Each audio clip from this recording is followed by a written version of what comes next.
fly? Oh, they fly all right. Rayner up over the top of the pack. Takes a hanger for the Lions. Amazing! The Cats have taken the lead. The Cats have taken the lead.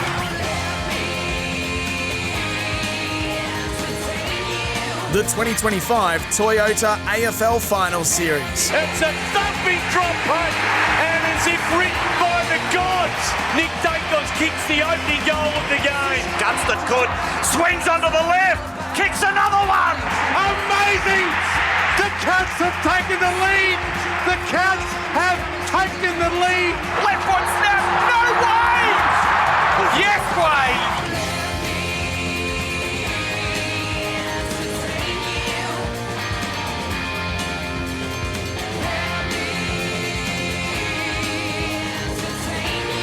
Every game, every moment. The Crows have slain their nemesis, and it sets up their premiership run. A record crowd in to see a momentous moment. They stand up when they have to stand up, most of the Gold Coast Suns. Tapped it down, he gave it to the Wizard. Watson stole it and goaled it! That is wizardry at its finest. Pound pass to Toby, squeezed it out of the pack brilliantly. Matty Rowell, you've been magnificent. Side bottom! Oh my goodness! The superstars rise when the occasion comes.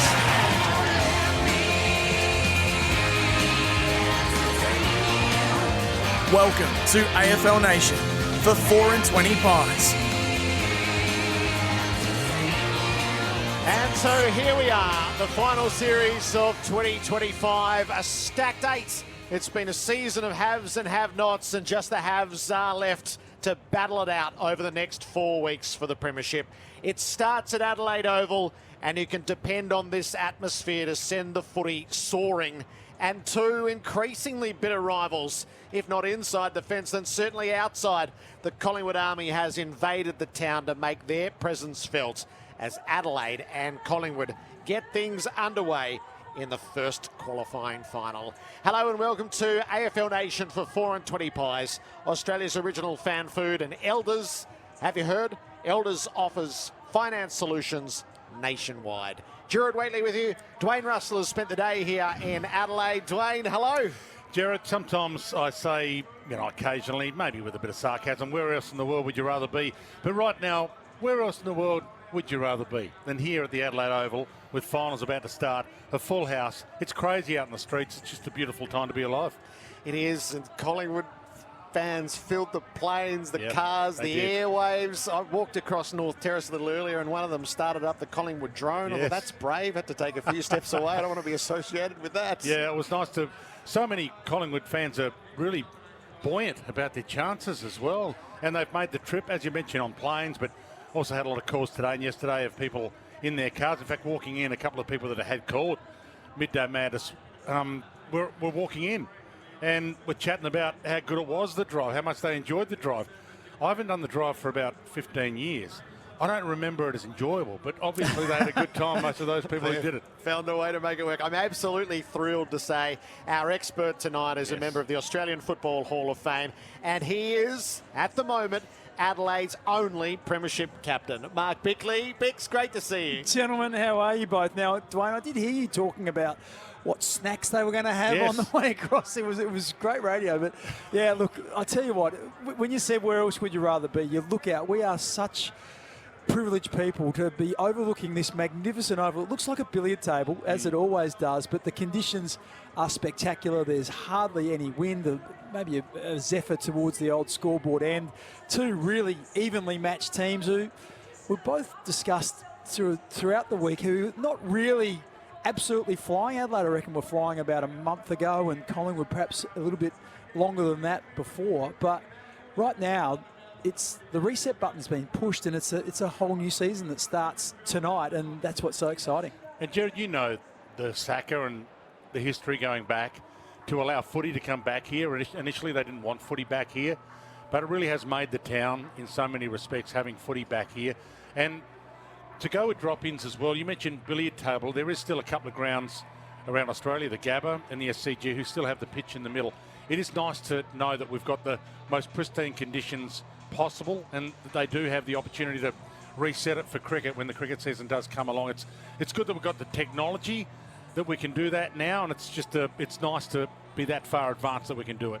It's the template for everything, Adelaide. Yeah. Proximity to the city, the way that they've modernised but kept the iconic nature of the ground, and then what they've done, which would have seemed sacrilege 20 years ago, and yet they have the best pitches in the country through the drop-ins that they've developed here. Compare this to the SCG right now, and it's just comical, isn't it? They should be so embarrassed in Sydney with what's going on there. The turf. And hopefully they sort it out by the Ashes summer. But so in this town, what are you getting asked most frequently by Adelaide Crows fans?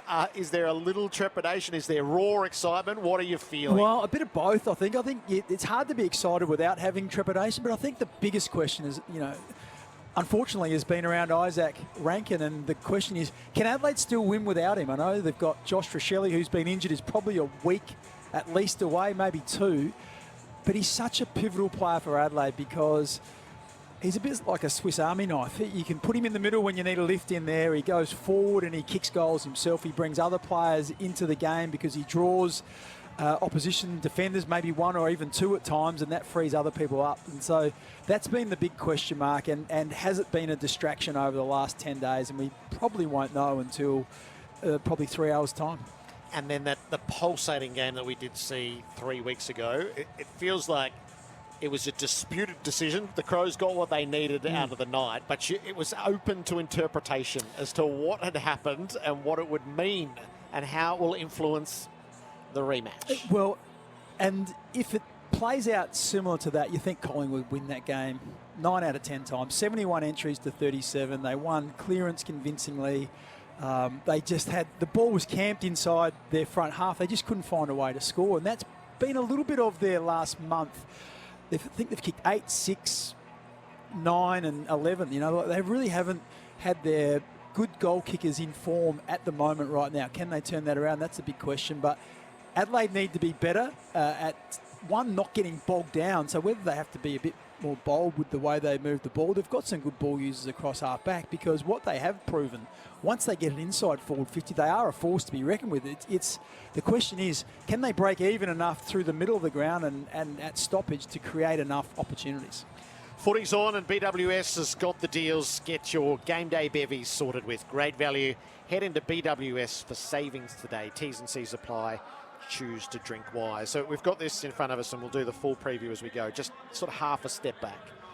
What did finals footy mean to you when you would get to these weeks when the weather turns a little bit and it's all up for grabs? Yeah, it's just the culmination of the year, and the year is so long. When AFL footy is one of the longest pre-seasons. We used to start training in October, and you don't play a game in anger until late March sometimes. So it's long and it's arduous and it's combative. So by the time you get to this time of the year, you are sore and you've got niggles and all those things. But the lure of winning a premiership and playing finals is such a huge lure. So there's that part of it. So there's that team, and we're in this together and we're all aligned. But then there's the other personal part of it as well, where you understand that people do measure you with your performances in finals. And any player who's playing in the AFL right now, they're competitive animals and they want to stand up at the biggest moment. So for Adelaide, there's only a handful of guys with finals experience. So there would be some trepidation about the younger players. How are they going to handle the moment? Don't have those question marks with Collingwood, because they've got such an experienced side and they've been deep in the finals so recently. So that's another little X factor for teams like Fremantle, the Gold Coast and Adelaide, who have a whole stack of players who don't have much experience. And the overall setup, so tonight is just the perfect matchup to start. Tomorrow night feels like the two heavyweights, the Brisbane Lions and Geelong, and all the advantages on offer. The two teams who can do damage play each other. So one of them goes out when the Giants and the Hawks meet. And the newbies face-off is Fremantle have had one taste of it, but they're essentially a new team coming to it in Gold Coast for the first time. What do you think of our construct, of our 8 that we bring together? Yeah, it's fabulous, because all 4 games have something about them that make them really difficult to be able to pick a winner. I sense that the winner of Geelong and Brisbane become the premiership favourites, if they're not already. and I sense that the loser of this game, it's going to be bloody tough. They're going to run into an informed Giants or Hawthorn team, and then they obviously have to do the reverse rubber and play a prelim if they're good enough on someone else's home deck. So really tough for the loser of this game, particularly when you think of the quality on the other side of the draw. What do you think of the setup, Dwayne? We've had a shockingly lopsided year, but now we've got the teams who that the only games worth a pinch have been between these teams. No, it's been ideal. I mean, no one likes what happened between Collingwood and Adelaide and Isaac Rankin a month ago. But there has been, I think, a lot of thought that there is a good rivalry between these two teams going way back now. So it's the perfect rivalry to kick us off with. And the fact that the Adelaide Crows have been the big rising team from 15th, I think it also gives hope to a number of other fans of other teams to say, hey, we had a pretty bad year last year, but we can actually do what Adelaide did and actually rise if we recruit well. And it has become, I mean, Neil Bullen's not a, he's not a A-plus player. Peterling's not an A-plus player, and Cummings not an A-plus player. But it does prove if you're clever with your recruiting and you fill the holes you've got, first you've got to identify your holes, be honest about it. And if you fill those holes, you can actually rise reasonably quickly. And there is an opportunity as well to, get improvement out of some guys. And Matthew Nix is, I think they did plateau for a couple of years under Nixie, but there's now genuine improvement in some of the guys under him. And maybe Riley Thilthorpe was going to improve under any coach, but I don't think that always happens. I think there's just a beauty to the growth factor under Matthew Nix of a few players, not just Riley. Yeah, and I think with Adelaide, so Adelaide had an injury-interrupted season last year, like many teams have this year. So if you mentioned the three players that come in, they push the three bottom-ranked players out. You bring Thilthorpe back in. Miller had hardly played. Worrell missed 12 weeks with a broken arm. So you end up, and there was one or two others. So Rankin missed. So Worrell's improvement's been massive. Yeah. I know he's been on the list, 5 years? Yep. Didn't have the dedication early? Well, or? no, I think he was just fine. He was actually drafted as a forward, so played a couple of years in the SANFL. Then last year, his first 8 or 9 games were spectacular. Broke the wrist, missed 12 weeks, and then that sort of wrecked his season. But when you add all those players in, and Rankin had 2 bad soft tissue injuries, so he missed 8 weeks. So effectively, if you bring 4 or 5 players that missed big chunks of the season through injury, then you bring 3 more in. There's 7 or 8. That's a third of your team. So that's how it can turn around quickly. And, you don't have to look too far to see teams that have been wrecked with injury. So, yeah, the recruiting part of it, you don't need a whole lot. But Adelaide have been spectacular. Dawson and Rankin and Mark Keane. But think about those 3 players. All of those were either in the All-Australian squad or very close and, picked up for nothing. They were all free agents. So Rankin they gave up pick 5 for, and Dawson ended up being a late first round pick. But yeah, gee whiz, they've really picked the eyes out of that trade market. Do you need a bigger stadium? How many would you get in here if it was open slather, do you think? Well, a lot of conjecture about the ticket sales. Well, when you combine the 2 memberships, it's 200,000 members. That's not fans, that's members. So, and you've got a capacity just over 50. So the good part about tonight, and I'm really looking forward to this, and we saw it in the final last year when the Hawks travelled really well. 1 in 5 are going to be Collingwood supporters. That's what the number is roughly, maybe a tad more. So for the very, it doesn't happen very often, but you're going to get some noise when an opposition team kicks a goal. Normally it's about 95-5. So if it's going to be something like 80, well, what is it?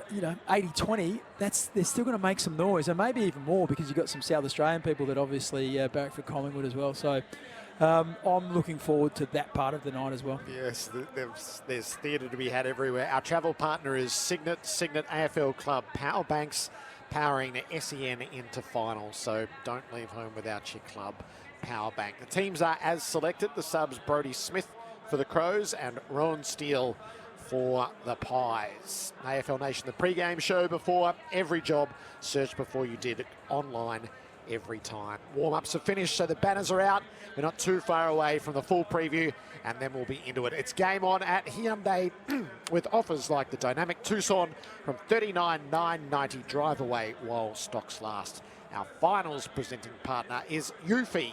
Reclaim your weekends by letting the Eufy E15 robot lawnmower do the work for you. Oh, does that sound enticing?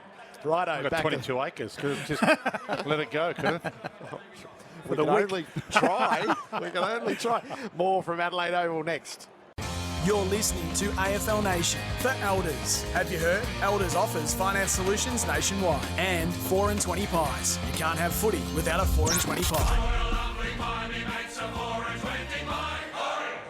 First qualifying final, Adelaide Oval. It is the Crows and the Magpies. The banners are awaiting the players. The stands are filling.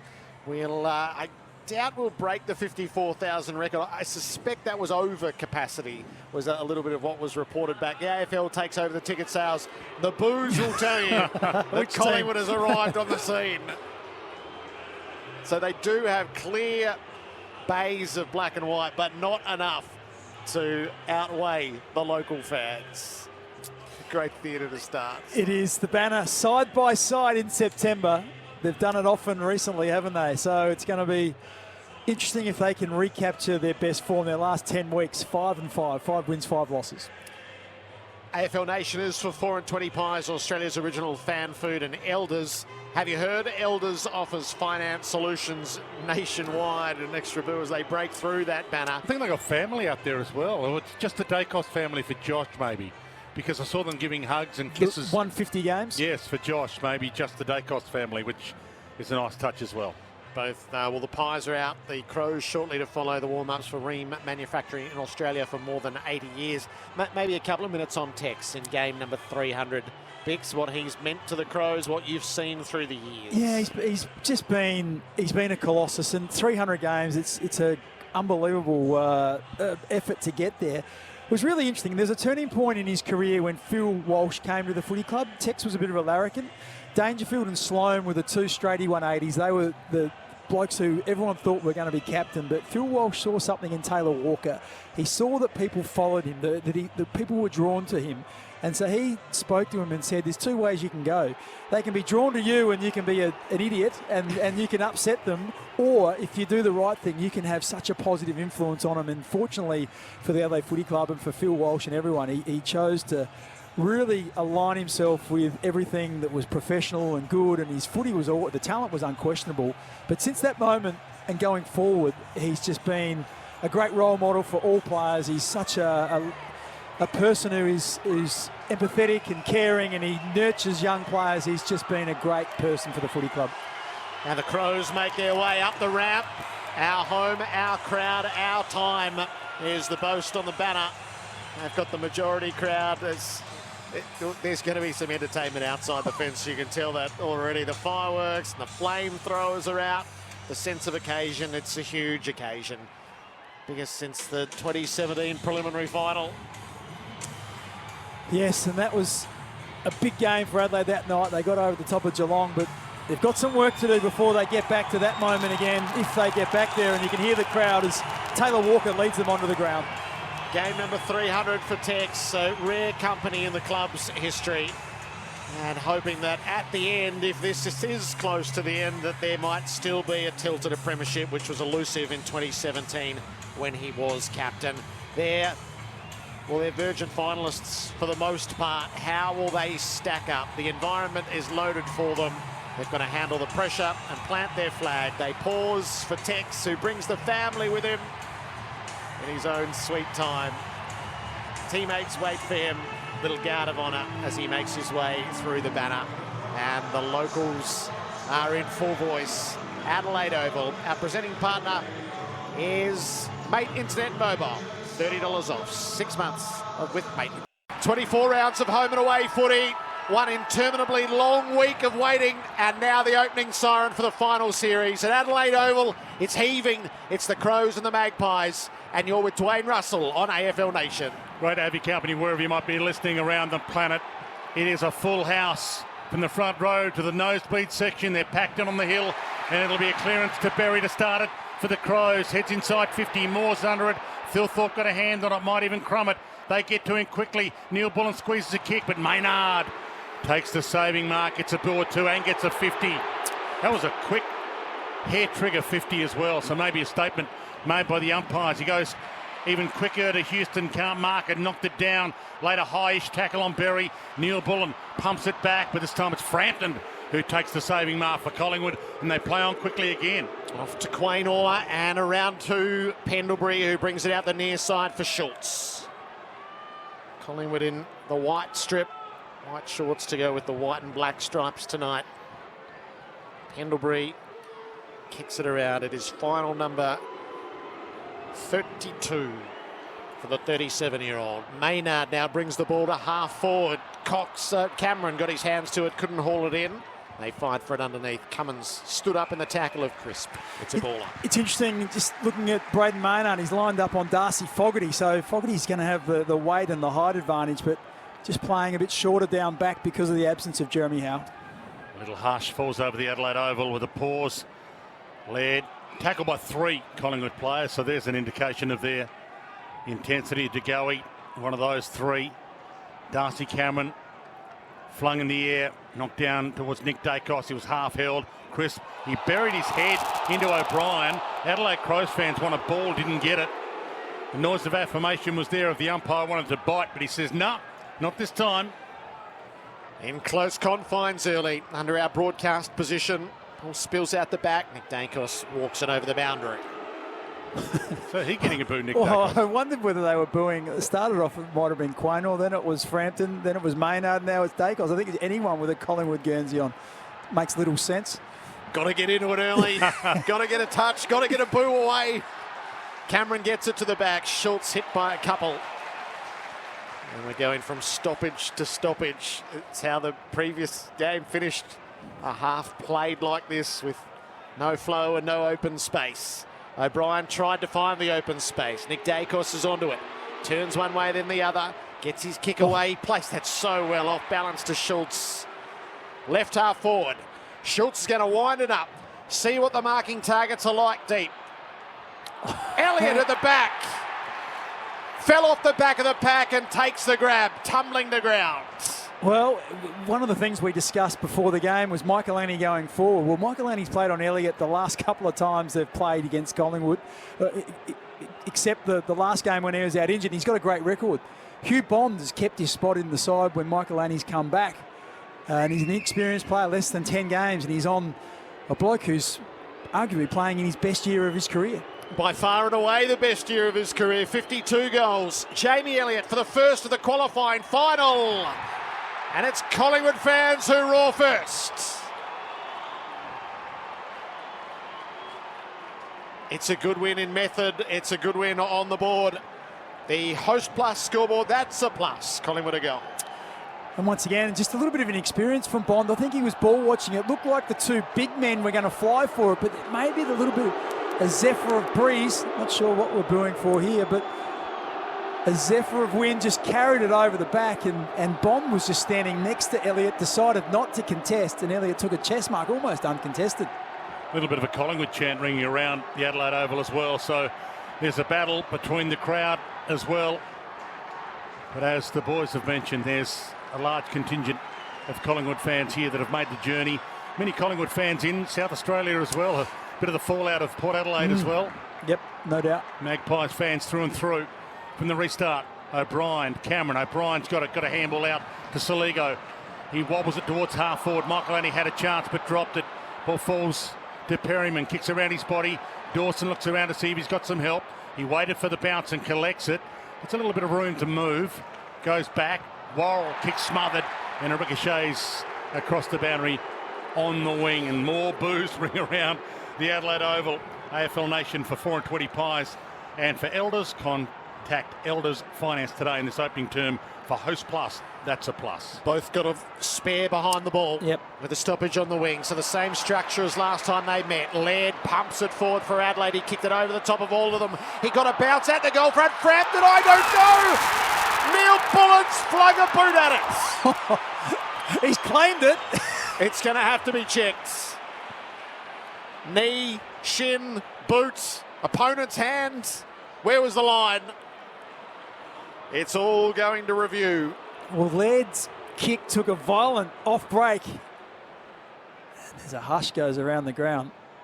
Replay for Toolkit Depots, 10% off almost everything is on now. I don't think he's made contact with it there. It's whether he made contact a bit earlier. Looks like he's had a fresh area at it.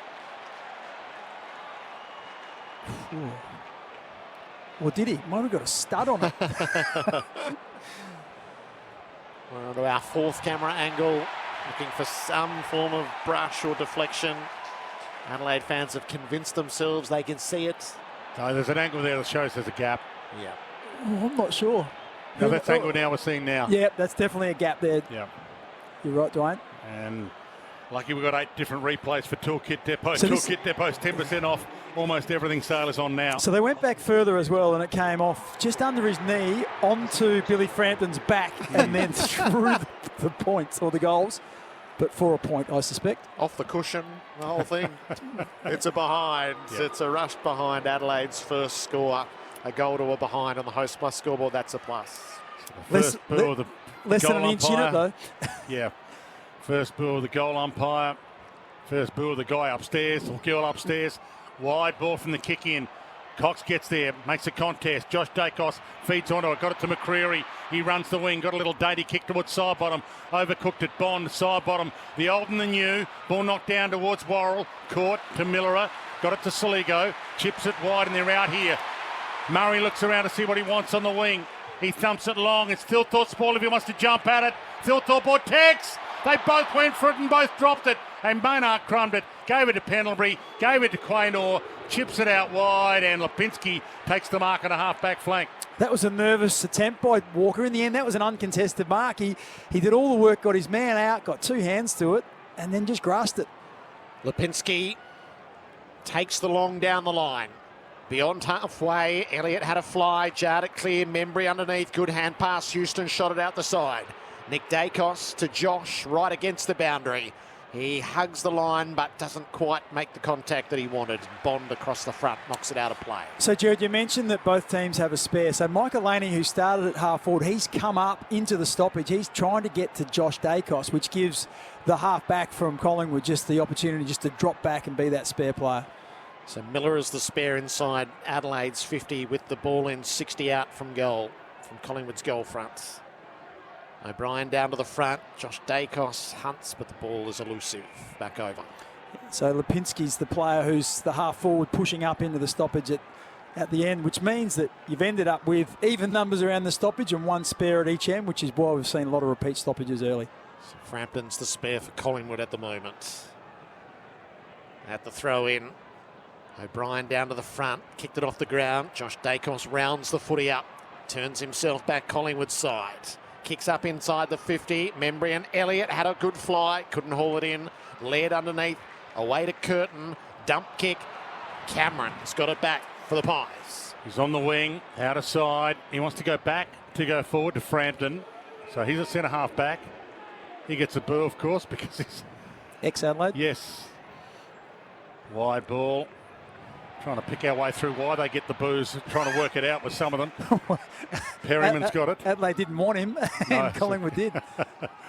Perryman, he launches long in the Mason Cox direction, so they're putting it up high for Mason, and he does his job. He knocks it down, but Soligo read it to perfection. He wobbles one towards Fogarty, missed it completely. Perryman gets it, gave it to Pendlebury, clean-handed. Back to Perryman from Pendles. Got it to Crisp, outside of the boot, a little too wide maybe. Elliott trapped it, they trapped him, and then he dropped it towards his boot. It didn't go out. I think a few wanted it to go out. Laird wanted it to go out. Gave it to Neil Bullen, half-back flank, and he finds Pedlar back into the team on a half-back flank. Hasn't got much to work with inside, so has to stay outside. Didn't do Neil Bullen any favours, and across the front came McCreary. Couldn't steal, but did spoil. It was good work by, I'm not sure who it was. Long came off the bench, and he came straight off the bench and went and pushed right up next to Walker, who had a one-on-one contest, and it just forced Pedler to change his option. He was about to unload to Tex, but went short instead. Our major partner, Mate Internet and Mobile, $30 off for 6 months with Mate Internet. Boundary throw in near half forward for the Pies. Laird tackled by Nick Dacos. On to the next stoppage. So very much in the same genre as the previous meeting. Stoppage heavy, spares at both ends. Jordan Dawson pulls his kick away, but he's landed it out on the full. And gave it up to the opposite captain. AFL Nation for 4 and 20 Pies, and Elders contacts Elders Finance today. Darcy Moore near enough to halfway. Nurses the kick up near the 50, an ungainly fly from Dawson, probably lucky to get away with it given the use of hands, and made no contact with a footy. It'll be balled up 55 out from Collingwood's goal. Collingwood looked just a bit more settled than Adelaide. Adelaide have had a couple of poor errors and kicks forward. Collingwood just look a bit more certain with the ball in hand. Chris slaps it on. Cumming got a kick away, but it went 3 metres. McCreary picked his pocket to side bottom to Nick Dacos outside of the boot with an amazing kick. This guy just keeps on getting better and better and better. And given he's the best player in the comp right now, it's a freak show the way this guy plays footy. That was just a delight. Outside of the boot, there's few players in the comp that can kick that goal. Going to say, footy IQ 1000 there. I thought he was going to kick a check side of the way he's shaped to hold the footy. And at the last minute, just while the ball was just being dropped down to his boot, he just made better contact with it and kicked the drop punt. It was quite amazing. He's just an absolute superstar there. Just, once again, a nice chain of 3 handballs, all stayed on the body, and that's just what I talked about when they look a bit more certain with ball in hand. No fumbling, got it to Dacos on the outside, and he just kicked an absolutely amazing goal. Goal of the night for Beaumont's hybrid now in store. Collingwood 2 goals, Adelaide 1 behind. Host plus. That's a plus scoreboard. 12 minutes in, bounce back in the middle. Tap comes out the side, long overran it. Dawson committed himself to it. Kicked off the ground though by Cameron. Didn't go far. Schultz tumbled past the footy. Curtin squeezed a kick. Up at Thilthorpe. Can go the quick entry. Has a look what's on offer deep. Like Tex. More though. Pushed off the back and takes the intercept mark. Good win for the Collingwood skipper. Wants McCreary on the way out. It was well weighted. McCreary dropped it. Chris tackled instantly. A baller. In the end, there was a poor kick by Thilthorpe. Walker had the separation. He had 2 metres on his opponent and more, but the kick went over his head. And that was a big moment for Darcy Moore as well. It's a confidence booster. That's what he has been doing when he's at his best. The ball rolls to Berry's feet. He kicks it high. Thilthorpe's under it. Tex is under it. The fists go up, but it was clean miss. Taylor about to pounce on it. He left it behind. Houston was there. He left it behind. Tex was there. He left it for Maynard accidentally. He gave it to Josh Dacos. Wide ball. Worrell gets up there. Big grab. About to send it back inside 50 for the Adelaide Crows. He decides to go wide. So holding possession, Curtin. 80 from goal. Not a lot of room to move. Tex is calling for it long. O'Brien's in the square as well. Walker! Oh! Big grab from Tex. It's my party. I'll fly if I want to. Tex Walker in game 300 pulls down a monster. Got it on the way down, but just, I'll tell you what he did have. He had an unabated run at the footy. You just can't let your opponent have 6 or 8 steps and just launch at the footy like that. And he'll mark it every time if you give him that much space. And he's going to kick from about 15 metres out directly in front. And I won't need to tell you if this goes through or not. You will hear a massive roar here for Tex.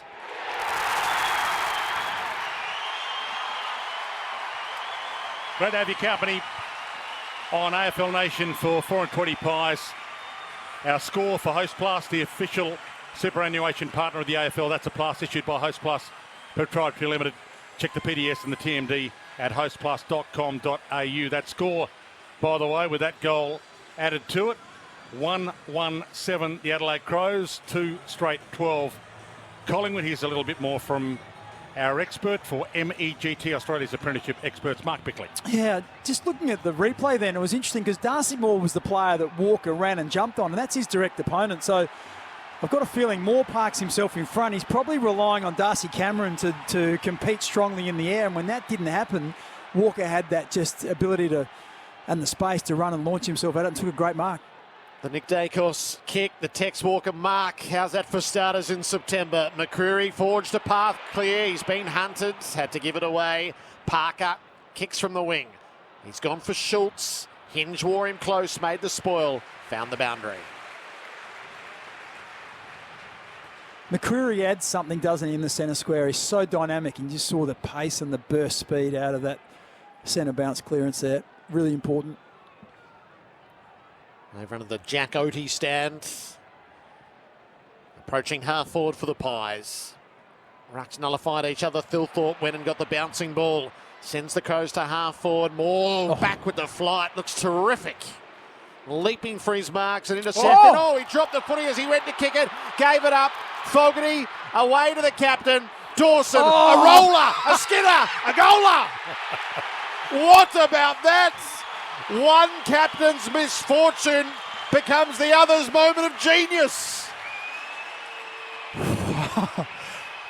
Just remarkable stuff. It was a huge mistake from Moore, and the Crows players are getting into him there, but it was good pressure by Fogarty because he ran really hard and it looked like he might be able to get a smother on, so it forced Moore. No, it was actually Dawson. Dawson was the one that went to smother. He kept running through and it was Fogarty that got the handball to Dawson, but it was a strange one from Dawson because he was 40 metres out and he elected to try and dribble the whole 40 metres, but it stayed true and did exactly what he wanted it to. I'll tell you what, if you're new to our game and you're watching this AFL rules thing for the first time tonight, you're seeing a pretty good damn sport at the moment. It is being played at the highest of quality. So Cox and Thilthorpe, the 2 second rucks, and a perfect palm down to Nick Dacos on the move, and a lace-out pass that was spilled by Myercheck. He would have lined up at goal from 45. The chip across goal is dangerous, but it works. It came off because Curtin was waiting for it. He skims it to Taylor on the outer side. Good tackle by Parker for Collingwood. Got it up in the end to Houston. He bangs it long with the launch, and it's too wide for everyone. That's why there's a roar of approval from the Adelaide Crows fans. They're free on a half-back flank. 12 plays 13. The Adelaide Crows in front. 18 gone opening term, and that's on the new tech automation for manufacturing clock. Worrell pumps it long down the line. Packer players fly at it. Tex brought it to ground and wins it. Walker's hand pass forward to the play. Parker just had a little fumble, bought himself some pressure. Got buried as a result. A baller.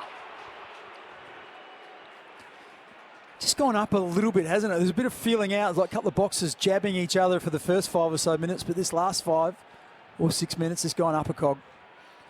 Up she goes on the wing. Hinge roves the tap. He's tackled, but there's a free kick to Thilthorpe in the ruck. Right on halfway. Thilthorpe kicks for Walker. Has space up at half forwards. Assesses the deep targets. Dawson is down there. Fogarty as well. Numbers are back. Perryman stood in the middle, took the intercept mark. They're appealing for a free kick to Fogarty. Nothing forthcoming. Dawson downs Perryman as he got the kick outside 50. Disputed ball. Crisp taken to ground in the tackle of Michael Lanny.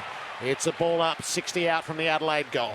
Yeah, Adelaide just have to be mindful. Taylor Walker was the kicker, so he's pretty experienced, but you can't just go long, particularly when Thilthorpe's in the ruck, because Thilthorpe wasn't in the forward 50.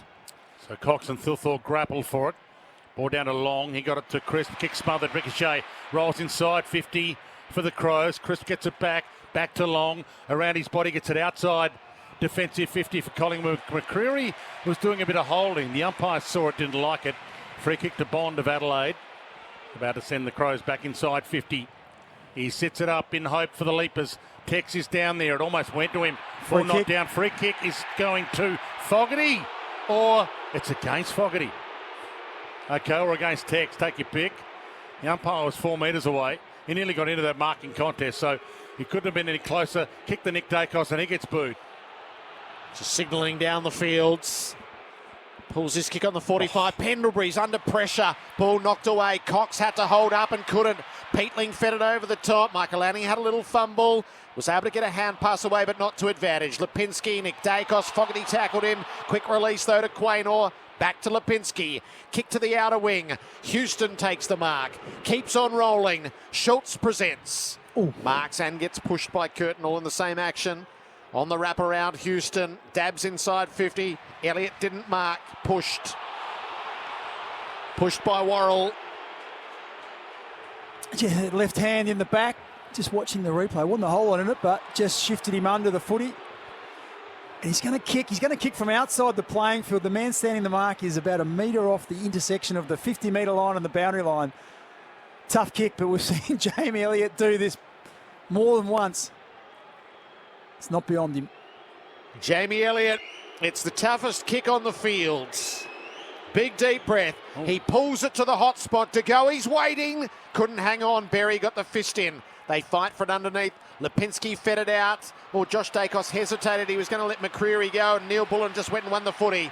Back to Berry. Kick down the line. Maynard, Quaynor, Moore. Or the Crows muster numbers at it. What a tackle late in centre field by Frampton. And he wins holding the ball as Keys was threatening to go rushing down the field. Well, Pedler was out. There was no one between him and the goals. If Keys clears Frampton, it's a goal to Adelaide. Frampton, a goal-saving tackle. Spot on. Mark Bickley with us. That was a goal saver. And now the long kick. Membry's down there. Couldn't quite get a hand on it. Mason Cox did. Knocked it down. Mychek in the middle of it. He's tackled hard. The tackling is there to stay. They are tackling to bruise, not just tackling to hold the ball in. So the ball about to be flung in the air, 30 out from Collingwood's goal. O'Brien and Mason Cox doing the work. Cox gets in front. O'Brien got a hand to it. McCreary outside of the boot smothered. Elliott's got it. Tried to feed a handball to Goey. His kick smothered by Miller. It is intense out there. Hammered away high. Quaynor takes a good grab. 52 out. And he might be within range here. You can hear the boos. Unfair. Yeah, and it is disappointing, but that's the world we live in these days. We're about to see Quaynor launch this from 53. Both those shots that were smothered were on target. They were both going to be goals. And Adelaide just desperate to get it out of there, kicked it out. 2-on-1, Quaynor marks. Well, this will silence them. He opens up the angle. He sends it long. Distance isn't a worry. And no, it is a worry. It was touched on the line. Didn't quite get there. Hit the post as well. I think Just it was knocked into the post. Hung in the air. So only 8 behind. So approaching quarter time with 23 minutes gone opening term. Brought to us by Host Plus. That's a plus. Scores are level, 13 apiece. One of the interesting stats, thanks to Milwaukee Outdoor Power Up, is Adelaide have had just 7 marks. They've got no control in this game. Everything's been contested. No flow from Adelaide. Keane to the centre square and a contested mark taken by Dawson. He gets going out the far side, like the look of Curtin. It just cleared him, so he takes a little while to get there on the second bounce and being pursued. Kicks Adelaide to half forward. Quaynor beats Pedler hands down. Just another example there. That was a chance to have a chain of 2 or 3 marks, maintain possession. Just haven't been able to put it to advantage of their teammates, Adelaide. Quaynor takes off, goes down the line. Crows had numbers in the air. They fight for it underneath. Mychek, Dawson. It's fed out by Frampton around to Long, who bumbles it up to half forward. Elliott, he takes Worrell down. Worrell regains his footing and wins the ball. Steady in defence and a lovely kick, and Pedler does mark this time. He's hurt himself, Elliott, with that takedown of Worrell as well. He's hobbling. So the quick fire kick, Darcy Moore gets in front. Good hands. She started well. Yes, he was. Turn the clock back a bit to Premiership captain Darcy Moore. He holds it up here. And from half back, heads toward the wing. Mychek got there from 3 deep, couldn't mark it. Long crumbed it, gave it to Schultz. Feeds it off to Lipinski. Ugly bounce, although a kind bounce because Worrell couldn't trap it. He knocks it inside, attacking 50. De Goey, he was almost caught high there. He picked the ball up and was caught high, and the umpire cuts the tackler some slack and says ball up. Crow fans wanted ball. Collingwood fans wanted high. Which was it, Bix? Yeah, neither. Pendlebury, he hammers it towards goal. He got plenty on it, and it's knocked through for a behind. So Collingwood lead by that behind with 5 minutes left on the New Tech clock in this opening term. New Tech, optimise your business with automation. It'll be the long kick in again. Keane. He's gone for Fogarty, had front position on Frampton, who chopped the arms. The advantage was you don't initially get a chance. paid, and you can't pull up. Peatling forked the tackle, was able to get rid of the footy, and needed to as well. Curtin guides the kick up to O'Brien, punched away by Cox, and Josh Dacos sees it over the boundary. That was a bit unfortunate because I thought that was a mark, and had that been a pay to mark, he would have actually got his kick, Yeah. as opposed to being forced to play on. They clear the benches on the interchange. The game is running hot for Ream, Australia's favourite hot water. An excellent opening term of finals footy. At the source, Saligo tried to make something of it. Ball back into dispute. Dawson's had a hell of a good term off the ground. He stabbed that ball hard and Houston was able to defuse it. Plays out wide to Quaynor. Has a look down the line. Perryman was the best of it, adjacent to the centre square. He can flare it out to Parker, who's got room to move. Long 60 out from goal. Can he find a target inside 50? He's held it up. He's held it up. Now he prods. Parker kept on going. He takes it at 48. So there's a chain of 5 uncontested marks. So they've gone from Houston, who was playing in front, an indiscriminate soccer off the ground, and takes it just outside his own defensive 50. And then with pretty little risk, they've been able to find uncontested mark times 5. Centering ball from Parker. Myercheck got hands to it, got crunched. He'll get a free kick. Got crunched by Murray. Umpire said it was high. Myercheck is stung, but he will rise at the top of the goal square.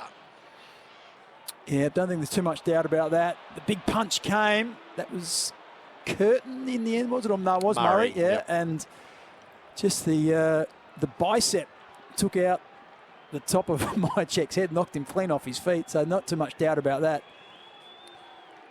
Late in the opening term, Brody Myercheck as good as point blank range. Builds Collingwood's lead by a point. He's missed to the right. Staggering from one of the best set shots in the game. That's awful. They're 2 points up instead of 7. Finals can do that though. Kick towards the wing. Cox went the fist, could have gone the mark. Ball knocked down to Saligo. He tried to take on side bottom. He did take him on 1. Josh Dacos nearly a mark. Then he nearly handballed it out and he knew Nick was there somehow through telepathy. Oh. Nick's inside kick is amazingly aggressive. Who's going to win it? Berry got caught, nearly got buried. Umpire said free kick. So the Crows about to go forward here. Berry holds it up. Sends it long. Quaynor got up there, couldn't mark it. Ball hits the deck. Keys nearly crumbed it. And the umpire's going to have to sort it out maybe with the ball up here about 30 out from the Adelaide Crows goal. 15 plays 13. 2.5 minutes left to quarter time. That score for Host Plus, that's a plus. Adelaide's turn to attack in the goal mouth. Fogarty tries to pry it clear. He's tackled by Moore. Just haven't had enough clean ball to try and service their forwards at the moment, Adelaide. That's their big weapon. Haven't been able to unleash it.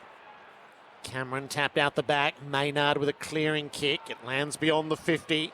Knocked away by Keane, gathered up by Lipinski. So Collingwood get a look. Lipinski was charged down by Laird, who made the smother. Oh, they haven't paid a mark, have they? Membry felt like Laird had touched that on the way through. It's interesting as well. Keane's on the mark. Adelaide would love him to be where the ball's going to land, not standing the mark on the half-forward flank. Membry's ball, left half back. Collingwood by 2, 2:02 to go in the opening term. Myercheck and Cameron are the targets up the line. No mark. Spoil over the boundary. Throw it in. Elliott was having a chat to some trainers on the bench, but he looks like he's up now and might be okay to come on, but he was being assessed. Beautiful sight it is. Full house here at the Adelaide Oval. Ball back into play. Long had a sneaky chance at it. Nick Dacos, he couldn't quite reach it. Then he tackled Laird, who got a roller. Quaynor, he attacked it going one way, Fogarty the other. Darcy Moore, was that a handball? Umpire said yes, he got away with it. Penalty against the grain. He knew Thilthorpe was going to wrap him up. Thilthorpe should have probably delayed the tackle a beat because he had no prior. Or did he, though? He didn't actually try and do anything. He just, that's just experience, isn't it? Scott Pendlebury knew the umpire wouldn't be brave enough to pay it against him. He ran into his arms like a child run into grandma's arms. he just knew he was going to be wrapped up, Pendlebury, as soon as he got there. So he took the wrap up and was happy with the ball up. We've got 1:22 left in this opening term, and it's been a cracker. It absolutely has. Berry just didn't quite gather at the source, so he fights away, tried to paddle it out. O'Brien once, twice off the ground. Side bottom, though, picked it up. Adventurous hand pass going forward, and the race is on. Hinge got worked over. Worrell got caught. Hand pass up in the air. Collingwood's pressure is good. Hinge did well, though. Keys off the ground. Maynard's well set, though, in front of Thilthorpe. He took off. He slipped. He got out of a spot of bother. Maynard has a bounce. Comes away. Kicks up. Myercheck presented, lunging spoil made by Murray. Underneath is Worrell. The counter-attack comes from Adelaide. Fogarty has it. Cummings the runner on the outside. Fogarty held it up for a long time. Now he kicks. Phil Thorpe too strong for him. The moment passes as Cameron diffuses. Has not been on the same page at all, Adelaide's forward entries. 3 or 4 really poor kicks that have played right into Collingwood defenders' hands. So cautious kick wide to let the seconds peel down here with only about 15 left in the opening term. Great to have your company on AFL Nation for 4 and 20 pies and for Elders. Contact Elders Finance today. Our expert for MEGT, Australia's apprenticeship experts, Mark Bickley. And at the moment, this game in general is running hot for Ream, Australia's favourite hot water. It's been a fantastic opening terms. The few seconds left, maybe a chance at a score for either team with a clearance here from the wing. Long got a kick off the deck and it might work. Schultz, he got it to Nick Dacos. He took on Dawson with a bounce, sends it long. My check under it. Miller, big saving grab. He got some airtime as the siren sounded.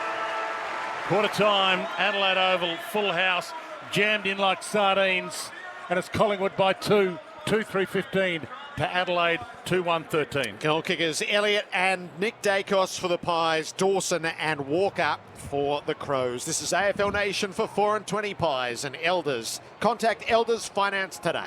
It's Collingwood by 2 points at quarter time, 2-3 to 2-1. Mark Bickley for MEGT, Australia's apprenticeship expert. Yeah, we talked about it just in the back half of that quarter about the uncontested marks from Collingwood. Ended up looking at the stats, it's 26 to 10. So just controlling the ball by just shifting it, keeping it in their own hands. Adelaide just always under pressure, just banging it forward. Almost looked like they were just trying to take ground, get it forward any way they could to try and clear the congestion. But every time they did that and socketed it off the ground or just did the rush kick, it went straight to a Collingwood player.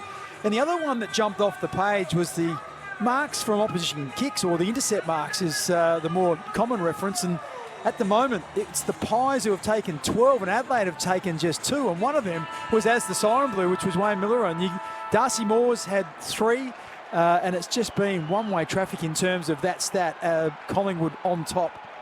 But only leading by 2 points. Yeah, it's quite remarkable. That's a picture of a bigger lead than that. So Adelaide with some work to do. Long gets first possession in the middle. Hand passed out near side bottom. Had a fresh area at it. Goes back and gets it. Gives it to Degoe in the tackle. Had to release in a hurry and turn it over. Laird kicks up the wing. Keys with a couple against. Josh Dacos the spoil. Cameron on the tidy up. Parker with the kick. It's an awkward ball for Lipinski. Gets past him. Laird rushes back. Lipinski stayed in the contest. Away to side bottom. Now to Degoe. He kicks carefully inside 50 and Elliott presents wide. Looks in good shape, doesn't he, Jamie Elliott? That one there, once again, just the certainty of ball in hand. There's a chain of 4 or 5 handballs. And it gets Degoe out. Time and space. If you can look up and you've got time to scan the forward 50, you're going to find a player generally. There's going to be enough separation, and Elliott had 2 metres on his opponent in Worrell, and Degoe put it to advantage beautifully. 45-degree angle to the left. A step inside 50. Jamie Elliott launches at the goal front. Contact was good. Flight was great. The goal is there. Elliott's got 2. Collingwood strike first in the second term. The lead is 8 points. Deutschfahr Tractors scoreboard 3-3 to 2-1. Got the first goal of the game. Got the first goal in the second quarter now. Kicked 2 last time these 2 teams met. He's got 2 already, so he's looking very ominous up forward. I'm sure the Pies fans will be reminding the All-Australian selectors, how about our boy? He looks like he's in for a good game, but it was just really good ball movement. Won the centre clearance. Ball was in dispute. They won it. 2 or 3 handballs. Degoe, like I said, had the time and space and composure to put it to advantage, and Elliott took the mark on the lead. So back in the middle, crowd silenced for the time being. Darcy Cameron, Riley O'Brien go at it. Good bounce, and Degoe gets another clearance. He just bangs it forward, goes for distance. Bit too wide for McCreary. He's going to have to get there on the roll. Taps it to his own advantage. Then to Lipinski. Through legs to Crisp. 80 from goal. Coughed it up. Gave it to Curtin. He torps it all the way from half back to half forward. He got 60 on it. A good bomb. And Fogarty knocks it a further 10, 15. Almost on the full from Maynard's boot. And the boundary umpire says yes. And the Fog could kick it from here. He can kick it from anywhere. I was going to say, like most Crows fans would say, they wouldn't want it in anyone else's hands. He's pretty reliable. And that one there, and I understand we've got the arc if needed for decisions exactly like that. Yep, quick little check confirms that's what it was. Out on the full replay for Toolkit Depot. So Darcy Fogarty for goal. 199 of his career, but he's in the gutter. And he's going to kick from 50. Kicking straight out the Cathedral. He danced his way around Maynard and then almost put himself off. Kicks it across the face, and Darcy Moore's almost marked that. And it's a ball in forward pocket. That was a little bizarre. He's kicked those before. Yeah, it's interesting. I wonder if he just got too close to the man on the mark. As he ran out, that enabled the man on the mark to come forward a little bit, and he was worried about getting smothered. But as you said, he was then off balance, had the kick on the run. Deep forward for Adelaide at the throw-in. Tap went near Saligo. Didn't quite gather. Still in dispute. Keys has it for a moment. He's taken to ground by Long. It's interesting, there's a whole heap of players. Keys has had one touch, Michael Annie one touch, Peatling just two, Pedler two. So a lot of Adelaide players struggling to find the footy. O'Brien knocks it out to the left. Keys hand pass off the ground side bottom. Ricocheted back to Josh Dacos, who just clears the area. It'll stop right on the boundary as Cox arrived, and thus it's a throw-in rather than insufficient intent. Nick Dacos, the leading possession winner on the ground. He's had 8. Lipinski, Perryman, Long 7 for the Pies.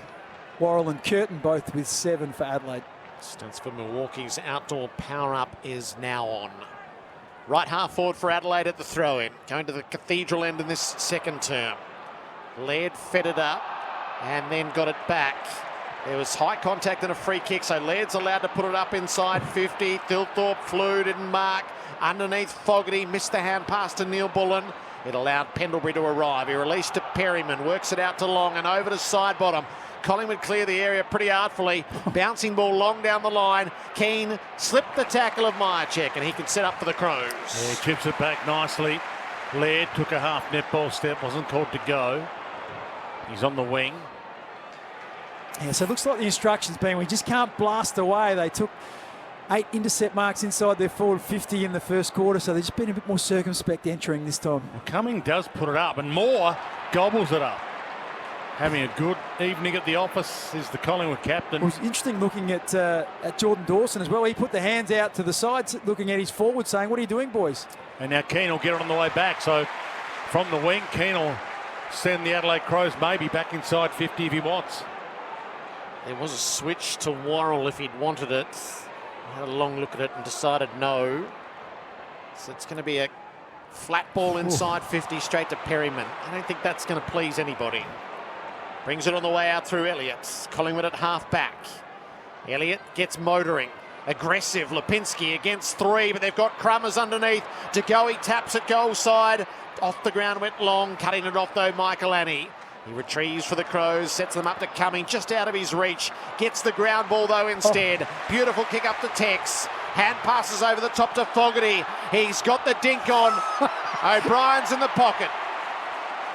Well, this is interesting because Riley O'Brien, he looks robotic when he kicks, but he's actually a very reliable kick. Taylor Walker running around the back. The umpire saying, "Get out of there, Taylor." So side bottoms just follow Tex through the mark. Crowds appealing for the 50. It's not quite how it works. So once everything gets aligned, it's like I said, it's unorthodox, the stance and the way he goes about it, but generally been reasonably reliable. Riley O'Brien, tight angle, on path to goal from 35 out. It's wonky. It's out across the face and it does not score. It stays Collingwood by 8 points on the Deutsche Tractors scoreboard. You had me convinced, Bix. Yeah, he let me down, didn't No, he? I was certain he was going to kick it. I was. You sold it well. Wide to Darcy Cameron. Almost a mark. No, it's off hands from Hinge. Got it to Saligo. Gets a wobbler inside 50. Thilthorpe can't crumb it. Tex does. Slung. Got a handball out to Perryman. He feeds it towards Frampton, who picks it up late. Missed his fist with a handball. And then Fogarty gets a wobbly kick back inside. Pendlebury wasn't the required. He was slung. Perryman goes back. 20 from the Adelaide Crows goal mouth. They all dive in. And the umpire says, I'll have it. And right now, this is where Adelaide miss Isaac Rankin. The game is just it's desperate for someone to break it open. It's a forward 50 stoppage. What's going to happen here? Dawson got himself on the move, kick smothered. Goal side, Taylor worked over. Maynard hand passes over the boundary. It was right near Pendlebury, certainly close enough for the umpires to call for a throw in. So Adelaide just putting sustained pressure on. Collingwood can't clear their own defensive 50.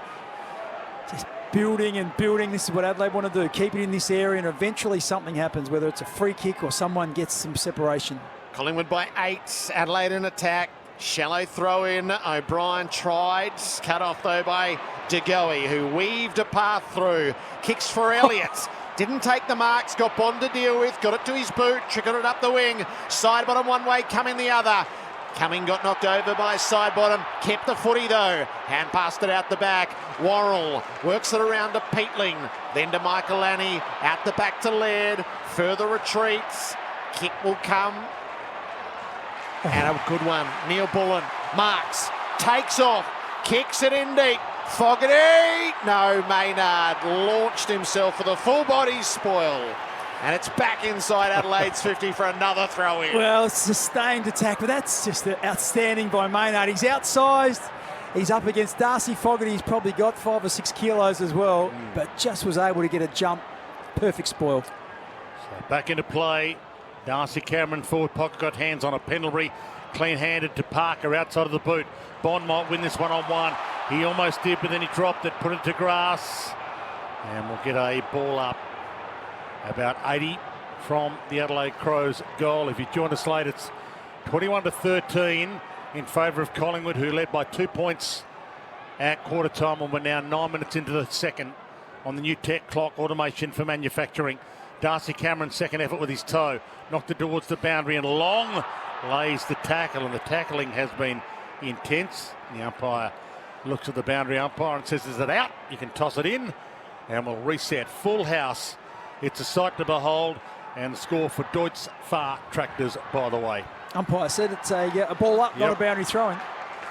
So right against the boundary. Nick Dacos roves the tap. Hand pass coming, just got a little fingertip on it. Pendlebury, though, won the footy, pushed it forward. It came back to him, so he released again to Nick Dacos. Over his shoulder to side bottom, into and out of trouble and back in. Hand passed up the line to Cameron. It feels a bit too cute. O'Brien got hold of it, banged it up onto the chest of Tex.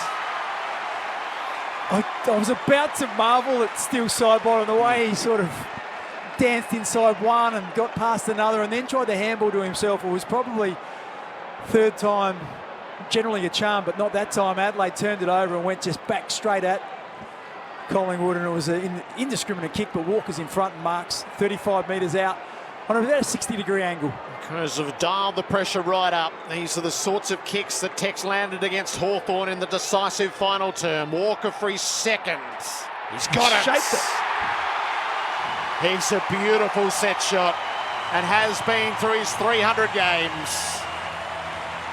Margin back to 2 points. Adelaide 3-1-19, chasing Collingwood 3-3-21. Deutz Far Tractors scoreboard deals are on now. Contact your local Deutz Far dealer today. The grass is greener. And that's the art of it, isn't it? You've got to take your chances in finals when you've got tight games, and that's why Walker has been such a devastating player for so long. His ability to finish. You'd mentioned the Hawthorn game. He was clutch in that game. Just getting the reverse angle of the kick now. It started off to the left, but then he just shaped it back. It was an amazing kick. Bit of Tom Hawkins-like. That's what he used to do so beautifully.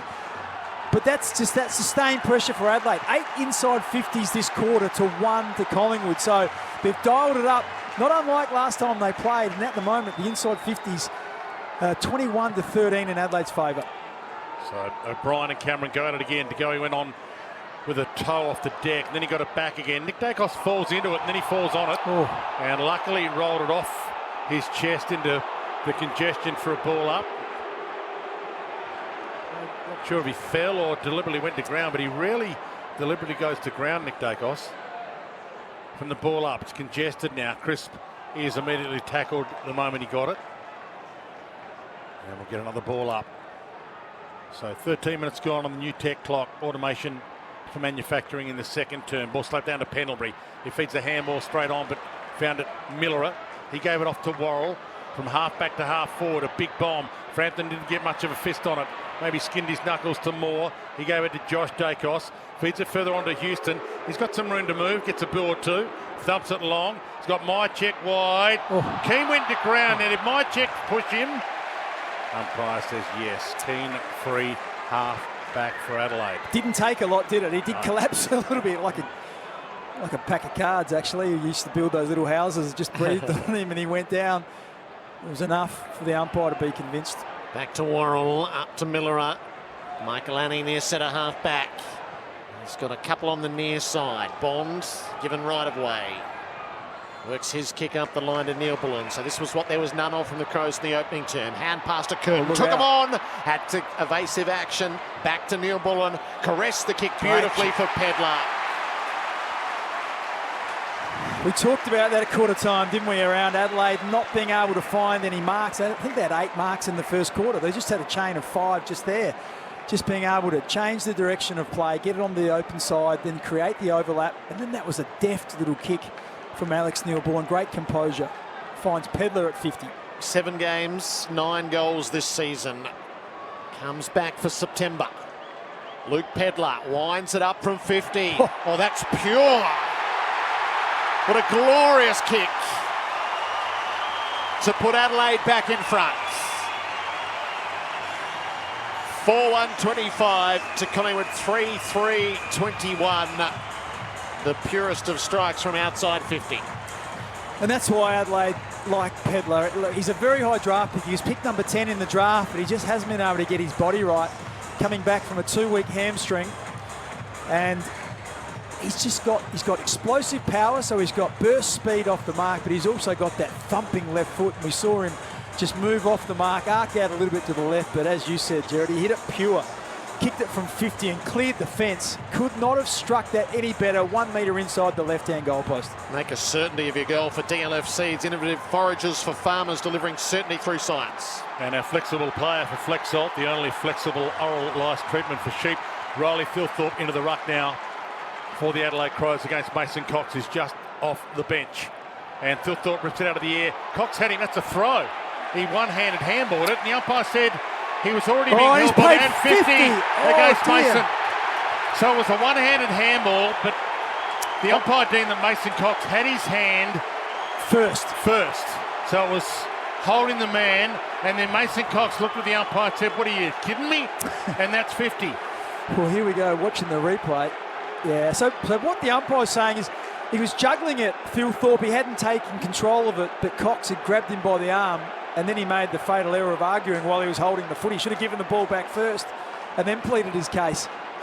So Riley Thilthorpe to give the Adelaide Crows their biggest lead of the game. From directly out, chipped it, but gold.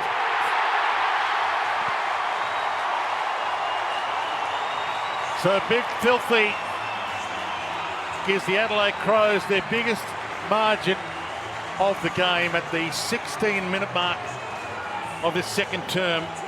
The clock for New Tech, automation for manufacturing. Our expert MEGT, Australia's apprenticeship experts, is Mark Bickley. Adelaide Crows now running hot for Ream, Australia's favourite hot water, and that replay that we're watching at the moment kind of backs it up. For tool kit depots, 10% off sale.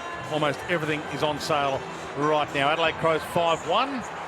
Collingwood 3-3. Inside 50s 10-1 to Adelaide, and the disposal efficiency, Adelaide are going at 75% after going just over 50 in the first quarter, and the Pies are going at 48%, so it's almost a carbon copy, reversed. Crows by 10. Cox leaps early, puts the tap out in front of McCreery. Shot the hand pass out to Houston, charged down by Berry. Great smother. Berry's after the footy, Houston's after him. Berry gets there first. Away to Miller. Kicks the Crows up the line. Cox is coming back. Fills the hole and takes the intercept mark. So he's got a bit of work to do to make amends. Mason. High stakes gamble to bring him in. His first real involvement was to give away a goal. Kicks up to half forward. Phil Thorpe over the top of Cameron. This is the beauty of Phil Thorpe being able to play in the ruck. He hasn't really had any impact on the game as a forward. He goes in the ruck, gets a free kick and a goal. Oh, high risk centering ball picked off by Membry. Options are plenty. Side bottom. A step outside the 50. Still some possibilities shallow. Side bottom. Has he got the journey? If he runs out, the man standing the mark on 50, still side bottom is as smart a player as you'll get. I think he might get close to the man on the mark and then just at the last minute wheel out to the right, not kick over the mark and almost get the journey. Like he did grand final day. Yes. How could you forget if you're a Brisbane fan? So a couple of years on in final number 27, side bottom from 55, leapt into it. It got to the line. Cameron got a piece of it, couldn't hang on, banged his head on the post. Keane's hurt his shoulder and the ball's trickled through for a rush behind. Yeah, Keane's coming off, I think. Yeah, he looks in real trouble, doesn't he? Yeah, although he's turned and he's staying on now. So the quick kick into Texan. Big Tex with some airtime again. Turns and goes and heads out wide. He's trying to hit, well, he hit Quaynor in the end. He was trying to hit Peatling, but Quaynor takes the mark on a half-back flank. You feel like Adelaide had all the momentum going their way until that turnover from the Phil Thorpe kick. And now Collingwood on the rebound. Mason Cox gets there, makes a contest. Lipinski, he pokes the pass to Schultz. We took the netball set to play off. Umpire said he did go, and he goes to side bottom, and this time Sidey's going to be close enough. He's had a sider, but this time he's 10 metres closer. And his last shot, if Darcy Cameron could have got out of the way, would have actually been a goal. Well, that's what I was about to say, is that there was no problem with the accuracy. It was just the journey. The journey won't be an issue this time. And what a finisher, what a player he's been for such a long time. And that was what Mason Cox has been brought in to do. Bring the ball to ground. Lipinski fed on it. Contest it, bring it down. So Pendlebury and Nick Dacos off now. De Goey and Elliott back on. How's that for 2 on, 2 off? In the meantime, Sidebottom's being asked to wait here. Must be a blood rule, is it? Darcy Cameron, potentially? Oh, right. Yes. Yep. Good spotting, Boots. So is that going to work in Sidebottom's favour or not? Yeah, I think it does. I think Adelaide kicked a goal at the 11-minute mark, one at the 14-minute mark, one at the 15-minute mark. The crowd was up, the energy was high, and then this last minute, everyone's just had a chance to catch their breath for Collingwood. Now have a shot for goal. We've ticked into time on second term. Sidebottom had to use a bit of body language, and he caught it there. If not for the body language, that hit the post. He got it there by a coat of paint. That's about it. It's a good contest between these two, and the Deutz Far Tractor scoreboard, Deutz Far Tractor deals are on now. Contact your local Deutz Far dealer today. The grass is greener. Adelaide Crows 5-1-31, Collingwood 4-4-28. We've played 21 minutes into this second on AFL Nation for 4-20 travellers. Yeah, all the momentum with Adelaide. The best way to stop momentum is to kick a goal. And Collingwood had the last 2 entries. They only had 3 for the quarter, but they've had the last 2, including a goal. So that just makes them start to feel a bit better about themselves in this second quarter. Darcy Cameron on the bench for the blood rule, nutrient water, irrigation, pump and filtration specialist. Another bonus of having Mason Cox as well, isn't it? Pretty much recognised ruckman still. Cox wins the tap against O'Brien. Got it to De Goey, spun in the tackle, released to Crisp, bounced it forward. Neil Bullen came the other way. De Goey overran it. Saligo's got access. Put the hand pass to the wing a little indiscriminately. Josh Dacos arrives. Worked his hand pass to Schultz, tackled by Miller, dragged off it. Taylor gets it for the Crows, tosses it up to half forward. Moore flies over the top. His timing is good tonight. Another intercept mark for the Pies skipper.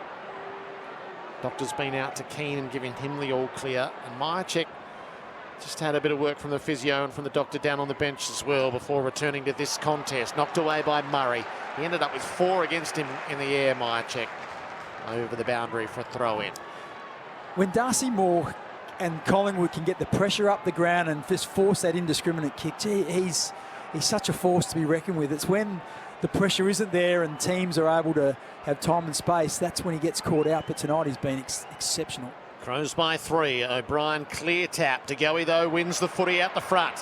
Hand passes to Long. Links it up to Josh Dacos. Kicks Collingwood inside 50. Myercheck and Keane link up. Membry and Murray arrive. Murray the spoil. Dawson dragged off it. Neil Bullen onto the spillage. Away to Murray, who's got 2 targets on the way out. He didn't find them, and it bounces away from Tex for a throw-in. I think they'll take that, Adelaide. Didn't get to Tex on the chest, but ball in on the wing. They were under siege there. Just a tight game. Has it just tightened up again? Adelaide had a little moment. And now Collingwood back in this game.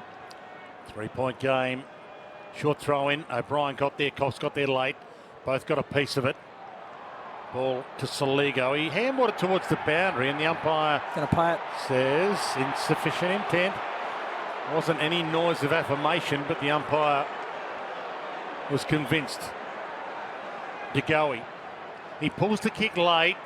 Cox got there from 4 deep, dumped it to the front. That's what he's paid to do.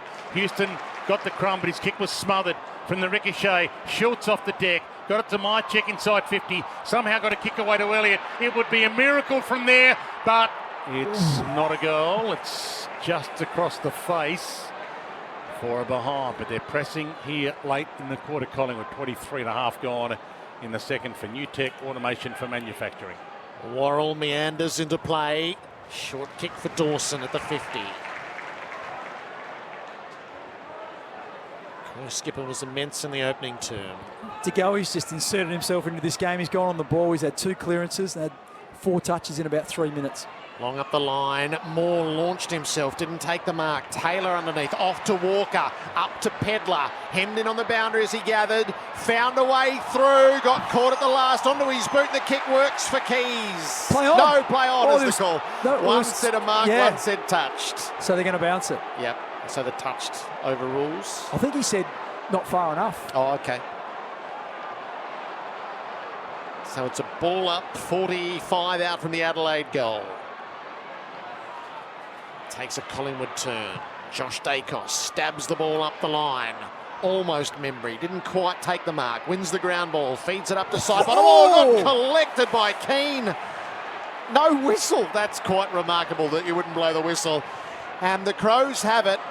Michael Annie inside 50. Moore set himself, didn't mark this time, but able to get it to Long. Linked it up to Maynard.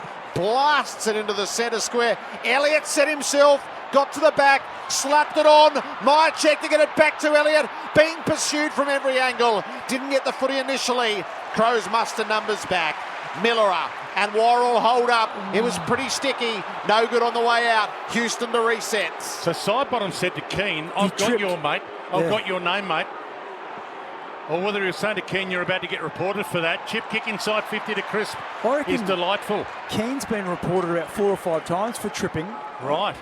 And it just looked like he threw a leg out, didn't it? Whether the leg made contact a bit higher up, still Sidebottom's leg, but it knocked him off his feet. Sidey wasn't happy.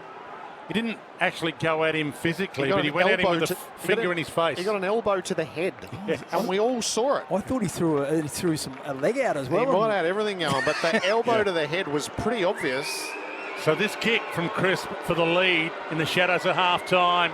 It won't make the distance, and the Adelaide Crows have the numbers. O'Brien on the goal line takes the mark. You don't want him kicking it. Someone will be running past. You just backed his kicking in before. You told us it was a great kick. That's when he's steadying. It can take 30 seconds to get everything aligned. Goes for the clearing kick. Bounce up to Thilthorpe. Berry released out wide. McCreary, though, has it against the boundary. It's over the boundary. I thought we had a Wayne Harms moment there. He was having a shot at goal. Both boundary umpires blew their whistles. It'll be a throw-in 55 metres around from the Collingwood goal. AFL Nation for 4 and 20 Traveller and Elders. Contacts Elders Finance today. Crows by 2. Collingwood having a good 10 minutes.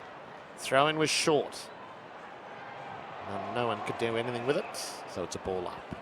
Do you think Ruckman ever think that the ball always bounces about 10 metres in front of us? Maybe I won't go as far back each time. Rucks do their wrestling. Soligo through the stoppage. Good win, but he's kicked it straight to Moore. Chalk him up for another intercept mark. He's got Quaynor as the short in front of the interchange gates. Has a look on the 45, so it's the aggressive kick to the 50. Cameron presents a few against him. Underneath, Long did enough. Nick Dacos did enough, and Collingwood win the free kick through Long. Just on Darcy Moore, that's 6 intercept marks in under a half of footy. Just been dominant. Front line of the centre square. De Goey wants it short. That's where the kick goes. He's too far out himself unless he can blast and wind up.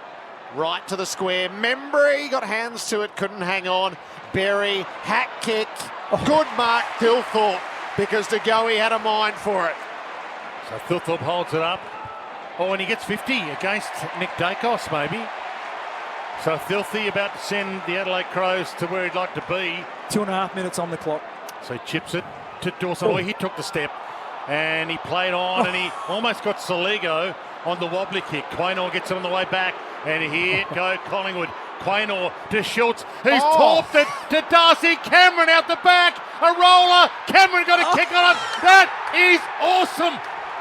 Bring back the barrel. That's why we need the barrel back.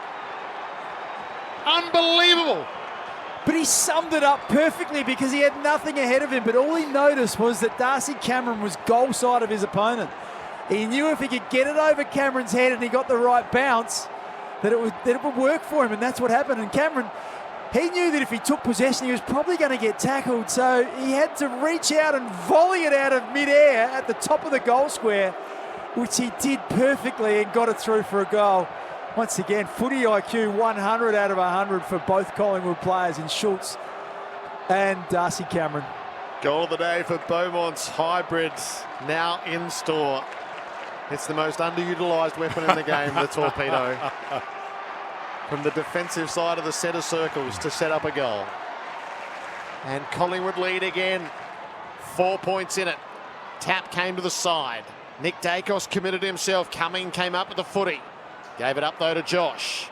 Hand pass wasn't great to Pendlebury, so Josh has to go again. He gets consecutive possessions. Hand passes it up to Crisp.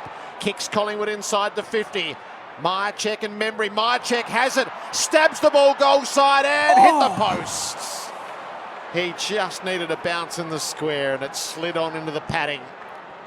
Collingwood by 5. That was on target for a lot of that kick of Myercheck. I thought he might have been just about ready to celebrate, but it just, as you said, skidded left and brushed the padding of the goalpost. So 1 minute and 40 left. Side bottom to the bench. Chip kick wide is good to Hinge. He's got it in the back pocket for the Crows. Seconds keep ticking. We've played 31 minutes now. In this second term, Hinge gets the kick towards the wing. Thilthorpe's there, Dusty Cameron's there, O'Brien's there. They all flew. Ball to the front. Hard tackle by Crisp on Neil Bullen. We'll get a ball up on the wing.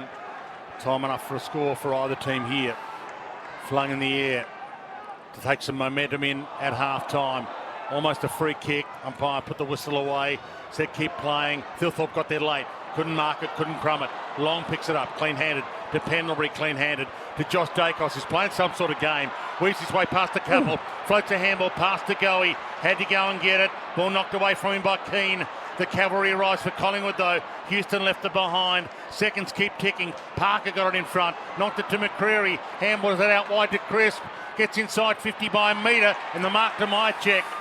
49 from goal. And he might have the last say of the half. Still got 40 seconds to play with here, Brodie Myercheck. So if he takes his 4:30, he might leave a few on the clock, but it'll make it impossible, you think, for the Adelaide Crows to add any score. Just depends on what Brodie does. 45-degree angle, 52 metres out. Huge kick, isn't it? Huge kick for Collingwood. So Collingwood lead by 5 with this kick to come. He has struck it pretty well. He brings it back. It's across the face. Only a behind, and he leaves enough seconds on the clock for the Adelaide Crows to have a think about what they want to do here. 15 left to half-time. I'm sure they're holding one of those big signs up with a funny picture on it or something. They won't be taking too many chances. I'd expect him to run out and kick it as far as he can. He's kicked 3 behinds, Myercheck. Long is the play from Hinge up near Thilthorpe. Underneath, Crisp has run over the boundary. just an interesting tactical battle in the coach's box. I thought at one stage Matthew Nicks thought he might have had the upper hand. There's a spare at each end. And then this last little bit, it's worked for Collingwood again. Moore was still intercept marking and sending them back the other way. So neither coach comfortable at the moment. Peatling at the stoppage, dragged down by Moore, who wins holding the ball by Long, I beg your pardon, but nothing will come Have from a shot? What do you think? He's 100 metres away. There's a little bit of a push and shove in the aftermath. Oh, there's just a little bit escalated more a bit. than a push and shove.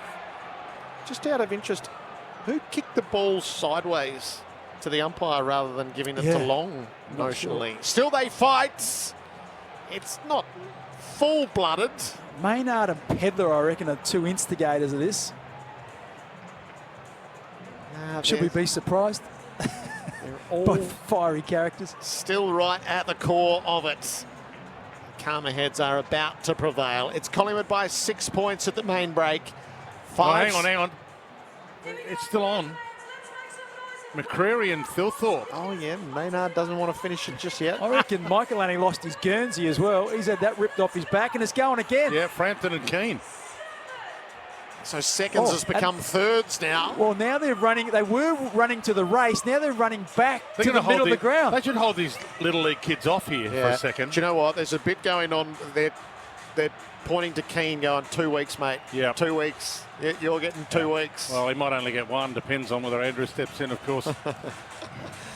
So now they part company. It's Collingwood 5-7-37 to Adelaide 5-1-31. Elliott's kicked 2 for the Pies. Cameron, Sidebottom and Nick Dacos 1 apiece. 2 for Walker with singles to Thilthorpe, Pedler and Dawson. Collingwood run off the grounds. Applause from their own fans, the boos of the locals. And the Crows head off in the other direction. The advantage Collingwood at half-time.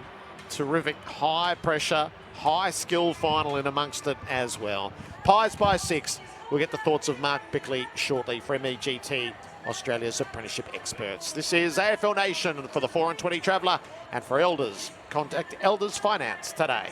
Second half underway. Great to have your company on AFL Nation. DeGoey gets the handball out of the middle, got it to half forward. Saligo tackled by Nick Dacos, and a pretty good tackle at that. Ball. Yeah, that was Degoe against Peatling again. Just pure body size, was able to move him out the way and get that clearance at the centre square. And he's hurt Saligo as well. And a beautiful pass from Nick Dacos to Crisp. And is he within range here? Collingwood's kicked the opening goal of the first 2 quarters. It would take Crisp's best from 55. 45-degree angle. He looks like he's pointing as if he's going for the square. He's got big Mason Cox down there. He sets it up for Meso. He's up and he almost clutched it and he almost crumbed it. He knocked it down central.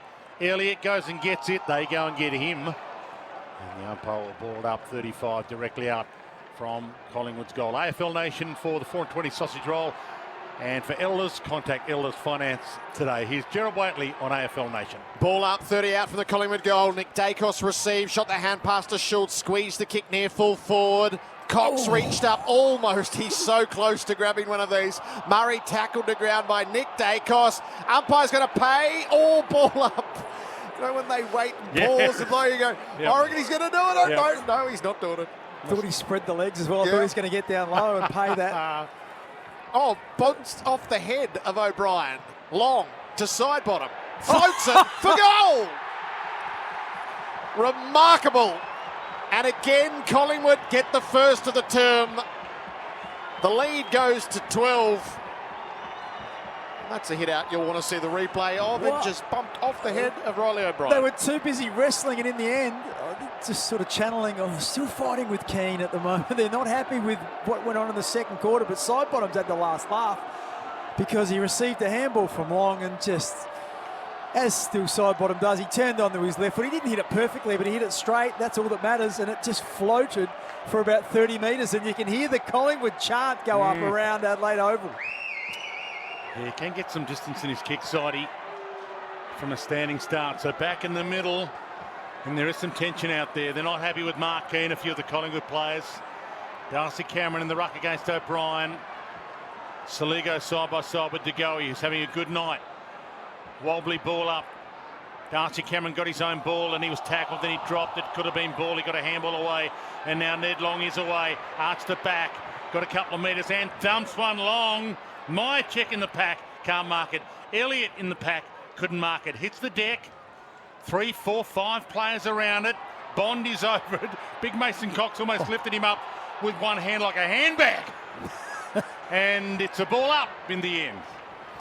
A couple of big clearances. Centre square for Collingwood. First 2 of this second quarter really put Adelaide under pressure. 12-point leaders, Collingwood, and pushing. Schultz roved the tap, kicked out across the face of goal. Curtin had to wait. Lipinski sticks the tackle. Curtin had to release. Laird's in the tackle of Houston. Ball in dispute. Worrell cleaned up. Bond got tackled. Oh, he got caught there, Curtin. Miller got dragged off his kick. The pressure's desperate around the footy. Collingwood are going to win out. Lipinski to Long, to De Goey, to goal. Yes! What a snap from De Goey, 40 outs. And Collingwood's relentlessness wins out. They have an 18-point lead as they make their move. Just, you called it. It's relentless, the tackling pressure. Adelaide, you thought they were out a couple of times, but there was just desperation. And it just kept coming until the ball spilt free and they found De Goey on the outside. Long again, he's had a nice start to this third quarter. A couple of influential clearances, and that's a goal assist to him. But De Goey, he was good in the first. We talked about his impact in the second half of the second quarter. Well, he's picked up where he left off. And Adelaide now, they've asked the question, what do you got? And we're about to find out. A few Crow fans not even in their seat yet from half-time and got back with their pasty. Collingwood running hot for Ream. They're scorching hot for Ream, Australia's favourite hot water. And that could be a crucial moment for New Farm. Australian through and through. That little bit of relentless pressure from Collingwood. Now, they're checking this to see if it's a goal, are they? They're taking a long time to bounce it in the middle. Yes, they must be studying replays for Toolkit Depot. If it hit the post, that would be the only thing you'd say, wouldn't you? The post, perhaps? So that's the one definitive piece of technology we have. We've got Snicko, so you would think that shouldn't take this long. Not seeing any replays at the moment. It's all good. So the AFL, whatever they're doing here, if they're checking it, they've ticked off and we're about to get underway again. Elongated breather for the players. Darcy Cameron and O'Brien. Ball knocked down to Soligo. Quickly caught by Long. Dispossessed. Ball. Gee, they're hot right now, Collingwood. Long. They are tackling ferociously. Tackling for keeps. As if every tackle is the last one they'll ever lay. Long pumps it long. Big Mason Cox. Can he get there? He can. Can't mark it. Side bottom off hands. Bang, bang, bang. They have landed 3 massive blows in a blink to start this third term, Collingwood. Wow. And Mason Cox, he hasn't marked one, but they've all been soft drops. If you're a small forward, you know where it's going, and there's value in that. But, geez, how good's Ned Long been? He's had 2 clearances out of the middle, and he's had a goal assist, so he's just been phenomenal. So, questions being asked. Your point, Adelaide has to change that midfield mix. Yeah. Peatling and Soligo are getting slaughtered. Too light. They got Curtin out there as a man mountain. I know he's inexperienced, but twice Long has caught Soligo once and Peatling the other time, holding the ball, just ragdolled them with the tackle. Mark Bickley from EGT, Australia's apprenticeship experts. This game is on the line right now. Collingwood by 24 points. Tap came to the side. Peatling gets there, throws it onto the boot, wobbles it to the 50. Tex made the spoil on Moore. Moore gets the push away though. Crisp tackled by Neil Bullen. Legal hand pass? No. Holding the ball. It's Neil Bullen's footy, 60 out. Thought Perryman was going to kick the ball, which would have been a 50, but fortunately he didn't. Crows need to find a marking target. Up into the pocket she goes, and up goes O'Brien. Oh, no. From behind, Cameron gives the hand pass to Keys, who takes the snap and misses across the face from deep in the pockets. The robot didn't want to take the shot, but Keys has been stone cold. They're down by 23. You feel like every moment's a Bendix Breaks big moment right now. Put your foot down with confidence. Bendix Breaks.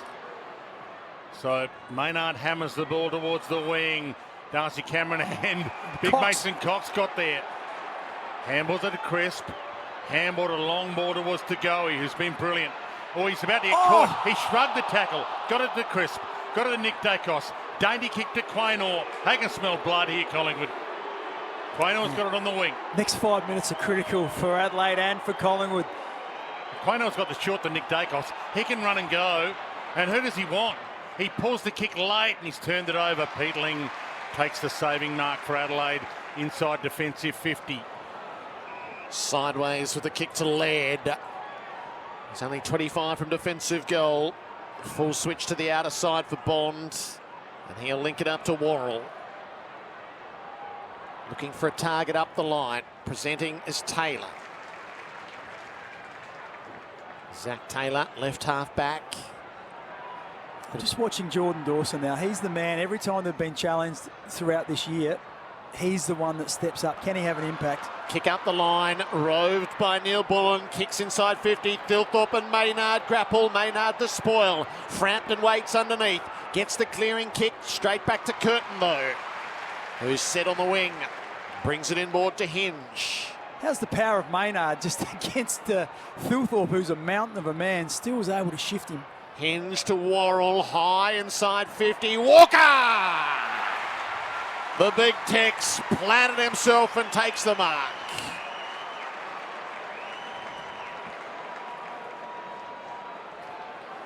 Well, you need your leaders to stand up. We're just talking about Jordan Dawson. Well, that time there it was Walker. Once again, just had a little bit of space. The kick was to his advantage, just dropped short. Moore was just a bit far out of the play to be able to impact it. It's been 5 in a row for Collingwood in the game and 3 in this term. Tex Walker from 40 outs. Oh, his kicks let him down. A rare moment. 2 goals, 1. And that pressure grows on Adelaide. The deficit is 22. Josh Dacos entrusted with the kicking, goes wide to Maynard in the back pocket, and he thinks about the short to Tagoe, then ignores it. He hammers it long. Crows had the numbers behind the ball, and a couple of Crows flew and got in each other's way. Peatling got the crumb. What was it to half forward? A little nudge maybe on Josh Dacos. No, Taylor takes the mark for Adelaide. So about to send the Crows back inside 50. They need a settler. It might be Thilthorpe to give it to him. Quaynor, big fist away though from Thilthy. Ball knocked down towards McCreary. Got there ahead of O'Brien. Hands to Maynard up against the boundary, half back flank. Dinky, dainty little kick to Crisp is delightful. In the middle of the congestion, he just dropped it in like a wheelie bin amount of space, and Crisp has it at half back. Just takes the full allotment of time as the clock ticks past 11 minutes in this third term. To go is his target. Up the line, strong hands in front of Laird. Just planted himself as immovable. Side bottom comes from the bench. Sneaks around the back. To go, though, is going to follow through where he pointed. Up to centre half forward. Elliott! Just didn't quite time the fly. Keys underneath. Release to Peatling. Squirts a kick into the middle. Frampton, though, is going to cut it off. Runs away from Tex. Kicks it up for Schultz. He's got it in the right forward pocket. He centres it up, and Nick Dacos will take the shot. Just the pressure again. It was Peatling, I think it was, who received the handball, but it was about to get tackled. Just threw it onto his boot, and it just went straight to Frampton, who's 25 metres on his own, and there's the rebound, there's the turnover, straight back inside 50, a mark, and then Schultz unselfishly just brings it inboard by about 15 metres, and Nick Dacos, man of the moment.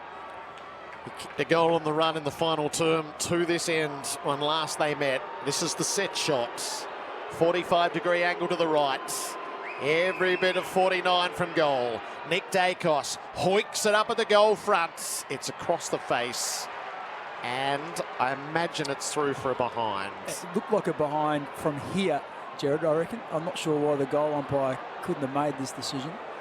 The boundary umpire and the goal umpire both had the perfect view looking down the line at it. I'm 140 metres away, I reckon.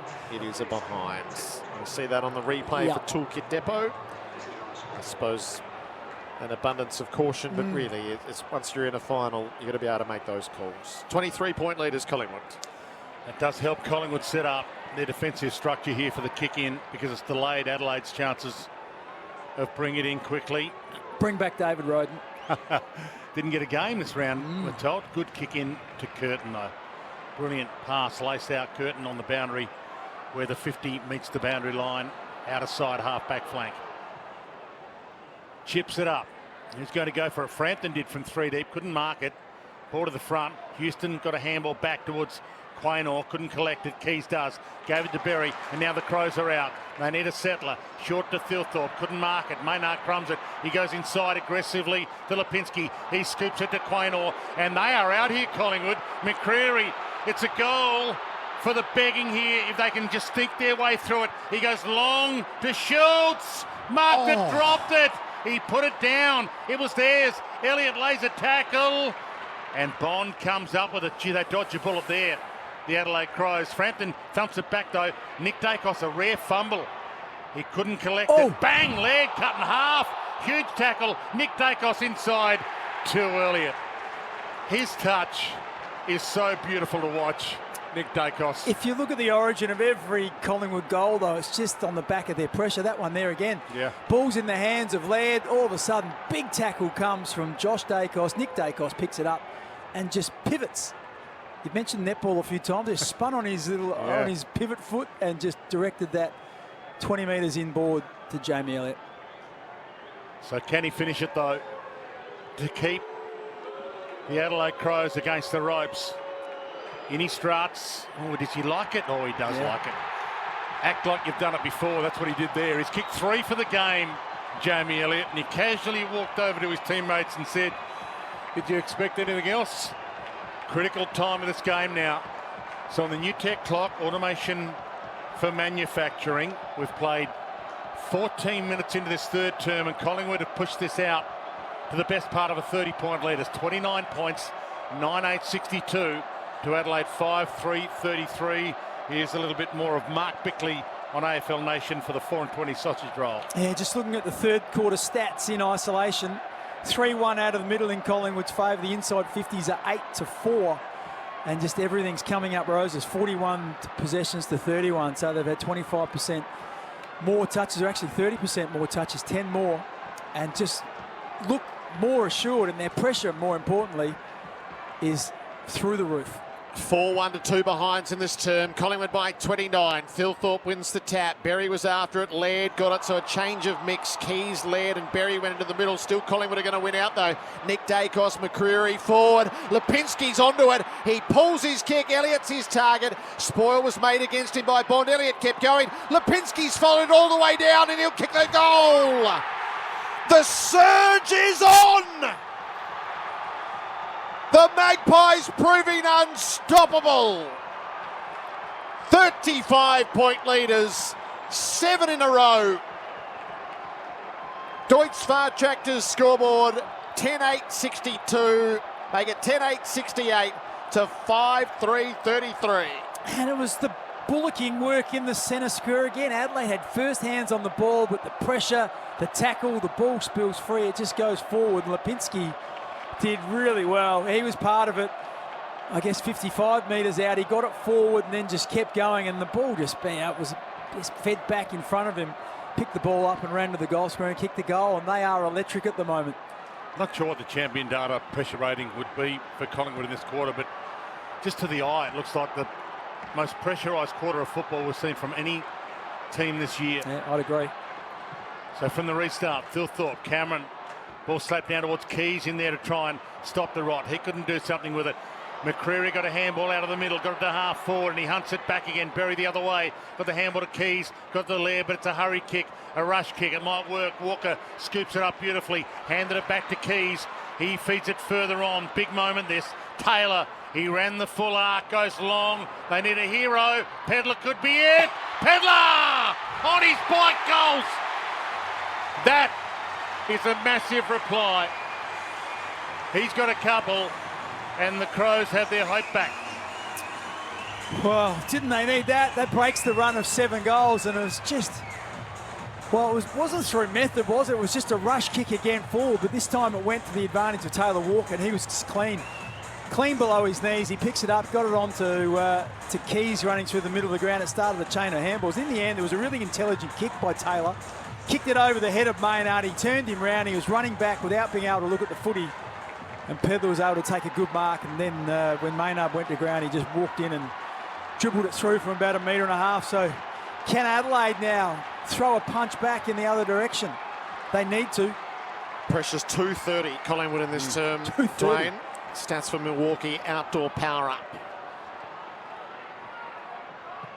29-point deficit, the Crows are staring down. Cameron took it out of the middle, got stuck with it, dropped it. Land's hand pass, taken though by De Goey. Fed it up to Pendlebury, straight out the front. It's Lipinski again. He's through the 50, big sticks in his eyes, and missed to the right. Had Dacos running shotgun with him, calling very loudly for it. Crowd not happy with the... Cameron took it out of the ruck. Yeah, geez, he had an eternity to get rid of it, then just dropped it. He took it the liberty, though, taking it out of the ruck. Something else has to happen for it to move into holding the ball territory. Well, look, as long as you've had an opportunity to get rid of it, I think that's the key part of it. So Worrell kicks it up in the air. Josh Dacos got a fist on it down to Hinge. Tried to thread the handball through the traffic. Frampton stood in the hole. Took the contact. Parker to Pendlebury. Inside the De Goey. They're taking it on at every cost. Strength. Absolutely. De Goey with the speed, the strength, and the know-how to Cameron. Goes wide. Frampton, good grab as well. Had a couple against him, including Tex, and he backpedals.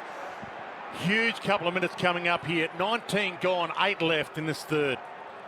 Frampton kicks Collingwood to the 50. It clears the pack. Myercheck's a chance at the back. He got a kick away. It is a behind. It's his second poster and his fourth behind. There's only a breath in that too. I'll tell you what, the breath for the collective Adelaide fans, they all exhaled at the one time. If that goes through, very, very difficult. The rubber band's being stretched, isn't it? You just wonder how long it can hold. Hinge goes long in the Tex direction. Parker has to fly against him. He got an arm, surely. Free kick to Walker. So Tex has got it middle of the ground.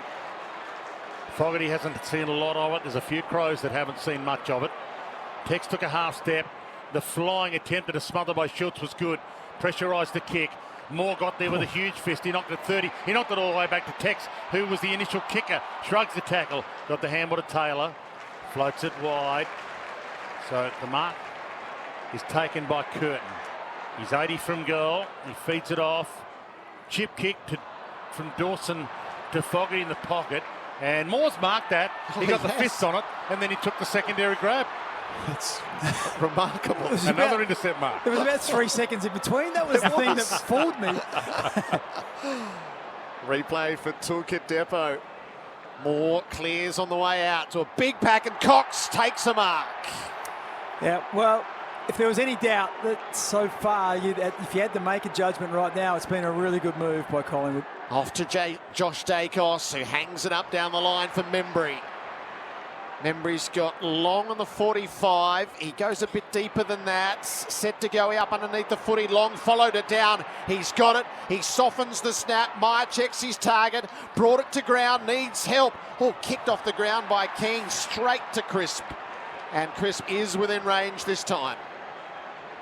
And there's been a bit of that from Adelaide all night. This sort of lack of control. Just indiscriminate kicks off the ground and scrub kicked forward. And the very organised Collingwood defence, we've commented on that all year. They're just beautifully positioned and they've just been able to repel them every time. Here's another opportunity. Be another front half turnover goal. Jack Crisp, 45 out, left foot drop punt is shallow and it didn't have the legs. Knocked into the post. Fourth rushed behind and a 32-point lead on the Deutz Far Tractors scoreboards. Our major partner is Mate Internet Mobile. $30 off for 6 months with Mate Internet. So 21 scoring shots to 9. Collingwood lead. 4 wide. O'Brien, will he get there to contest? Oh. He took the pack down but didn't take the share. And Frampton's handball a little untidy. Into the middle. Saligo put his head down hoping for a free. I think he sucked the umpire in there.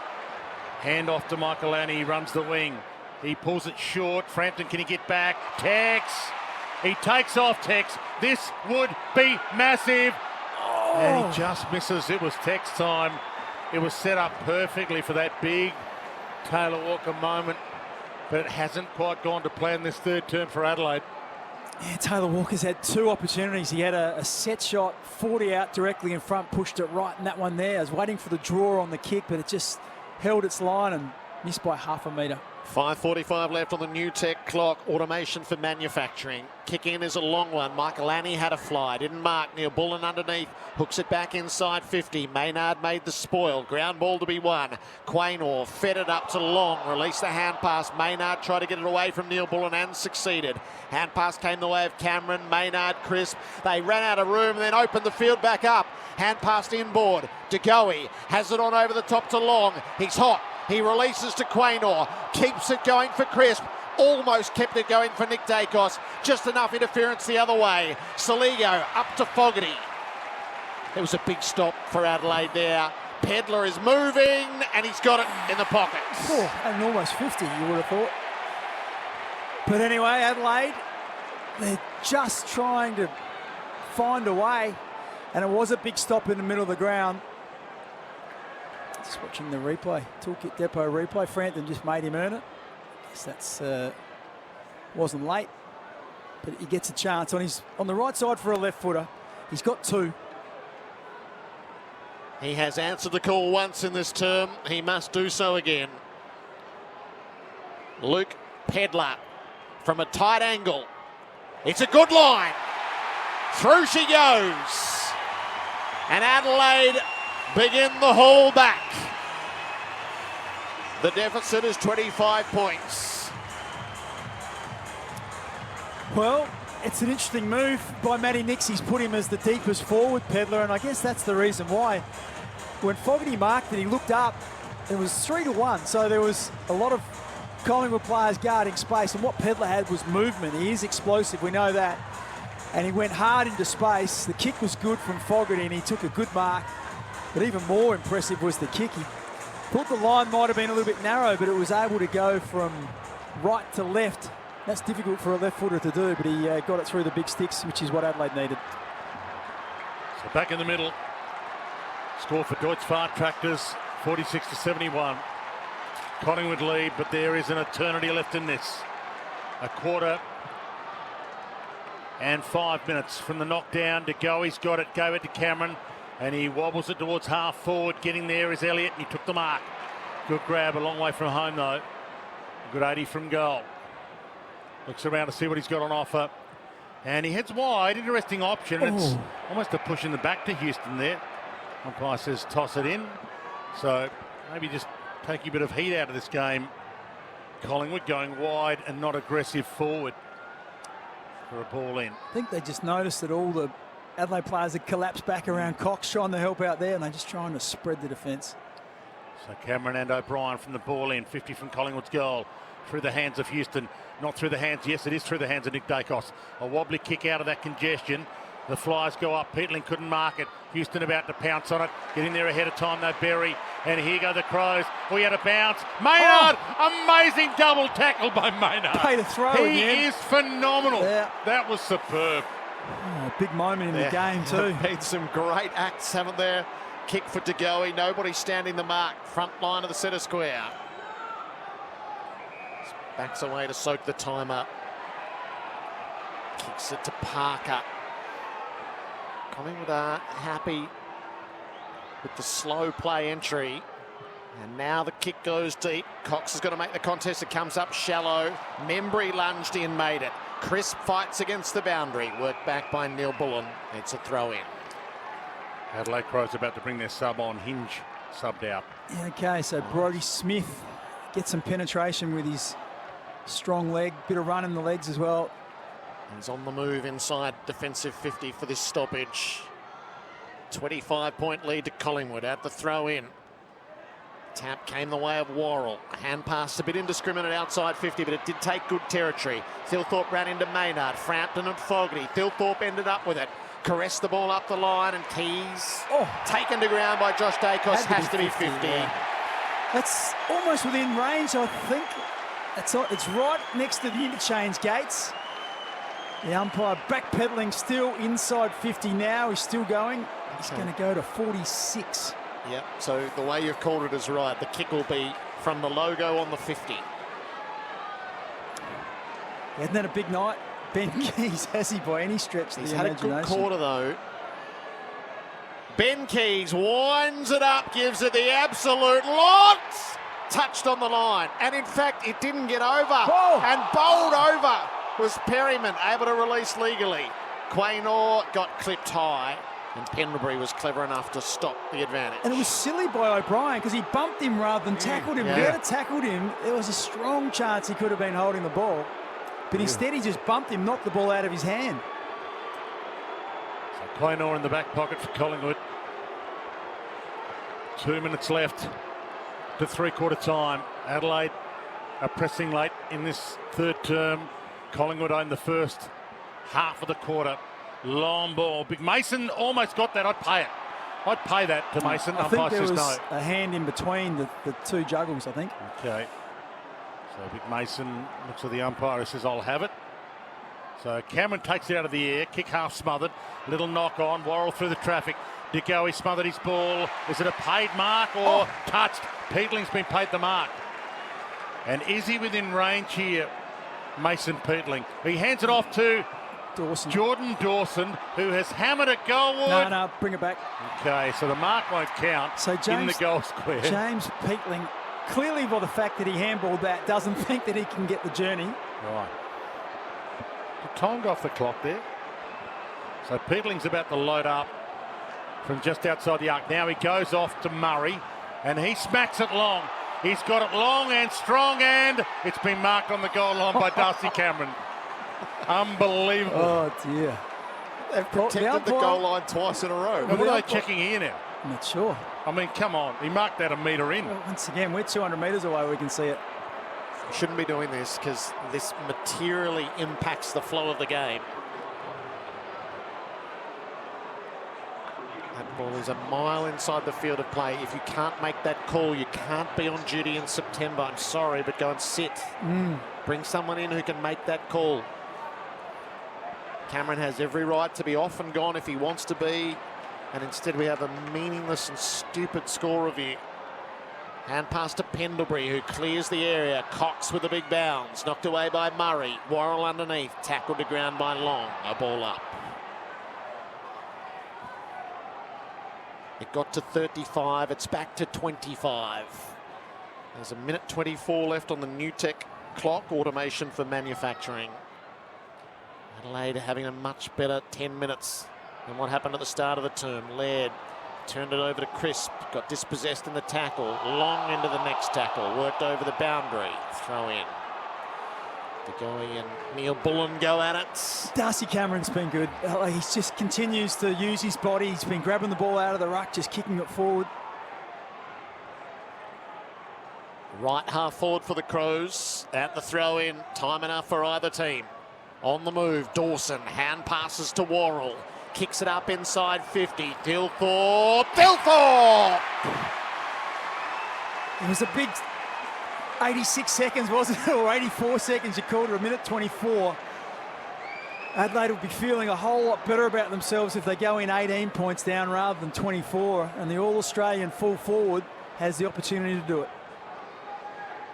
Kick was to his advantage. And now to finish the job. Right of centre, 50 outs. Riley Dilthorpe thumps it at goal. Perfection. The game has changed. The Crows have kicked 3 in a row. And it's manageable. Heading to three-quarter time. 19-point deficit. Well, it's been a bit of a trademark of Adelaide that they've been able to be mature enough as a footy team when the momentum's gone against them. And we saw it the first quarter against Hawthorn, it was 5-1. The first quarter against Collingwood, it was 5-1. And then Collingwood kicked 7 goals in a row in a final. But they've found the ability to stem the tide and come back and kick the last 3 goals of the quarter, including that one, which was vital. And they now go in with a bit of belief that when it does come together, that they can put pressure, and can put pressure on the scoreboard, at least with Collingwood. Time enough for something crazy here out of the middle. There's 20 seconds left. Ball up in the middle. O'Brien and Cameron. Crows are running hot for Ream. Ball knocked down to De Goey. Couldn't get away with it. Nick Dacos against the grain. Towed off the deck by Soligo. De Goey through the traffic. The Crows are going to get the roll of the dice here. Laird gave it up. Got it to Smith. The sub now on outside of the boot to Neil Bullen. Bouncing ball. Quaynor. Frampton. He's had a couple of moments in this third and he turns it over here. Soligo. He turned out of a jam. Kicked to a goal. And it's no score anyway.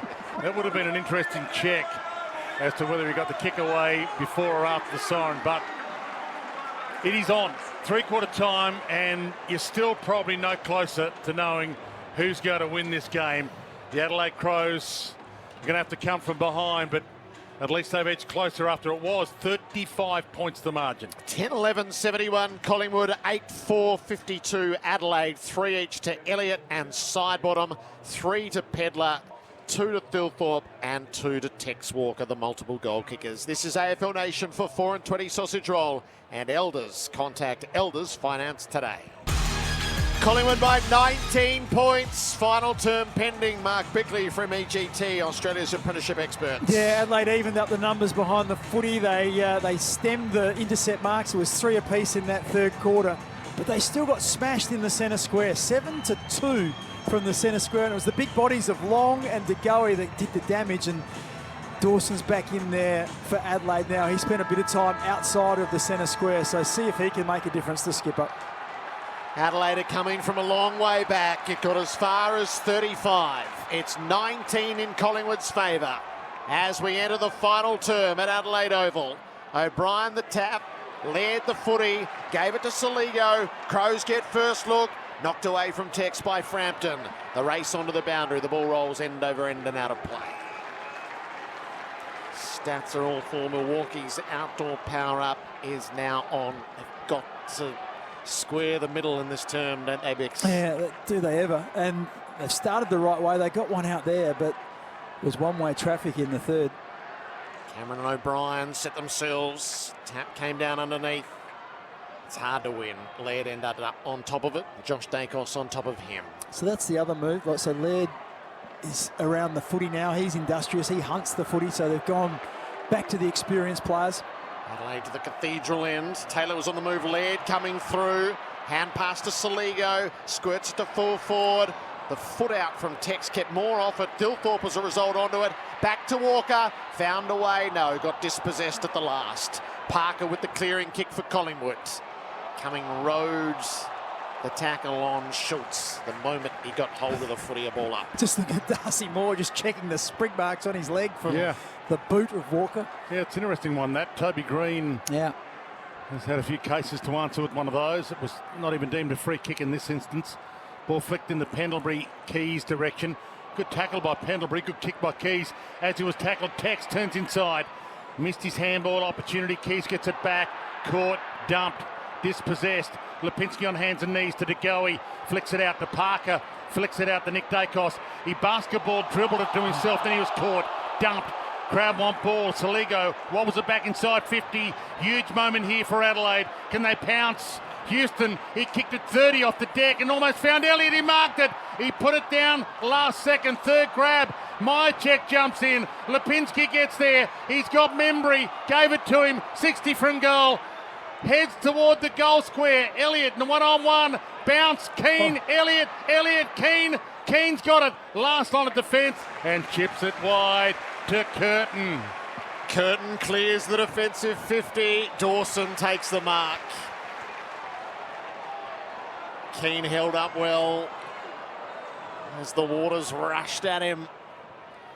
Dawson up to half forward. Thilthorpe in the middle of this pack. Knocked down. O'Brien. Clever hand pass underneath. Soligo's kick charged down by Perryman. Ball in the mess. Josh Dacos out to De Goey and off to Nick Dacos. Kicks to centre half forward. He overkicked Myercheck. Murray didn't mark. Keane lends a hand. Hand pass to Bonds. Needs to be clean, and he is. Has a lane to bring it out. Thilthorpe on the first bounce. Needs support inside. Kick goes to the centre circles for Taylor. Confronted. Thilthorpe on the follow-up. Drills it to the 50. Neil Bullen. Had players loose everywhere. He's got Tex out wide, which was really on. He was no closer to goal, but he certainly would have made it where Neil Bullen. Dawson sneaking around as well, near the man on the mark. What's he got? Alex Neil Bullen. Purpose recruited. He's been a huge influence on and off the field. He softens it to the teeth of goal. Curtin had a fly, dropped the mark. Perryman tackled by Walker. Soligo over his head. They're going to hit the post. Yep. It hit the post. 18-point deficit. This is going to get tight. This is going to get so tight, Dwayne. Well, 18 points means it might even get extra time. 3 goals to margin, short to Josh Dacos. Feel like Alex Neil-Bullen just missed the trick there. If he went fast, it looked like there was players open to him inside forward 50. Well, Josh Dacos and Pendlebury just wax possessions here to waste a bit of time. No one came to shut either of them down, so Josh Dacos goes long. Cameron direction. Dawson, he overcooked his jump. Membry hasn't had a big night at the office. He dives in there to try and gather himself a possession. Nick Dacos caught high. Membry's got it now, got it to Crisp. He handballs it to DeGoey, and here's that speed again. DeGoey, too wide from McCreary, or did McCreary misjudge it? Through his hands. Gave it up to Crisp. He loops the handball back again, but he gave it straight to Laird, of all people. Gave it to Dawson. He pops it, and he might have turned it over. He has. That was bizarre. He gave it straight to Parker, who was waiting in the hole. Risky kick into the middle. Well scouted by Smith. The Crows are on the break. Up to Tex. Dumps it forward. Poor choice. Frampton didn't deal with it. Philthorpe's got it. Leaks it up to Keys. Oh, no. Awkward bounce. They got to him. Mugged him. Brought him down. Thwarted him. The Crows get nothing. Ronnie Philthorpe had no one between him and the goals. He was only 15 metres out. He elected for a dinky little handball to Keys. I cannot believe it. Collingwood's aggressive kick in the middle. That little decision by Philthorpe. This is some sort of game. Houston gets their back pocket. Gave it up just in time to Perryman. He in turn to Quaynor. Heads out wide with the pass target, and Membry gets a moment here. He had to grasp that, and he took the chest mark against the boundary on the wing. It's a 3-goal margin. Collingwood lead. He goes inside to Pendlebury. The old man, the wise man, takes more seconds off the clock. We're down to 15 minutes left in the contest, unless we do get extra time. To Membry, back on the wing, more time off the clock. He can go back if he wants to Parker. He points to go long, and they normally honour what they point to, and he does go long, and it was marked by Worrell. To the Crows. It's a free kick. So a little nudge, and my check given the free. 80 from goal for Collingwood. 11-12, the free kick count. That is in Adelaide's Collingwood's favour. My check's going to land it up in the forward pocket. Cameron got down there. Plenty to fly against. Keane spoils over the boundary. AFL Nation for 4 and 20 pies and Elders. Contact Elders Finance today. Speaks a little bit about mindset there. Keane is the #1 intercept marker in the competition. Had hands free there, jumps above the pack and punches it out of bounds. So just feeling a little bit of pressure.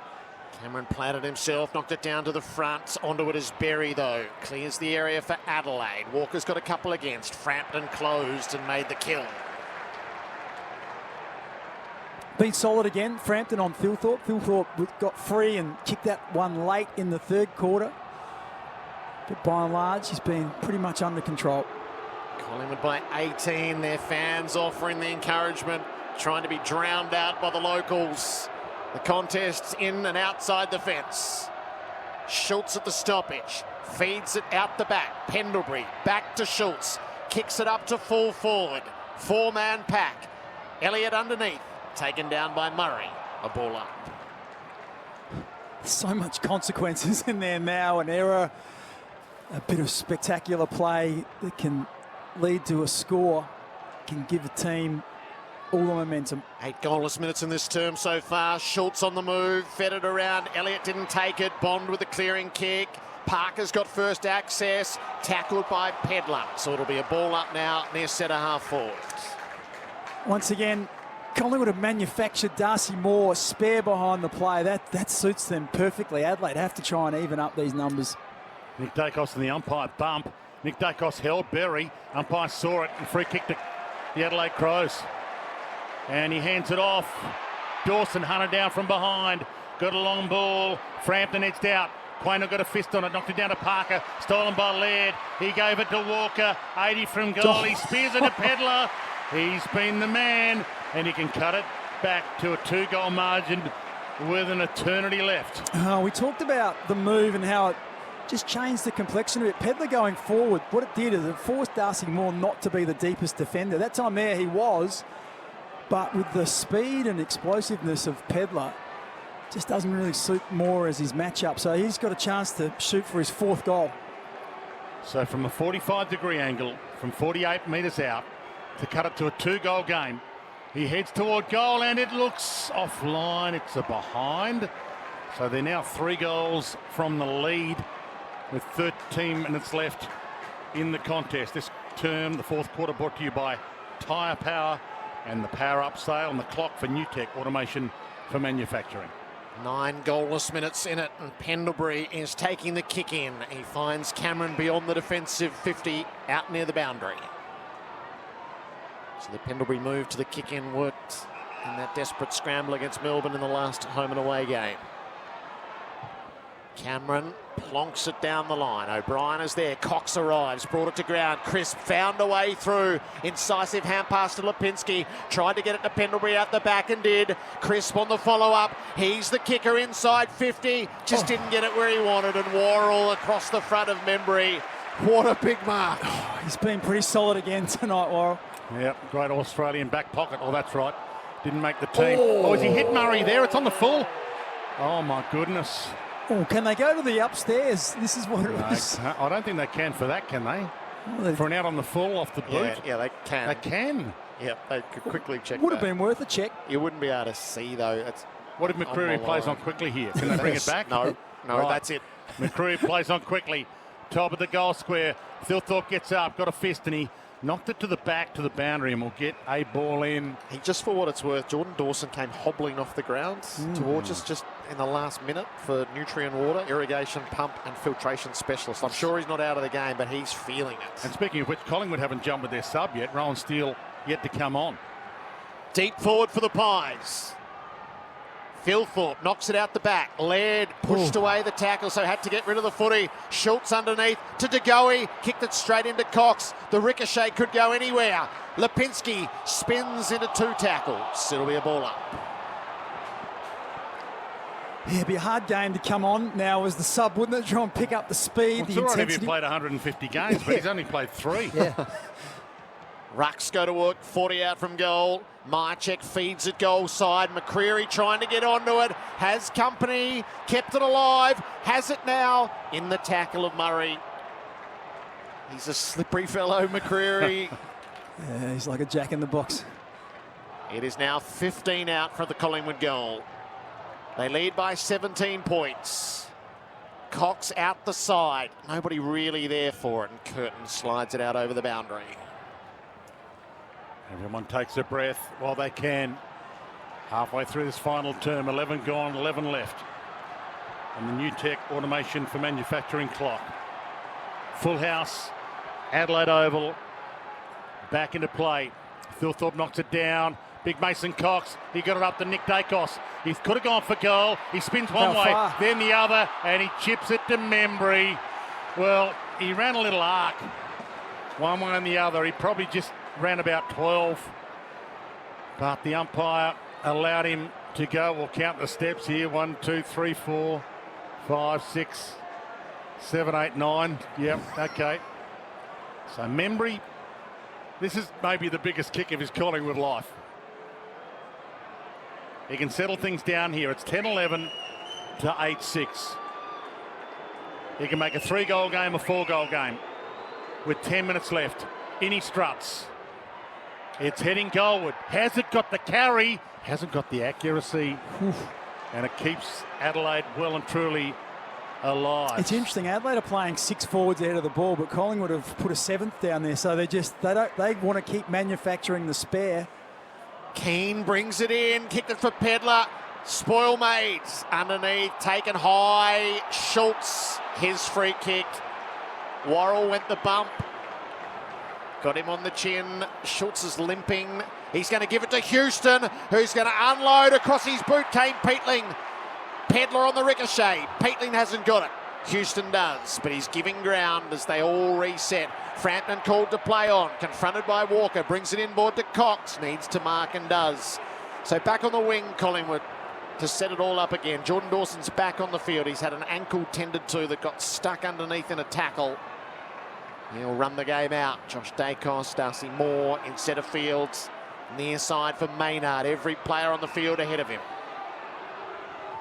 That's the kick for Parker on against the boundary. So this is that extra player they've got behind the footy. They're just being able to manufacture all these uncontested marks. Adelaide has got to man up. They've got to do it quicker. Up to Elliott, back to Maynard. Now the kick inside the 50. It wasn't much of a kick either, and Miller rushed across. He had a rush of blood. He did actually play on. The umpire called him, but he finds Walker with the kick. So Walker looks up. He's got Saligo out the back. It's a long launch. Saligo's got it. He's got Fogarty short. He's got Fogarty long. He's got Fogarty leading longer. He goes with a short pass out wide. Coming long. Phil Thorpe under it. Can't mark it. The crumb is massive. And side bottom gets there.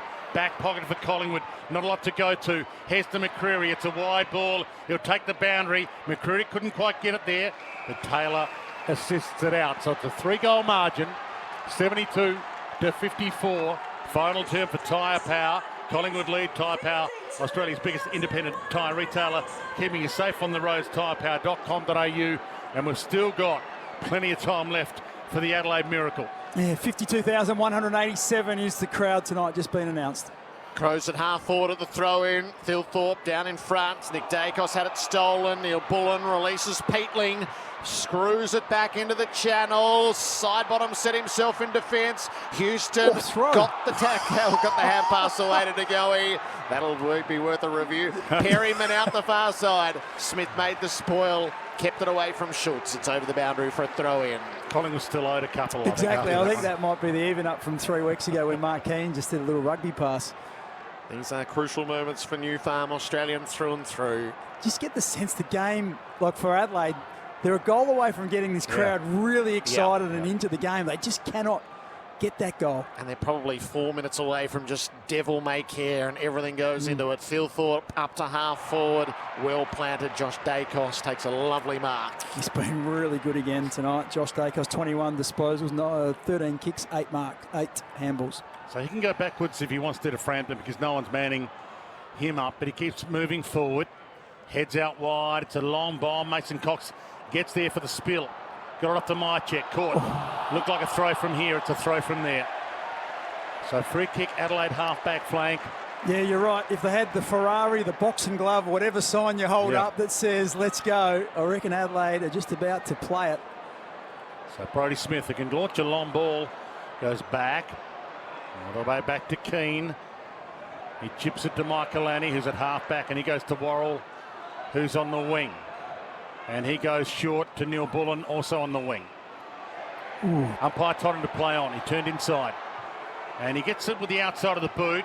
Under it, Frampton. That's a big grab at half-back, and we're down to 7.5 minutes and a 3-goal margin. Hand pass to Josh Dacos, hand pass to Maynard. Had to get the kick away under pressure, so it's a contest down the wing. Crows have got numbers at it. Murray over the top. Crisp, though, glides through. He threw it. 2 umpires saw it. So your point picks is right. I reckon they've got to get the next goal to make it 2 before they can Russian roulette. Because if you concede a goal, it's 4 goals and it's over. So you've got to get it to 2. Keys up inside 50 for Tex. He'll have the kick to make it 2 goals. Cometh the man, cometh the moment, hey? He launches across the face. It was coming and coming, but not getting there. I thought that was there. 2 goals, 4 for Taylor Walker tonight. Could have been some sort of game for him. So 3 goals and they take the lead, Collingwood now. Little nudge out by Riley O'Brien on Darcy Cameron. Umpire said no. Dawson picks it up, gave it to Miller. He weaves his way through the traffic. Back to Jordan Dawson. So they're just waxing possessions here. Bond on the wing, chips it inside, and he found his target, just Saligo. He opens it up to Smith. He's almost within range, Brodie, and he does hammer it. He gets under it. It's long, and it's not strong, and it's offline, and Darcy Moore takes another intercept mark, and he wastes no time. Heads out wide to his mate Sidey. Always trust Sidey to go and get it and do a right thing with it. Smith had Isaac coming all on his own, 25 metres clear, about 30 out from goal. He went for the 60-metre bomb, didn't get it. He had to kick it there, didn't he? Yep. Long down the line. Crows disrupted the pack. O'Brien knocked it out the back to Keane. Low down kick to Smith. Sets it up to half forward. Darcy Moore again. How many intercept marks is he up to? Best man on the ground at the minute. What a game he's played. Yeah, that'll be number 9. So like I said, we're almost in record territory. I think, isn't it 10 or 11, I think? 19 goalless minutes in this final term. Moore out the far side. Cameron had it knocked away, coming tied up as soon as he got hold of it. It's almost the opposite of the last time this game was played, where Adelaide were resolute in defence. This time Adelaide are pressing, but it's the Collingwood defence that are holding up.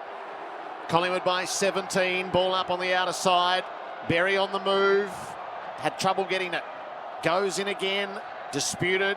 Saligo took him on. Hand passed into space. Lipinski arrived, knocked it back inboard. It's desperate stakes. Pendlebury got it from Schultz. Just found the way through, as he so often does. Out in front of Lipinski. It'll sit perfectly. It is, in fact, Steele who's just come onto the ground. He's gone to Lipinski. It's a nice first touch to get, isn't it? Out. What poise. I mean, he really knew that he couldn't waste it. Yeah, but it was, go back to Scott Pendlebury, though. There was about 4 or 5 efforts where blokes went to pick it up, it bobbled out, it got tackled, it hit the ground again. Pendlebury gets it, steps sideways, pulls back. Short to Elliott. Back to Lipinski. Time is Collingwood's ally with a 17-point lead. And they run a little more off and reach time on, and now side bottom comes up. So this is all still 60 metres out from goal. And there's only 4 minutes and 20 seconds left all of a sudden. Side bottom is going to land this up at full forward. Cox came out with the pack. Miller up, has it underneath. Risky ball. Fogarty onto it, in the tackle, released. Bond got walked over. Collingwood had numbers for a moment. Keys got caught by Perryman, found his way out. Hand pass to Fogarty, forward to the play. Michael-Annie's all on his own. Now go! He gets it to Fogarty, back to Michael-Annie. Oh, they are relentless, Collingwood. There is no beating Collingwood tonight, the way this pressure is. Tend to agree with that. They just have all the answers. And Adelaide, at the other end of the scale, looked like a deer in the headlights, just then they just didn't know where to go, what to do. And Maynard is a tackle and hit and bump and harass machine. And he's enjoyed every minute of this. O'Brien tried to kick it out of the air. Side bottom on hands and knees. Got it to Darcy Cameron. He sweeps it to Smith, though. Hunted down was Jordan Dawson. Barrels it towards attacking 50. Almost Maynard front on contact. Could have been a free to Maynard, surely. Had to be. Crow fans won't like it, but I reckon that was there. And he can settle things down with 3 minutes left. Crisp, loose at half back. So every kick mark takes 8, 10, 12 seconds off. The clock is running on Adelaide's hopes. The new tech clock, automation for manufacturing. Long up the line, plenty fly. Cameron toted out the side. Nick Dacos found the way through. Oh, and his kick is perfect. Schultz marks 40 outs. Take your 30 seconds, young man. I think that's the instruction. But how good was Dacos? We talked about Pendlebury and how he was just able to step sideways, step back to get himself out of trouble, to then put it out in front of Steele. Well, that time there, it was Dacos. He just stepped inside, sold a dummy, poised, composure, put it onto the chest of Lachie Schultz. Lachie Schultz to hammer the nail in. From 50 out, winds it up. It's offline. It slews out into the pocket, and it is intercept marked it by O'Brien. Your point would have been better than that. At least it would have made it impossible for Adelaide to win in normal time. But they could win in normal time now. They need 3 goals in 2 minutes. And they'll take the lead. Wide ball. Pendlebury gets there and he knocks it down. He just got a hand on it, Pendles. Good spoil from the old man. He had the ups to get there in time. 2 minutes left. 72-55. Collingwood lead. They did lead by 35. It's been a phenomenal quarter for a quarter with barely any scoring. Back into play. The Collingwood chant rings around the Adelaide Oval. Seconds start rolling again. picked up and swept forward by Long. Got it to Nick Dacos, the genius, laced out to Mychek, and that is game over. Brodie will take the full 30 here, and there'll only be a minute left in the game when he kicks a goal, and a point makes it an even 3-goal margin. In a game that's been so much rough and tough and tackle and smother, just the class of Nick Dacos. His last 2 deliveries inside forward 50, the player did not break stride. How many points, Mychek? 4. Could he kick a 5th?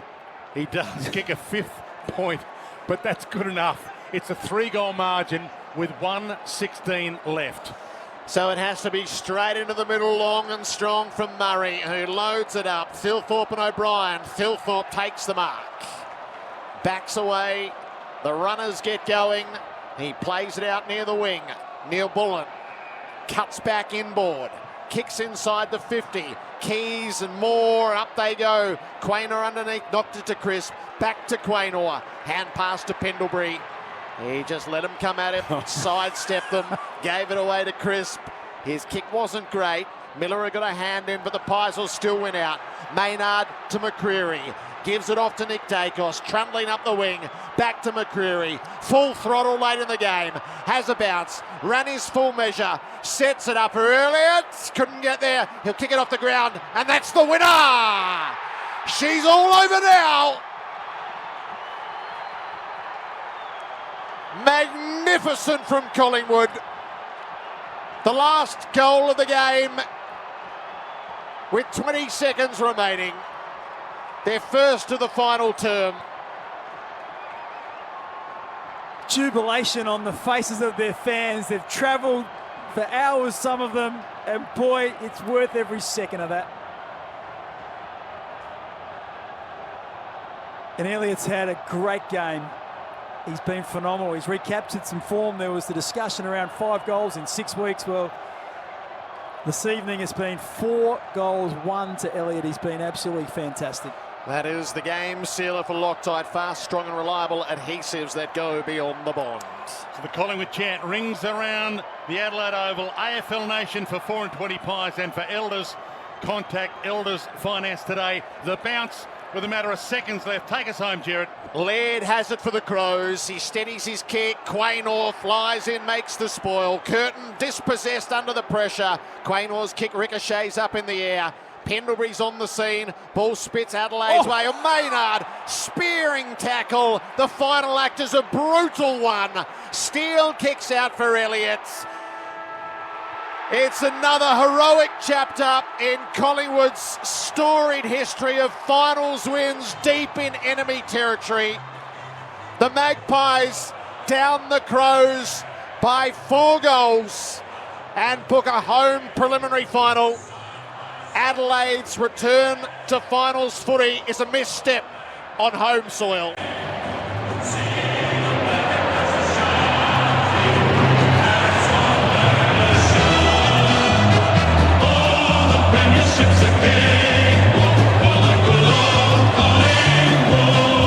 There was no shortage of feeling at the end. Maynard central to it again. That was the most brutal tackle to finish. Well, Alex Neil-Bullen, he just was trying to extricate his rib cage from the turf. He just got run through and he's doubled over for a bit. But that just indicated the ruthlessness, the brutality of the way that Collingwood arrived tonight to play, and it was evident all night. And they won the tackle count comfortably. They won so many elements of the game, but it was just about the way they went about it. They would not yield at all. And as you said, how many times have they done it? They've gone on the road.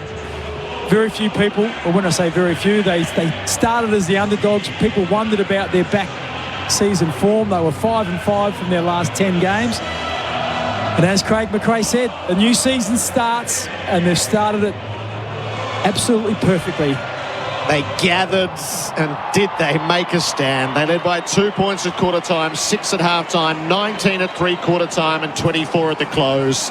The final score at Adelaide Oval, Collingwood 11-13-79, defeat Adelaide 8-7-55.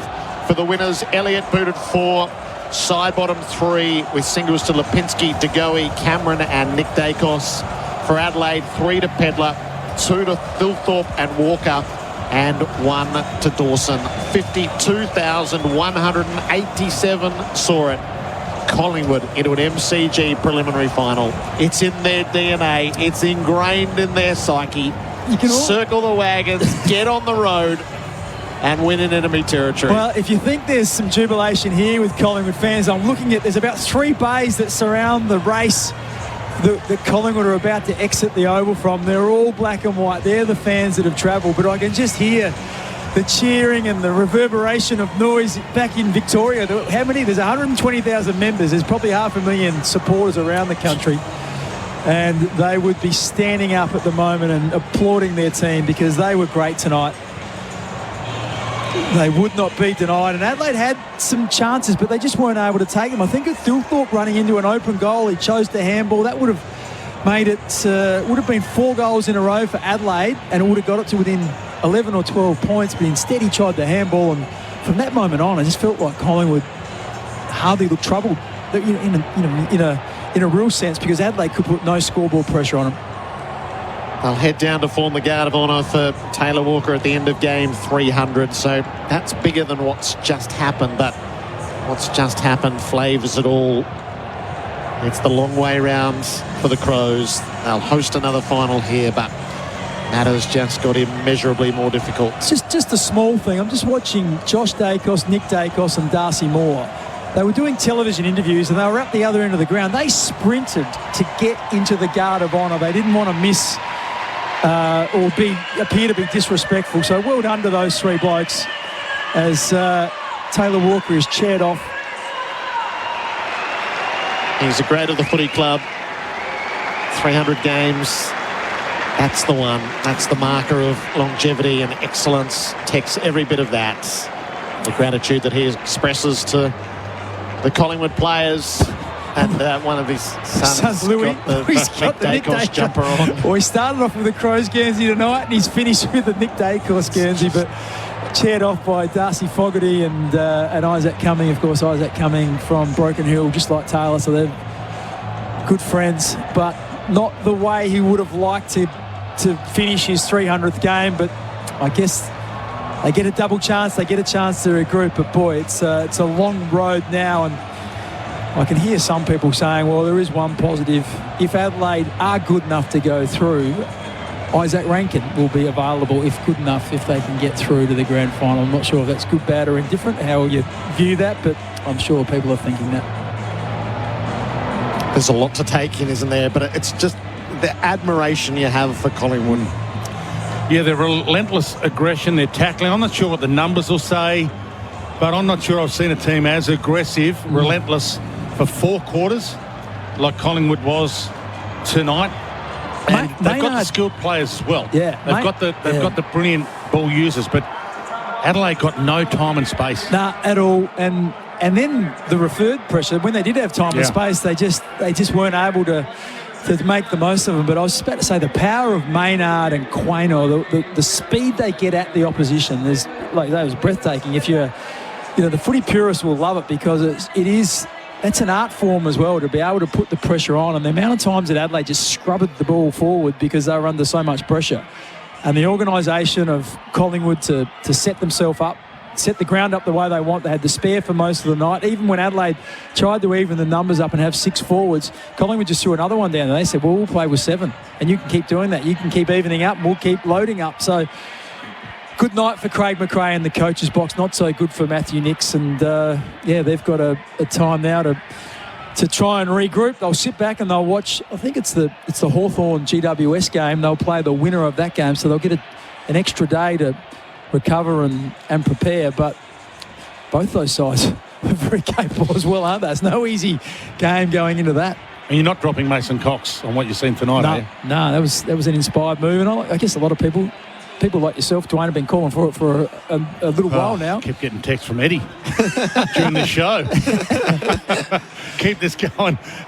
And De Goey was great tonight. What a difference maker he is. Jordan De Goey. Yeah, I love this game. Out of stoppage. Yeah, 26 disposals. Ended up with 3 centre clearances, 6 clearances overall. He was really important. Pretty much from the halfway mark of the second quarter when he went onto the ball. just was really influential. And we've known that he's been building towards this. They've managed him beautifully. And once again, full credit to Collingwood because he missed a lot of footy. He came back, played predominantly as a forward, was subbed out a couple of times, and then they just built up the midfield minutes. And I know Melbourne fans will hate it, but Braden Maynard is legally tough.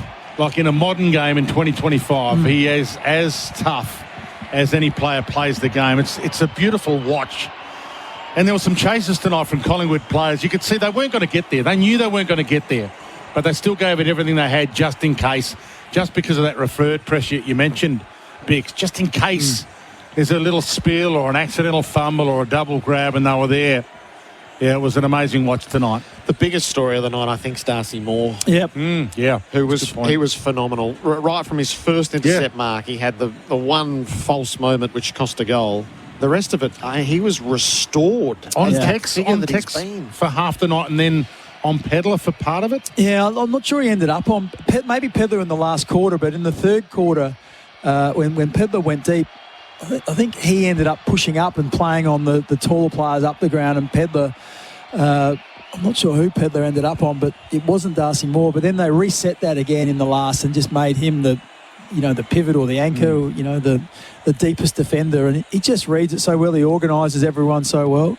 But it's all dependent on what is happening up the ground. And when the pressure is on up the ground and you haven't got a chance to look up and direct the footy in any way, shape or form, and you're just banging it long, then that's what gives him the opportunity to be able to play off his man, to be able to do those intercept marks. And his positioning, the way he did it, was absolutely fantastic tonight. And yeah, Jamie Elliott was another one who was sensational. 4 goals from him, just continues his great year that he's having. And once again, just shakes him out of a little bit of lethargy that he may have been feeling in the last 4 or 5 matches that he's played. But he was great again tonight with 4 goals.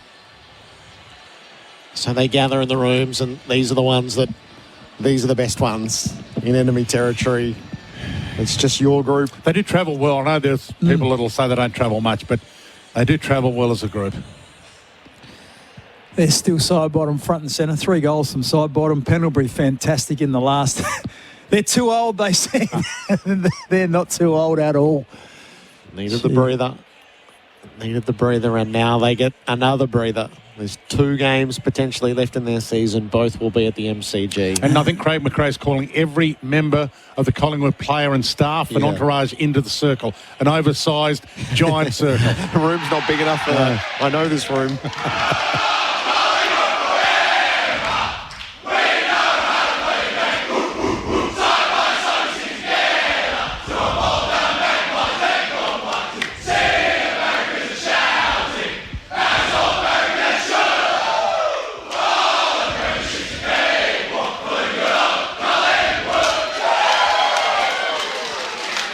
More an oval than a circle to get them all in. Yeah, Craig Kelly was in there as well. Even their media person taking video was arm in arm. Stopped taking video so they could lock arms. It's the runner, the board members. Yes. You mentioned one, Ned Kelly. Ned Long was important tonight as well. He ended up with 5 clearances, a number of centre clearances. His size...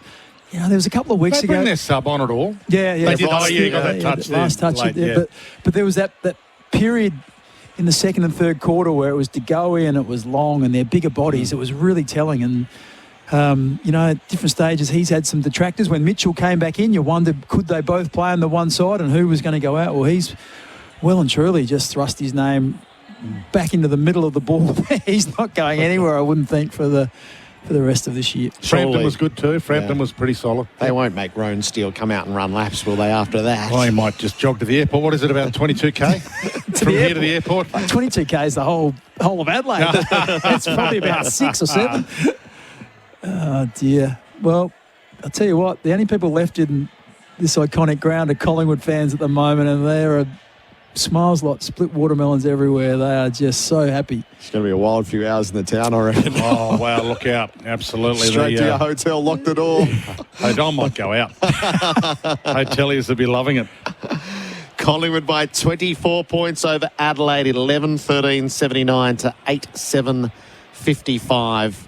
52,000 into sets. So we'll deal more with Adelaide as we go. But they've got the Mark Keane incident, the elbow to Steele side bottom, which it'll be interesting to see how all of that is assessed, as the Collingwood players throughout the night were at Keane telling him he was going to be suspended for it. It was staggeringly missed by the umpires at the time. Yeah, it was interesting. It was a interesting collision because he got knocked off his feet. I instantly, we're sort of at a strange angle at it. I thought he'd thrown his leg out and knocked side bottom over, but I totally misread that. But it's going to be interesting to watch because they did instantly. And side bottom, he very rarely remonstrates, does he? Side bottom, and he was straight up to Keane. He was in his face, and of course, would have been teammates at some stage. But all the Collingwood players, particularly at half time, were into him. Peter Moore down there as well, enjoying the celebrations. Darcy played, as you mentioned, a great game. It's amazing scenes down there. When you fight like this, your touring party is the bigger than just the actual playing group. Your touring party is the mums that have come over and the wives and girlfriends that have come over, the kids in the room. It's all part of it. So Craig McRae had the club dinner at the MCG on the Wednesday night to set themselves for the mission ahead. And if you were reading body language and the like, you would say there's a lot that was said there which is now reverberating through those. It's clearly a coaching triumph for him, as well as everything else that we've referenced so far. And what about the belief that generates from here as well? Like, not that they would have been short of belief, but that just emboldens them even more, you would think, to be able to come across to, Adelaide. They've only lost one game here at Adelaide Oval this year. That was to Geelong in gather round. But since then, it's been a perfect place for them. But they ran into a side tonight that was just hell-bent on not leaving this ground until they had what they'd come for, and that was the win, and they did it in spectacular style. Gee whiz, that's just fired a shot across the bow, hasn't it? I was here thinking, you know what, the winner of the Geelong and Brisbane game probably is the outright favourite for the flag, but I'll tell you what, how could you discount Collingwood after that performance? Yeah, they're right back in the reckoning. The 5-goal surge at the start of the third quarter, that's the lesson. That's what finals football looks like. So if Adelaide are going to learn from tonight, there'll be a bit of time to study that, as they got caught in the headlights straight after the halftime siren, and Collingwood just came at them ferociously. Belted them out of the middle, one field position, just muscled some of those goals through. Yeah. Do you know the latest with Bobby Hill? Is Bobby going to be available at some stage or not?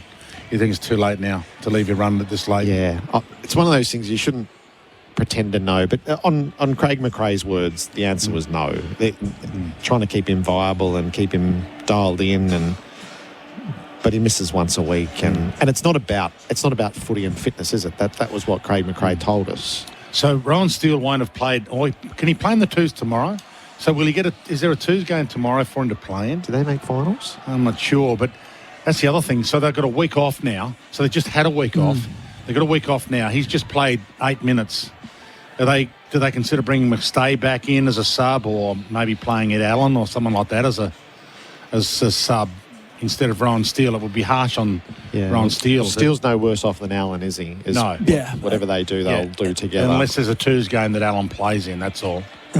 Well, I'm guessing tomorrow morning he might have an early night tonight, Rowan, and then tomorrow he's got the GPS in the back of the jumper and away he goes. But Tom Mitchell's the other one. He's got the experience as well, but he probably doesn't.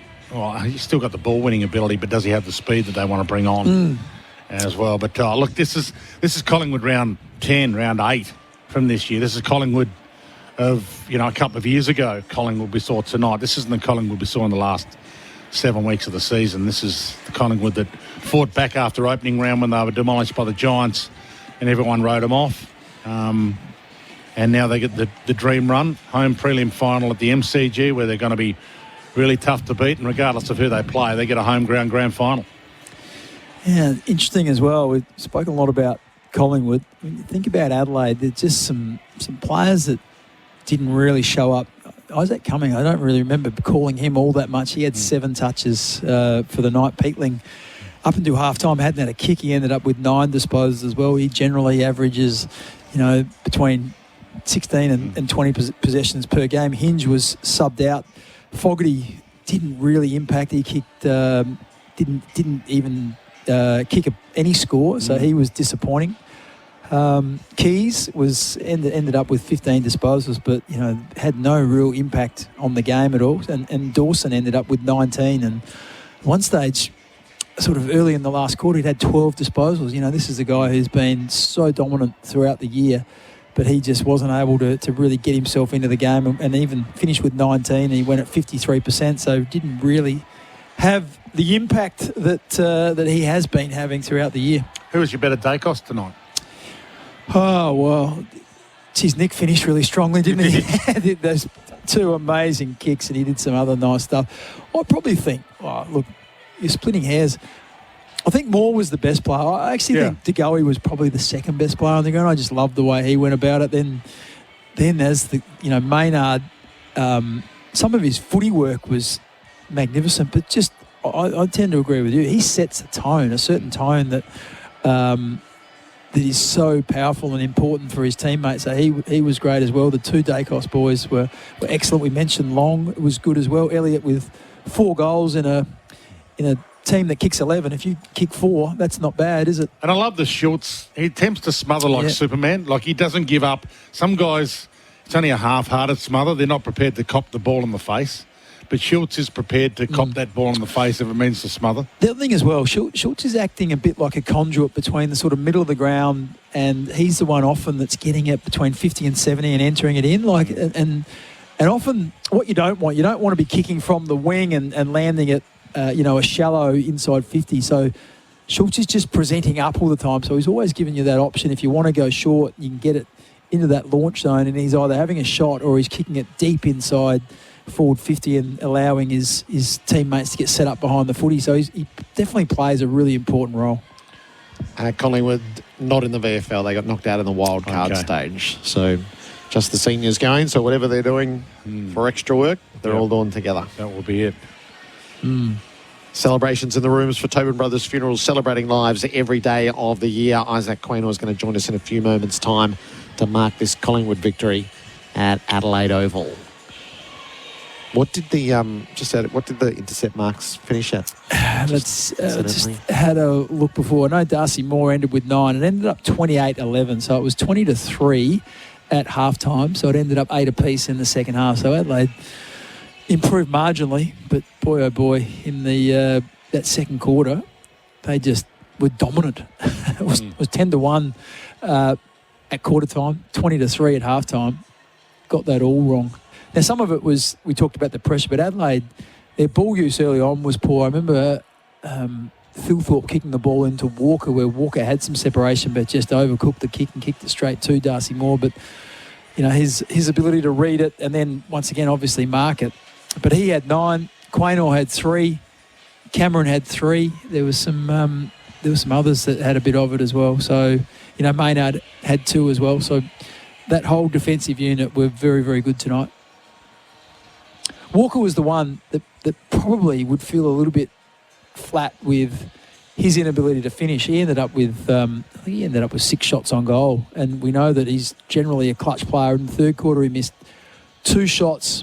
He had 2-3, so he had 5 shots on goal. But, we generally expect him to kick at least 2 of those 3 that he missed. So, yeah, he'd be a bit disappointed that he didn't have his kicking boots on.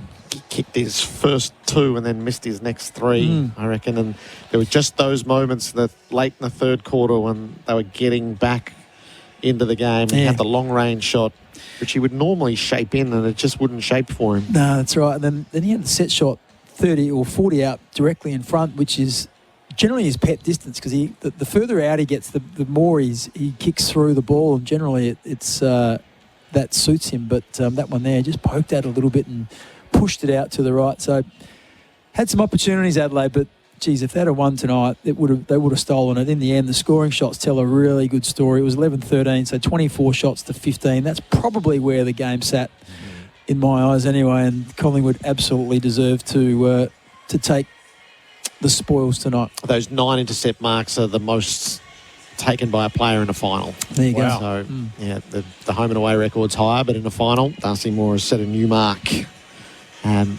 Right from the outset, he took the first intercept mark of the game and all the way through. So, well, you talk about walking taller.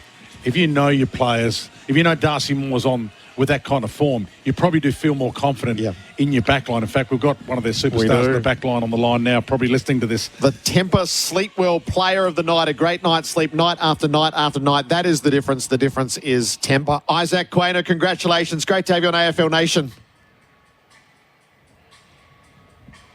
Oh, just rattle around. All that, I reckon there we are. Isaac, have you got us?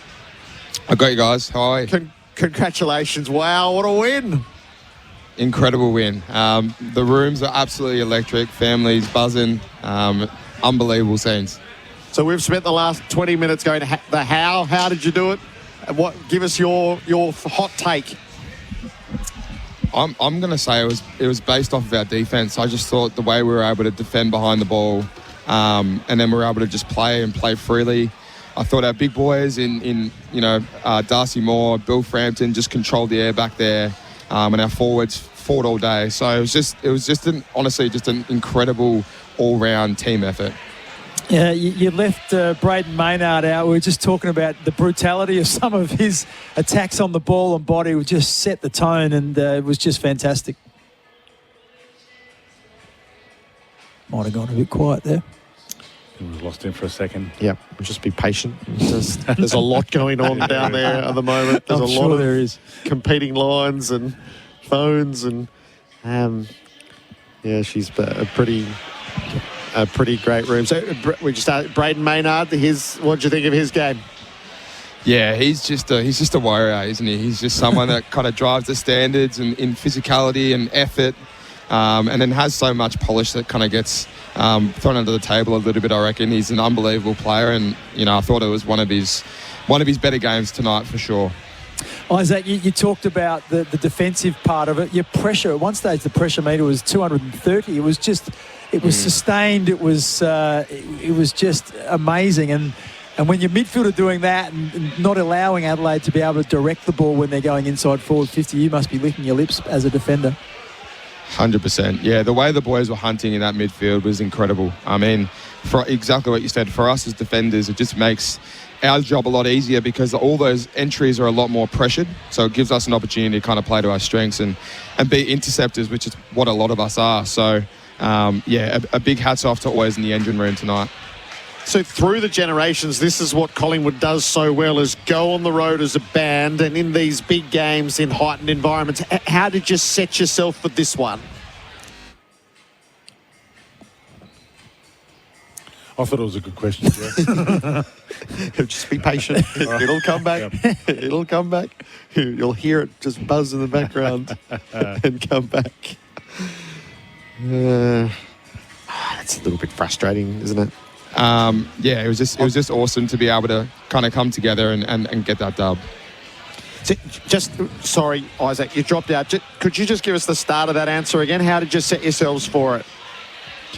Yeah, I just said that, we had a bit of unfinished business, obviously come back here, 3 weeks ago, I reckon it was, or 4 weeks. And we thought we played really well, played to our strengths, and just couldn't quite capitalise on the scoreboard. So it was really good to come back over, knowing that the Magpie Army was going to travel over with us and come out, really firing. We knew Adelaide were going to come out firing too. A lot of their players hadn't played finals, and it's a different ball game. So I just love the way they were able to steady the ship and then kind of, put the foot down in that third quarter when it really mattered. Gives you a great chance, doesn't it? Most definitely. Well, now it's, week off and, straight into a prelim, which is so exciting. So, two more wins and you can be a premiership player is pretty crazy to say. So for now, we're going to rest up, enjoy it with our families and then to work. How did you have any trepidation coming here tonight, Isaac? It was fairly predictable what was going to happen, regrettable though it is. How did you find the environment when you got the footy for the first couple of times? I did hear a little bit of it, but to be honest, I get so locked in games. I don't really pay much mind to anything else other than what's on the field. So, to be honest, what I paid mind to was the Collingwood fans with the Collingwood chant and the incredible noise that they were making. So, I honestly just didn't pay much mind at all. Yep, that's the best way to approach it. Isaac, congratulations. Hey, the Temper, it's a great night's sleep with Temper. The difference is Temper, the pillow is all yours, although I don't know how much sleep will be had tonight. Well done. Thanks, guys. Appreciate it. Terrific. Isaac Quaynor in the Collingwood rooms with us, 24-point winners over Adelaide. We have some awards to give out next as we bring it all to fruition.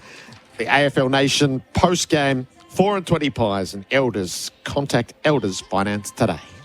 You're listening to AFL Nation for Elders. Have you heard? Elders offers finance solutions nationwide and 4 and 20 pies. You can't have footy without a 4 and 20 pie.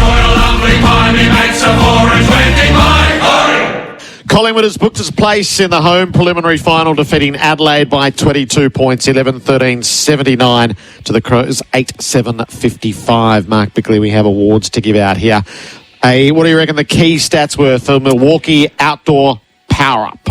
Well, the big one was the intercept marks from Collingwood. It ended up 28-11, which is just a phenomenal, unbelievable stat. And in the end, it was 20-3 at half-time, and that was just so telling. And apart from that, it was probably just the Collingwood, their efficiency with ball in hand. In the end, they were 71% disposal efficiency, and Adelaide just 66%. The pressure just forced Adelaide to give the ball back to Collingwood. Toughest player of the day for Truckline for your truck and trailer parts. Visit truckline.com.au. I love Jordan De Goey's game. I thought he was one of the better players for Collingwood, whether it was clearance or tackle or just doing that, using his bigger body. I thought he was outstanding tonight. The tackler of the game for Bar Crusher Boats, Australia's ultimate fishing weapon. Ned Long had the most tackles on the ground, and that showed the way he played. There was a number of times when Adelaide had first possession, particularly in the third quarter in the centre bounce, and his tackles dispossessed them. He had 9, so he gets the nod in that regard. The unmissable moment for Drinkwise. You won't miss a moment if you drink wise. They're a good set of these. Yeah, well, with Nick Dacos with the kick on the outside of the boot, but I had to go with Lockie Schultz and just how quickly he summed up that Darcy Cameron was goal side of his man. He was running through the bullseye in the middle of the ground, and he went the big torp. He kicked it probably 65 over the head of Darcy Cameron, who then ran onto it and socketed it out of midair from the top of the goal square. It was fantastic. Game-sealing moment for Loctite. Loctite, fast, strong and reliable adhesives that go beyond the bond. Jamie Elliott kicked the last of the goals with 24 seconds remaining. It was won by then, but just that one piece to finish it all off. Loctite adhesives beyond the bond.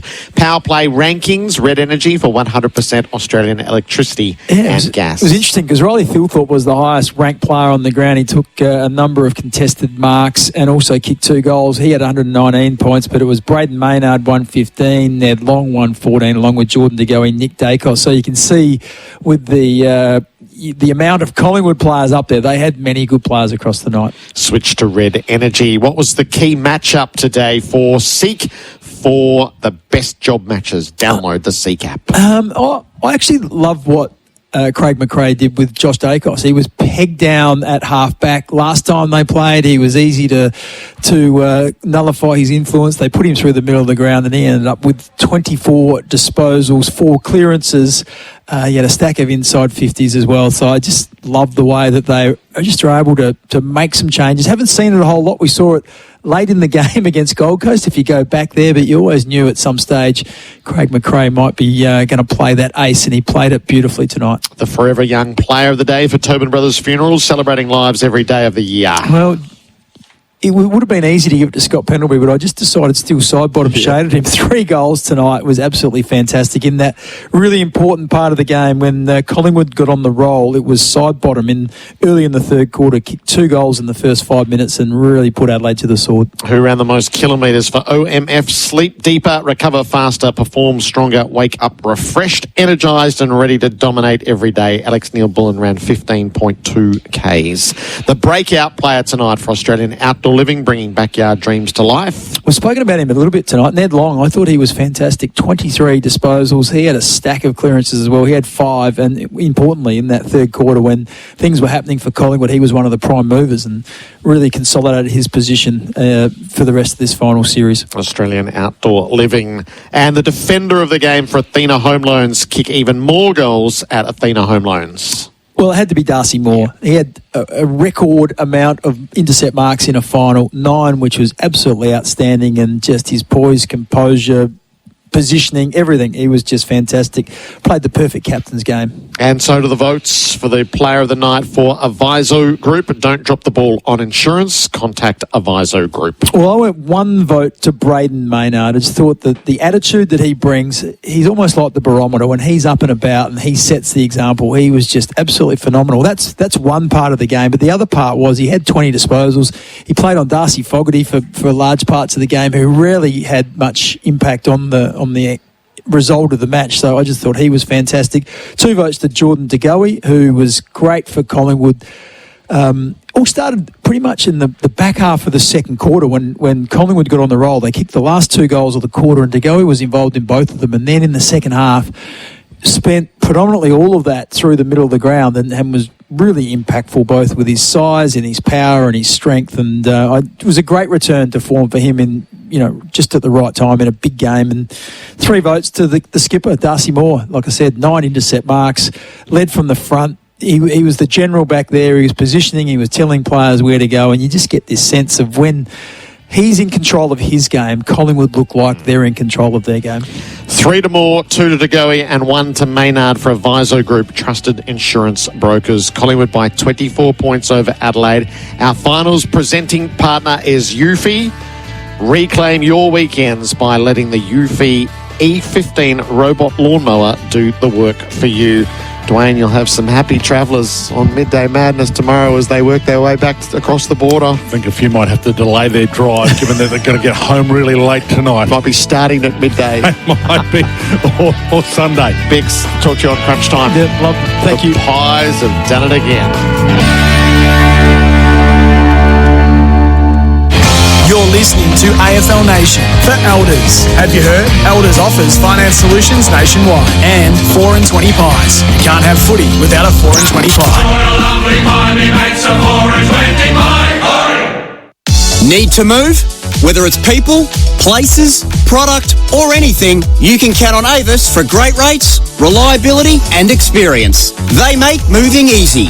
Avis Truck Rentals has the vehicles, whether you're moving 1 bedroom or 5. With trolleys and hydraulic lifts, Avis Truck Rentals will make your moving day stress-free. Don't pay others to do what Avis makes easy. Avis Trucks, utes, vans, buses, and 4-wheel drives. With a branch near you, avis.com.au.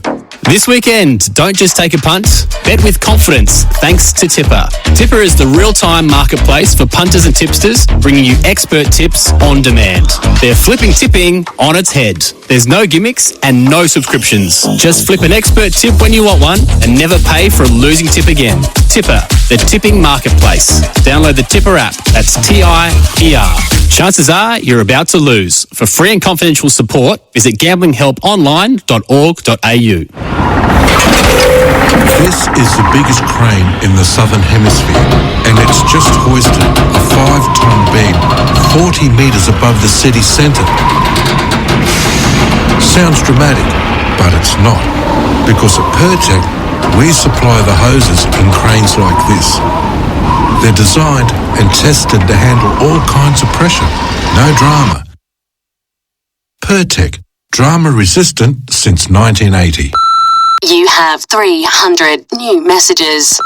Is the car still available? Also, what's your star sign? My auntie's cat died. Can we reschedule? Oh, I can pick it up right now. Or never. One of the two. Do you take crypto, my friend? Want to sell your car? Grays will handle the hustle. Reach over 3 million bidders. No tie kickers. No time wasters. Grays.com. SEN is giving you and a mate the chance to win your way to experience one of the biggest races on the calendar, the Hong Kong International Races. Thanks to Discover Hong Kong, you'll get to experience everything that this world-class destination has to offer. Hong Kong, where the world comes to race. Experience the rich history and excitement for yourself this December. To enter, go to the SEN win page. Discover Hong Kong, where every day is an adventure. T's and C's apply. G'day, Jason Hodges here. Like me, you know that life happens on lawn, and my mates at Strathair Instant Lawn have been producing world-class grass for over 50 years. Whether you need a play space for the kids, a barbie area for your mates, or an outdoor spot for the pooch, Strathair offer a lawn for every yard or project. From the hardy Tiff Tough Hybrid Bermuda to the greener in winter fescue. Call Strathair for a free quote today or go online to strathair.com.au. It's the 40 Winks House of Temper sale. And to celebrate, we're hosting the ultimate dad joke showdown. Do you have a cracking joke or pun that never fails? It could win you the ultimate 40 Winks and Temper supporter pack, including 2 reserved seats to the AFL finals, temper pillows and more. You don't have to be a dad to enter. Just head to the 40 Winks Instagram page to submit your best or worst material to be in the running. Terms and conditions apply. Full competition T's and C's on 40winks.com.au. They're off and racing in the Thoroughbred Sales exciting new $4 million race series. The race series will deliver $4 million in bonuses over the next 3 years, kicking off with 2-year-old maidens and handicaps this racing season. Eligible horses can compete in 75 races across 5 states this season, with over 400 horses already eligible and looking to cash in for owners. Check out the full racing calendar online at thoroughbredsales.com.au and get involved today.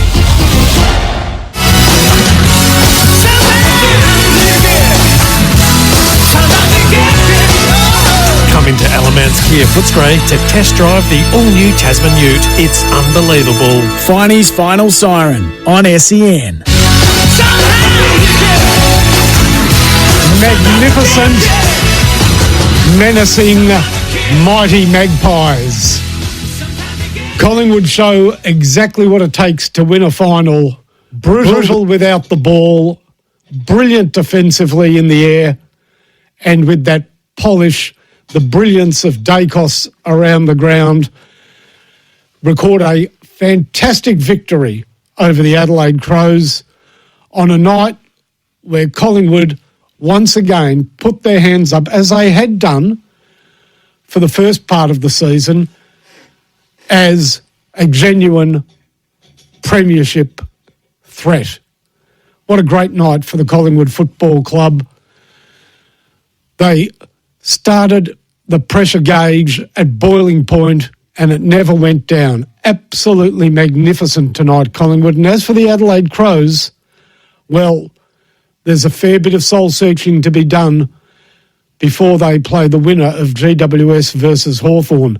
The midfield was thin, Jordan Dawson disappointing, and it seems as though if you can keep a handle on their brilliant skipper, there might not be a heck of a lot there to win the ball out of the middle. The forward line didn't function. Credit where credit's due. Taylor Walker, big Tex in his 300th game, was productive all night. The best of the tall forwards. Thilthorpe, a disappointing game, and Fogarty was absolutely unsighted. So well done to Tex, but one man couldn't do it on his own. Rankin sorely missed. Pedler went forward and provided a spark. But for the Adelaide Crows, a heck of a lot of soul-searching between now and next week. So a very tough night for Adelaide and a harsh lesson learnt. It's been a great season for the Adelaide Crows as they've climbed from 15th into top spot on the ladder. But AFL finals are a different animal, is a different animal, and boy, oh boy, tonight they learnt that lesson the hard way from one of the most hardened professional finals teams I've ever seen. Of course, filled with experienced players, Collingwood tonight was simply brilliant.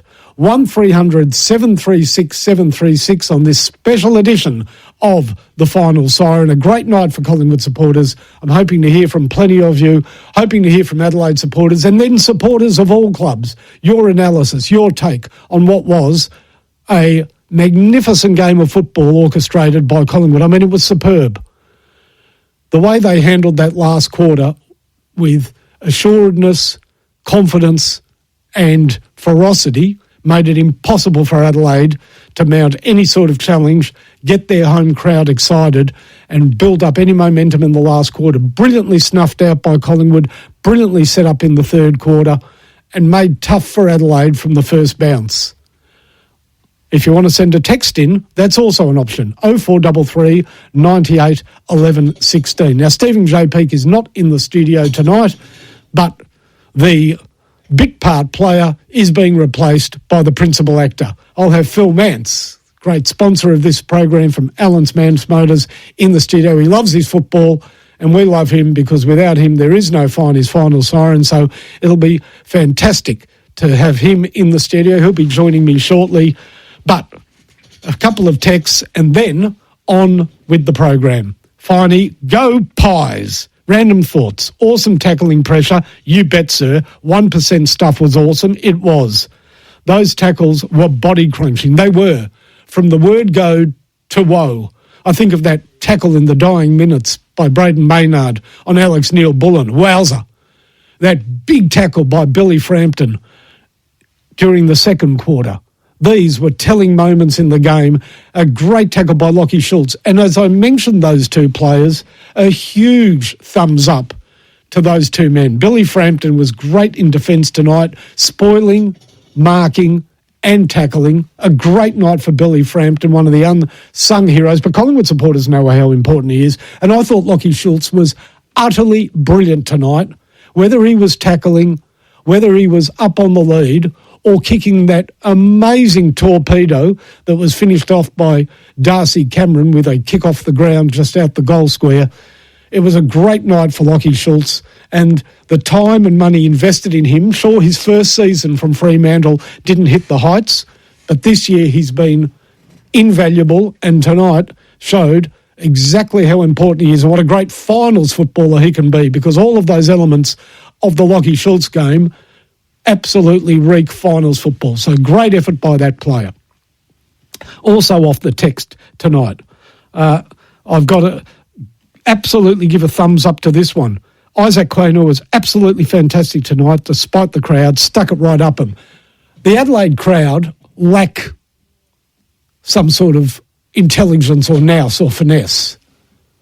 It's not an observation I hand out lightly, but it was confirmed tonight with their booing of Isaac Quaynor, the man on the receiving end of the Isaac Rankin slur. Why they are booing Isaac Quaynor can only be explained by them, but then again, I doubt that they've got an explanation in them, given how absolutely boorish and unacceptably stupid the booing was. So don't ask them why, because they're too bloody stupid to answer. Let's go to our callers. Mel is in Ringwood. We'll kick off with you, Mel. Good evening.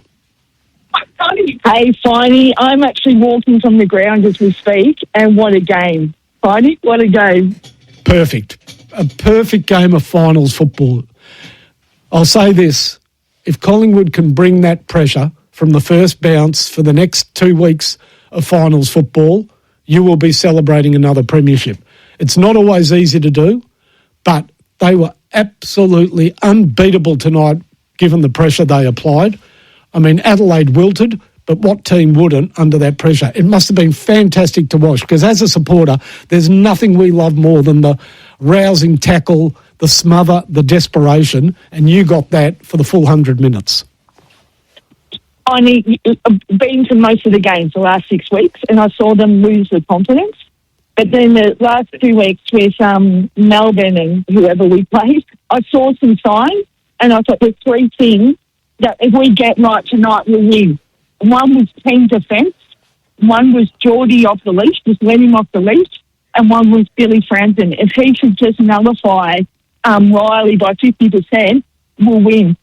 And then we had all this other stuff, Finey. It was just one of those, we were back. Like, our confidence each quarter just rose, and it was just awesome. Yeah, that's a really great observation, because that confidence just grew, and it grew on the back of some brilliant defensive intercept marking. Darcy Moore was brilliant tonight, one little fumble, but besides that, played a great game. I mean, Tex Walker was a hard opponent, but for all the value that Tex Walker added with some forward presence, Darcy Moore countered that by repelling so many attacking moves with his marking. It was a great game by Billy Frampton.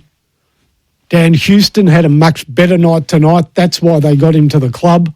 So, I mean, Isaac Quaynor, we've already discussed. That back line was confident, was from the get-go confident in their ability to outmark what most people think is the biggest, tallest, most dangerous high-marking forward line in the competition.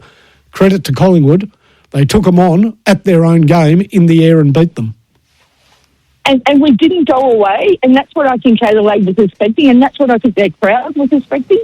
So we didn't go away. So as the boys played better and better, the Collingwood army just started to rise as well. And then by the end of the game, we were on top. We were the winners, finally. It was a great game. You sit and wait now. It's a great position to be in for Collingwood because given what we've seen, the week off is exactly right for this group of players. So you get another week off now.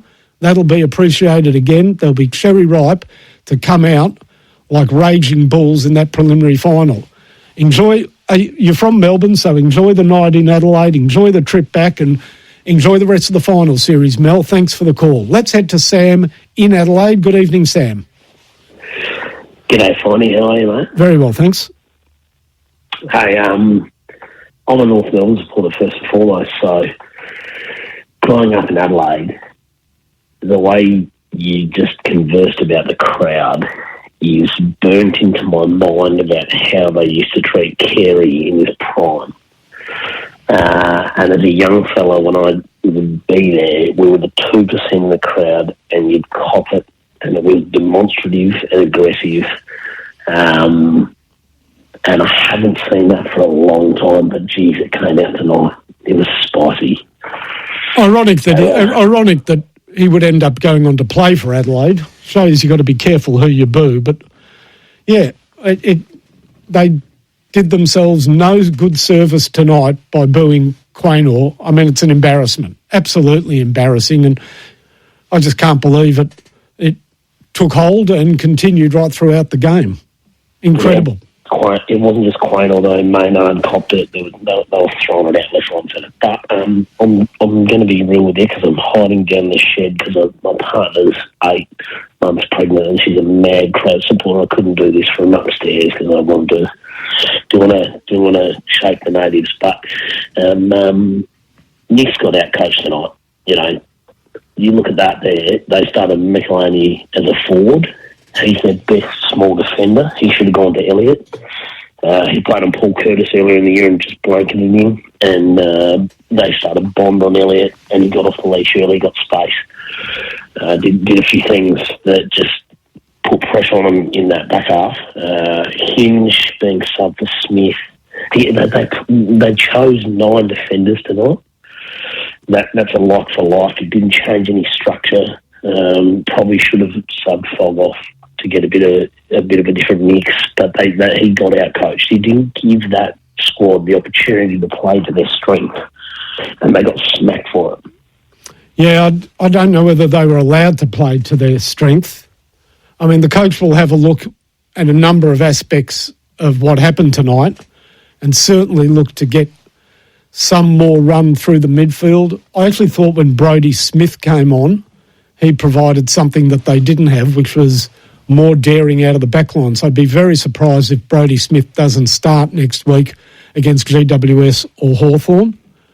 Beyond that, they will have to rely on the team that finished on top of the ladder, and that's a pretty good thing to rely upon. Surely Jordan Dawson won't have another night like he had tonight. I mean, he's been a magnificent player this season, but he just couldn't impact at all. And then his confidence was completely shot by the end of the game. I know he got a foot injury in a tackle, but he came back on. They were trying to mount some sort of challenge in the last quarter, and I remember he had the ball just shy of the wing, had about 3 players to kick to, and dinked it straight to a Collingwood player. So un-Jordan Dawson-like.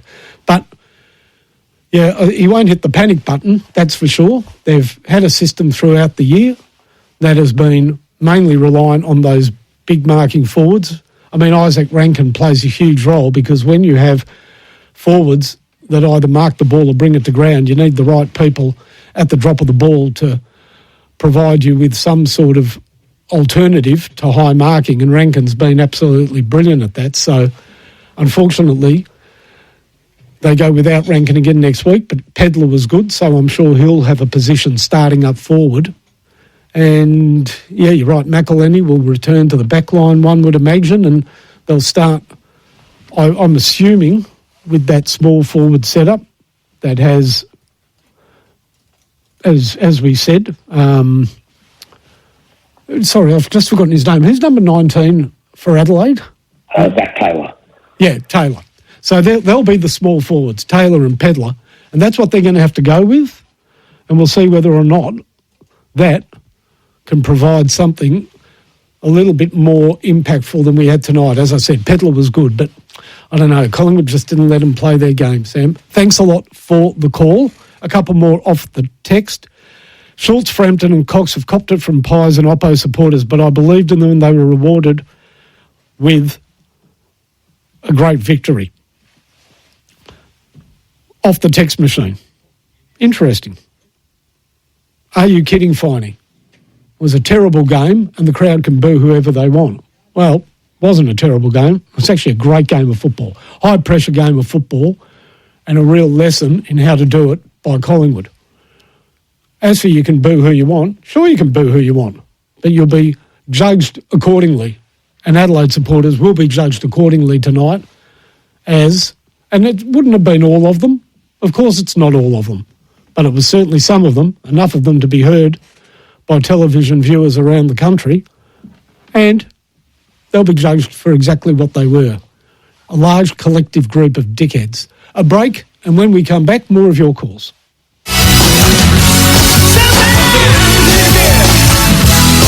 Win big with the Pub Plus Big Footy Score Scratch and Win promotion. There's $500,000 in prizes to be won, like instant prizes including merch, surfboards, food and beverage vouchers, plus the main prize of an ultimate international F1 experience for two. Visit your local on game days after 12 p.m. and spend $15 or more on food and drinks for your chance to win. Venue list and T's and C's at pubplus.com.au. Oz residents only. 18 plus. One entry per transaction. Drink responsibly. Capital.com, a real-time trading platform. If you are familiar with the frustration of consistent delays in the presentation of market data which prevent you from making informed trades, check out Capital.com. With real-time market data, lightning fast order execution and rapid withdrawals. Because if you're an experienced trader, you already know that time is money. So go to Capital.com and start trading without delay. Trading on leverage is high risk and is not suitable for everyone. Refer to Capital.com Australia's PDS and TMD, AFSL 513393. You've seen Trojan tools on the block. The same tools trusted by the blockheads for the toughest DIY challenges. Built tough, built to last, and built for everyday DIYers. But the real game winner? Trojan offers a broad range of quality tools you can trust, backed by lifetime warranty. Whatever the task, Trojan tools are up for the job. Trojan, tools built tough.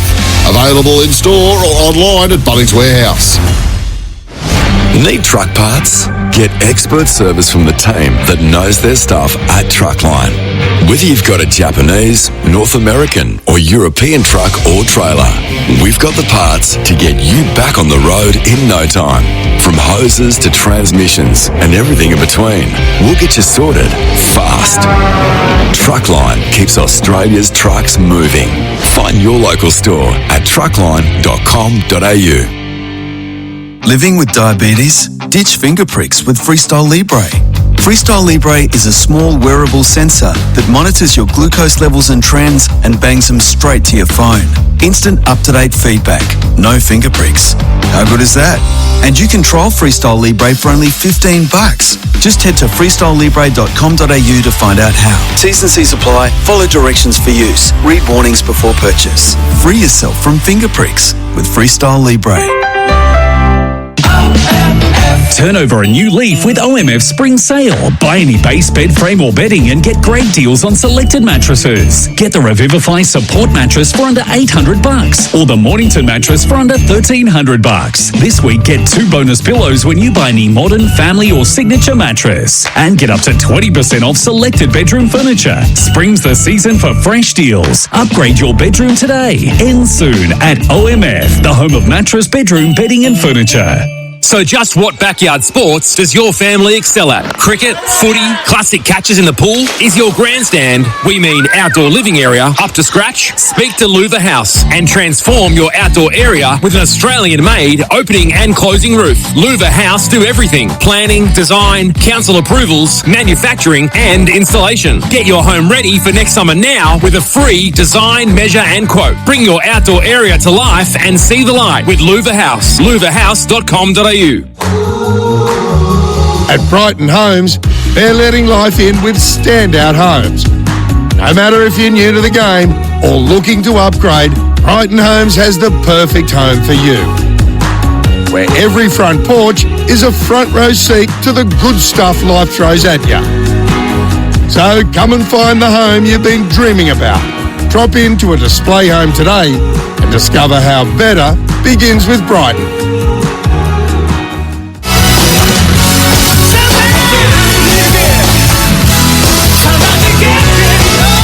Come into Alamance Kia Footscray to test drive the all-new Tasman Ute. It's unbelievable. Finey's Final Siren on SEN.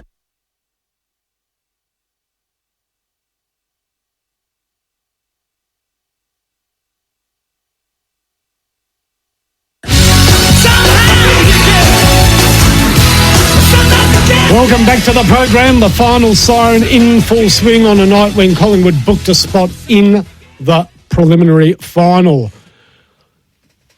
Off the text machine, well, plenty of people talking about the booing of Quainer, and yeah, most people agreeing it was completely ridiculous. How can you boo somebody who was an involuntary recipient of a slur that Isaac Rankin has been openly, incredibly apologetic for? What role did Isaac Quaynor have in that? Why would you boo him?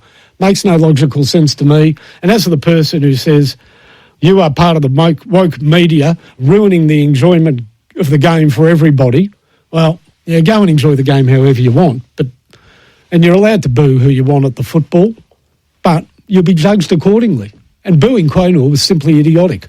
End of discussion. Not really interested in talking about it anymore. I will not be swayed, nor will anybody with a modicum of intelligence be swayed on the fact that it was just embarrassing for the Adelaide crowd to be booing Isaac Quaynor. Made no sense. Ridiculous. Absolutely redonkulous. Let's go to Zach in Mount Waverley. Good evening, Zach. Good evening, Finey. Just want to give Darcy Moore and Lockie Schultz their flowers. They've been criticised pretty heavily in patches this year, and I think they both played out of their skin tonight. Absolutely. I mean, I said earlier, I thought Lockie Schultz was brilliant tonight. The opportunities that come the way of a small forward are limited, but he made sure that he impacted the game every time he was in the vicinity of the ball. Sure ball handling, solid, great tackling. There was that brilliant tackle on the outer wing that resulted in Nick Dacos centering the ball. And it was simply a beautiful piece of play by Lockie Schultz, a bone-crunching tackle. And as for the not only sense of mind, but the ability to go over the top with a torpedo punt on the run, that is skill personified. Up the other end, Darcy Moore, supreme in the air. Confidence from the minute he went for the first mark and took it. His marking was second to none. It was a pretty impressive effort by Darcy. Look, he's not always the most negating or effective of defenders. And look, he did play on Tex Walker, and Walker got off the leash. But as I said earlier, whatever Walker did was counted double by the intercept marking and the rebound play of Darcy Moore. So they both had great games, Zach.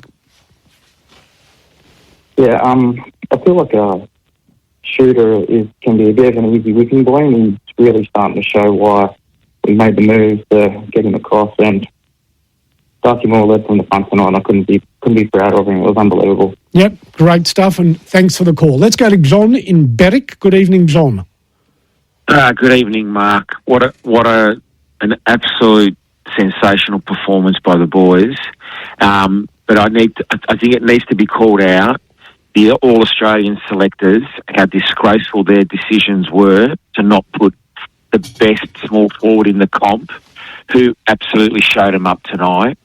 in Jamie Elliott, and to have Nick Dacos on the bench, another disgrace. So the anti-Collingwood, headed by Kane Corns, clearly were upstaged tonight, and they just proved. And even Josh Dacos, he was sensational. Like they all were tonight. But I think Billy was stung by that omission in the AA team, and he proved tonight that he was clearly the best small forward in the comp. And it needs to be called out for what it is. It's anti-Collingwood.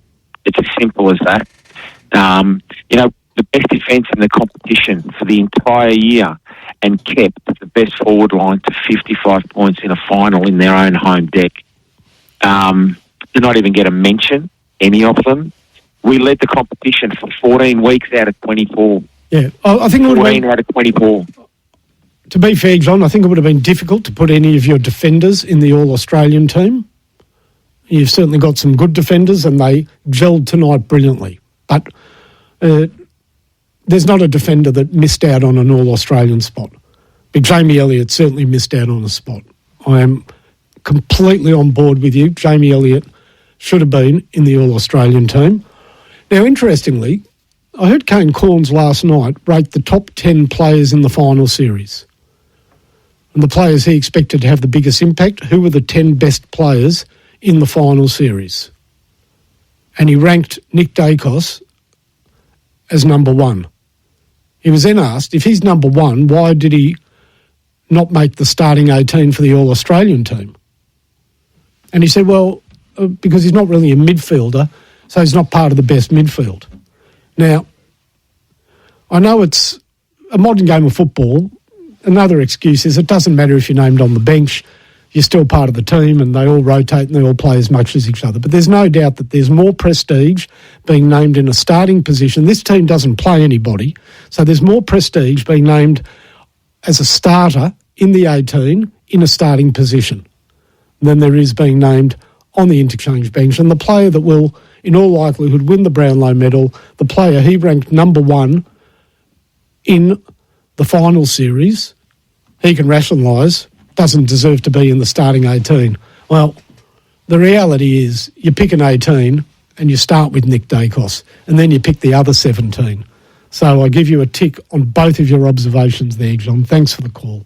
Let's go to Luke in Diamond Creek. Good evening, Luke. Piney, mate. Who cares about the AA? We just want a qualifying final. Who cares? Dacos on the bench, doesn't matter.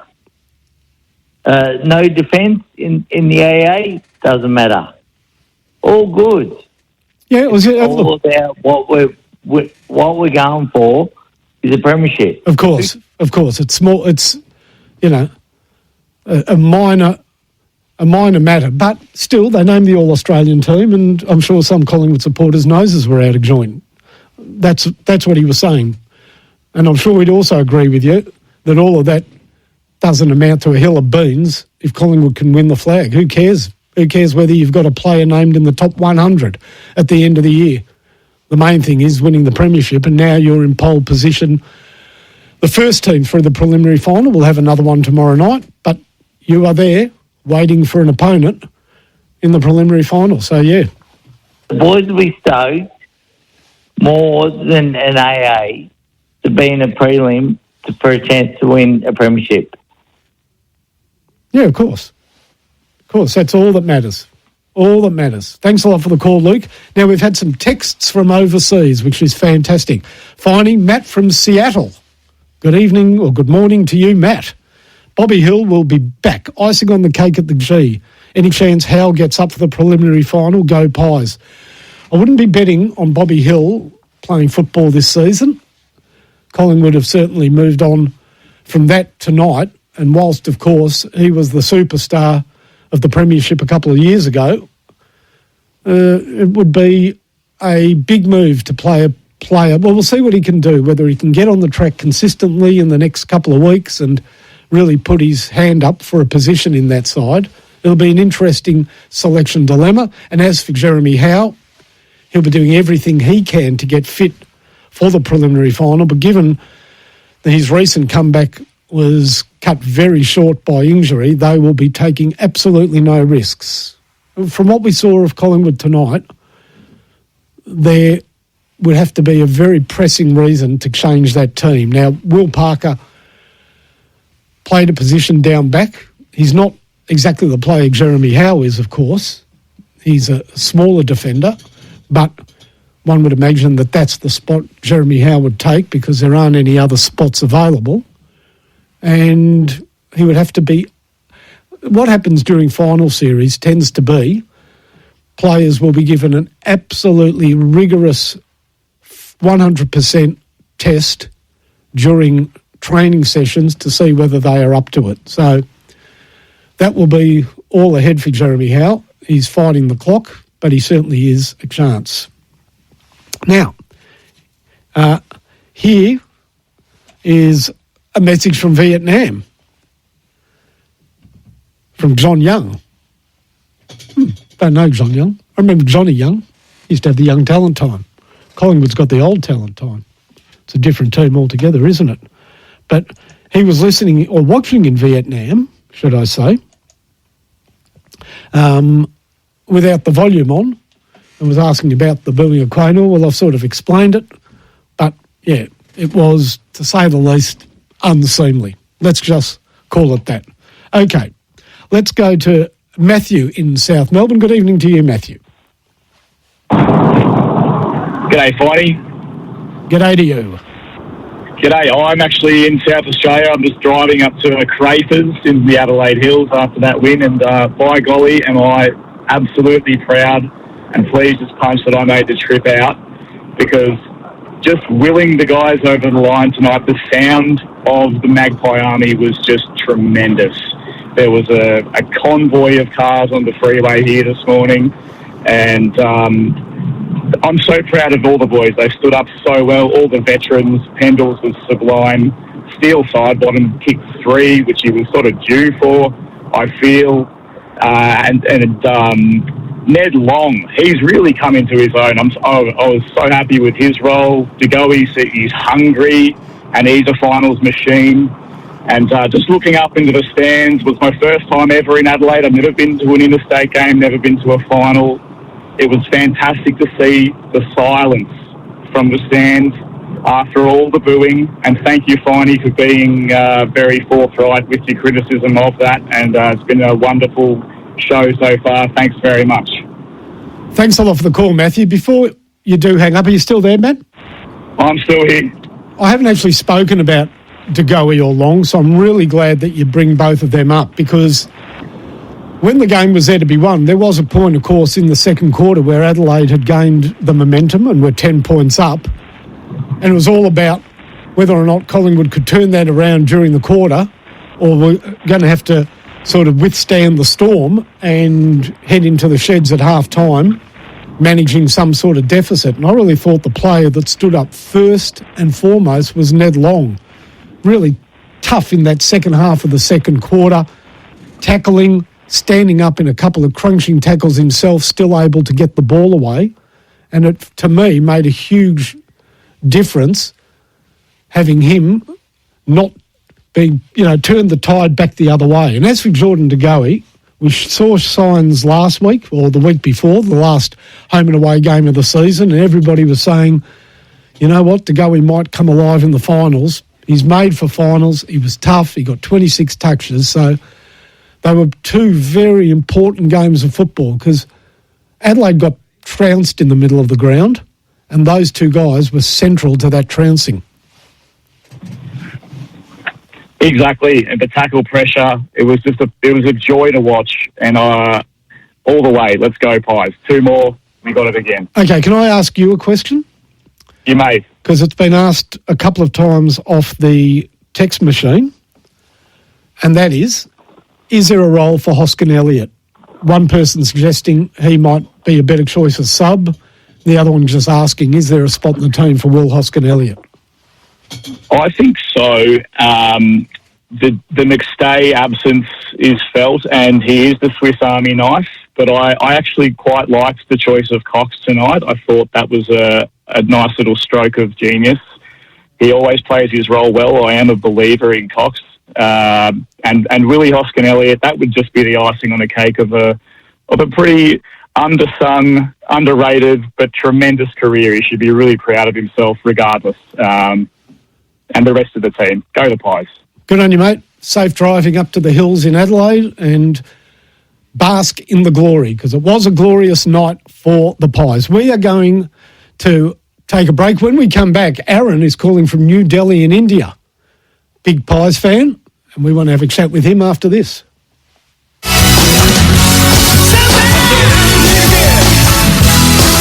If I asked you to go outside now, grab a shovel and hack through your internet or water connection, would you do it? Of course not. It'd cost you a fortune to fix, plus being without internet or water for hours or days would drive you mad. Yet digging without searching before you dig online first is a gamble. Or worse, if you strike a gas or electricity main.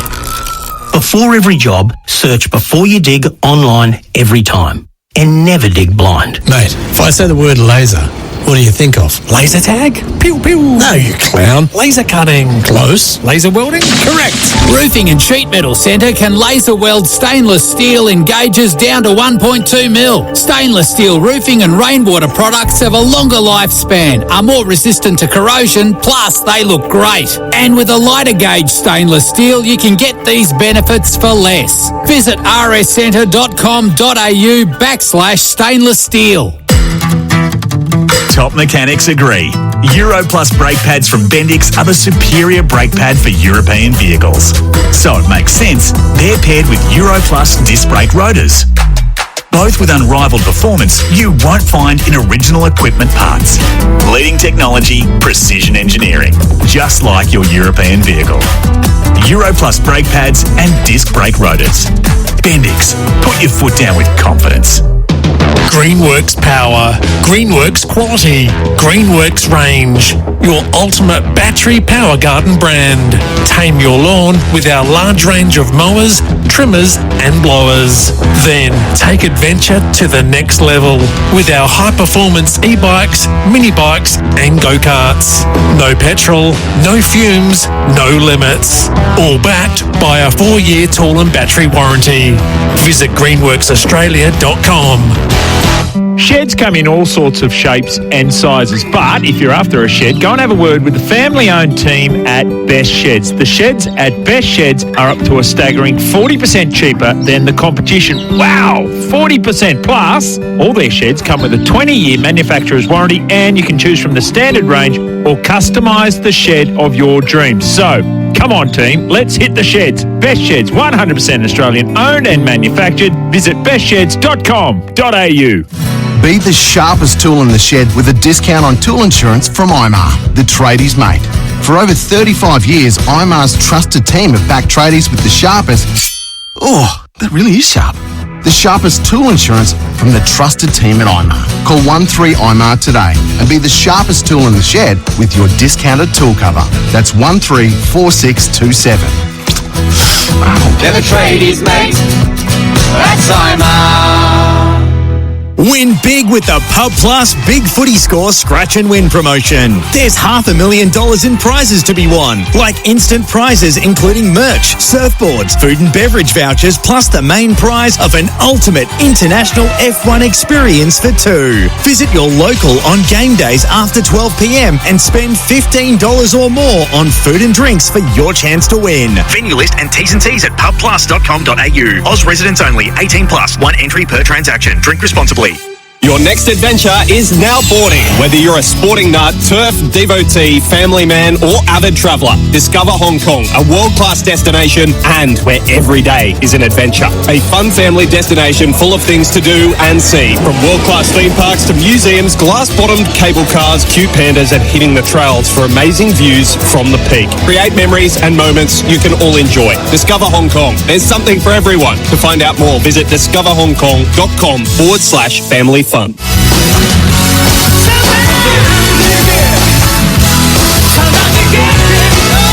Come into Alamance Kia Footscray to test drive the all-new Tasman Ute. It's unbelievable. Finey's Final Siren on SEN.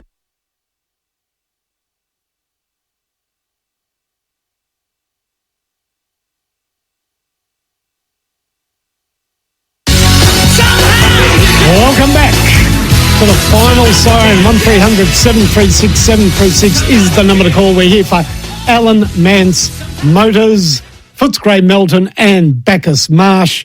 And head into Alan Mance Motors for great deals right throughout the finals period. September finals, football and cars at Alan Mance Motors. Okay, all complaints, this is off the text, all the complaints about the Australian team, right to Kane Corns. But seriously, Kane is only one of 9 committee members from Mick. Yeah, that's a good point. He is absolutely only one of 9. Now, if I was writing a complaint, it might sound like sour grapes as a St Kilda supporter, but I promise you it isn't, because I wish Josh Battle all the best. He was a great servant at St Kilda, but how he made the All-Australian team is absolutely beyond my own understanding. I really don't know how he made the squad. And then he made the team. Odd. Very odd. Anyhow, that's how they picked it, and there are 9 of them. Now, here's a great text. To keep Adelaide to 55 points is phenomenal, and the Pies gave them 2 of their goals on a platter, the Darcy Moore fumble and the Mason Cox silly 50-metre penalty. Go Pies. Spot on. 2 of those goals were dead-set giveaways. So, boy, it was a great defensive effort against the power forward line that is the Adelaide Crows. Let's head to New Delhi in India. Aaron, Collingwood supporter, working in India now for a couple of years. Good evening to you, Aaron. Good evening, Mark. Very happy Collingwood supporter over here. Thanks for taking the call. Just wanted to give a shout out to Ned Long. I thought a bit of an unsung hero this year. It's a bit of he's done a really good job in the middle there, and I think a couple of weeks ago, it was a possibility that Tom Mitchell might come and knock him out of his spot, and he bounced back and he played really well tonight, spending some time on Jordan Dawson, which is no mean feat. Jordan's a fantastic player. I just thought he needed a shout-out, particularly in that third quarter when Collingwood got on top. A few deft touches and bumps and tackles, so hope Ned's getting his due pats on the back. Absolutely. They stuck with Ned Long, and so they should have. He was great in the early part of the season, and he's been a consistent player throughout. Now, Tom Mitchell, of course, a Brownlow medalist, is a tempting option for Collingwood, but they played him through 3 or 4 games, and they clearly saw, Craig McRae clearly saw in Ned Long exactly the sort of footballer you want in finals football. Strong-bodied, ability to run with an opponent, apply tackles, and withstand pressure himself. And that probably is the overriding factor, that there is pressure in finals football that is different to home and away football that steps up, and Ned Long stands up in the tackle, and he stands up when it matters. So it's a great effort by the Hawthorn cast-off, and you need those players. You need players that come into the club on low salaries, desperate to keep their football careers alive. Billy Frampton is another one who seemed to have run his race, having played for both South Australian clubs, yet both of them were terribly important tonight. And they're sort of maybe unsung heroes to the football world at large, but Aaron, I'm sure Collingwood supporters know how important they are to the team, and there are others as well, of course. Yeah, absolutely. I think he's one, and I guess when you reflect on premiership, or hopefully, fingers crossed, let's not get ahead of ourselves, but good teams, there's always a few that sort of don't get the kudos in the media, and Ned Long and Billy Frampton are good examples of that. The only other point I wanted to make, finally, was I was really respect Adelaide. I think they've had a fantastic year. I think they'll be much better for playing a final, and would not be surprised to see them go deep into September the long way. So don't write them off. You know, they've had one not so good game tonight, but I think they're a serious side. So very happy as a Collingwood supporter, but certainly not writing the Crows off. Aaron, thanks so much for the call. Enjoy your long-distance support of the Pies. I'm sure you do. Now, this one off the text. Battle will win Hawthorn's best and fairest by a street. Barely had a goal kicked on him, and 5 to 6 best on grounds in his debut year for the club. I must be watching a different game of football. Okay, we'll see. We'll see if he wins it by a street. Maybe he will. Maybe he wins Hawthorn's best and fairest. I'd be shocked, but then again, If you're the Hawthorn supporter and you think he's your team's best player by a mile this year, well, we'll wait and see. Gee, that surprises me. I'd love to hear some... If there's any Hawthorn supporters listening, give us a call, 1300 736 736. Am I judging Josh Battle too harshly? Look, he's been a very good recruit, don't get me wrong. Very good pickup, targeted by the club, and shown, I think, in the last month, his real worth to the team. But, boy, I don't see him as Hawthorn's best player by a street this year, not by a long chalk. Let's go to Tom in South Australia. Good evening, Tom. Howdy, mate. How are you? Very well, thanks. No, I just want to talk about just how good of an overall team win that was, and I guess the right time for Geordie de Goey to step up and you know, mark his place in the team. It was always going to happen, but it's just good, obviously, not to lean into Nicky Dacos and have, you know, that other, you know, a team player or a gun player in the team that's just, you know, he's a gun. He's unreal. Tom, the coach, Craig McRae, quite rightly said at the end of the home and away season, it all starts again in September. It all starts afresh. And this is when the season now restarts for us. And I think that applies to the team, and it absolutely applies to Jordan de Goey. A stop-start season with injury, hasn't really been able to get much going, but that doesn't matter because it all starts again in the finals, and a player of immense ability like Jordan de Goey would have seen it as an opportunity to show his true value on the football field, and that's exactly what he did tonight. Kicked a great snap goal. Sometimes Jordan de Goey's value to the team is marked on what he puts on the scoreboard, but like so many players in this Collingwood side, like every player in the Collingwood side, they have a primary objective as marked out by the coach, and his was to hustle and bustle ball through the midfield, to be the connect player out of the defence. That defence took so many intercept marks, but they had to have outlet players, and he ran hard and worked hard to be that outlet player on many occasions. So you're spot on. For Jordan de Goey, it's a season that will be remembered by what he does in the finals, and he took that opportunity with both hands, Tom. Really, just the strength that he brings, you know, when he's in form, and as you touched on with Craig McRae, I don't know if you've seen the passion that he had in the post-game interview that he had with, I think it was with Channel 7, where he dropped an F-bomb, and so did Nick. It's just, it's unreal to come away from Adelaide, and you know the win we had was very good, and the confidence is at an all-time high. Absolutely. Sit back, enjoy the week off. Are you going to head to Melbourne for the preliminary final? Hopefully, I'm going to try my best. I got very lucky with securing some tickets through a Collingwood group on Facebook, so hopefully someone out there is going to be able to help me out with some tickets. We'll see how we go. Great. Well, hopefully we see you in Melbourne, Tom. Enjoy the ride and the drive. Great. Off the text, Josh Battle is absolutely Hawthorn's best player this season. He's been ultra consistent and generally matches up on the opposition's best forward, tall or small. All right, well, Hawthorn supporters are voting in numbers that Josh Battle is their best player. Interesting call. I remember when he lined up on Jamie Elliott. That was a small forward. I'm pretty sure Jamie kicked 5 on him, but anyhow, not every week's a perler. Let's head to a break, and when we come back, more of your calls.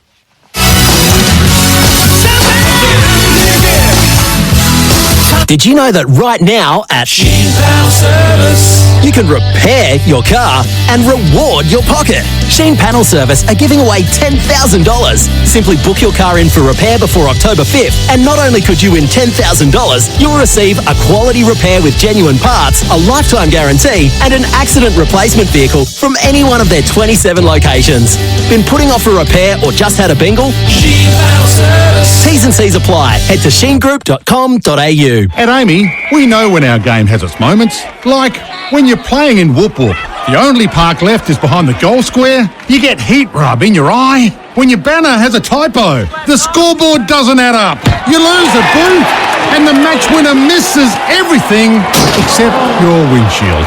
It's lucky you're with Amy. Before buying comprehensive car insurance issued by Amy, read the PDS and TMD at amy.com.au and consider whether it's right for you. Lucky you're with Amy. G'day, it's Jason Cunningham. If you work on the tools, engineering or in any specialist trade and you need genuine tools as opposed to a sausage sizzle, then come and do business with A&A Industrial Supplies. Family owned for generations, they have all your nuts, bolts and fasteners. Not to mention cutting tools, welding equipment and everything a real tradesperson needs. Just like our resident handyman, the Ox. Yeah, maybe not. A&A Industrial Supplies, London Drive, Bayswater. Ask for Brad for the SEN Deal of the Week. Saddles on, checking form. Getting ready starts at dawn. This is how we prep. Horses run, corners shout, punters watch with hearts in mouth. This is how we race.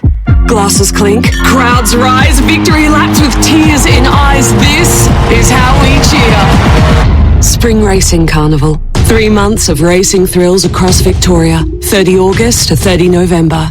This is how we spring. As with finals footy, experience is everything. It's the same with Gliderol, whose 50 plus years of experience means they have the expertise to make the garage door you want. And just like a Defender, Gliderol garage doors are designed for durability and to look great, because each garage door is customised to perfectly suit your home. Discover the Gliderol garage door range or visit the Gliderol Design Centre online to create your very own customised door. Visit gliderol.com.au for your free measuring quote today.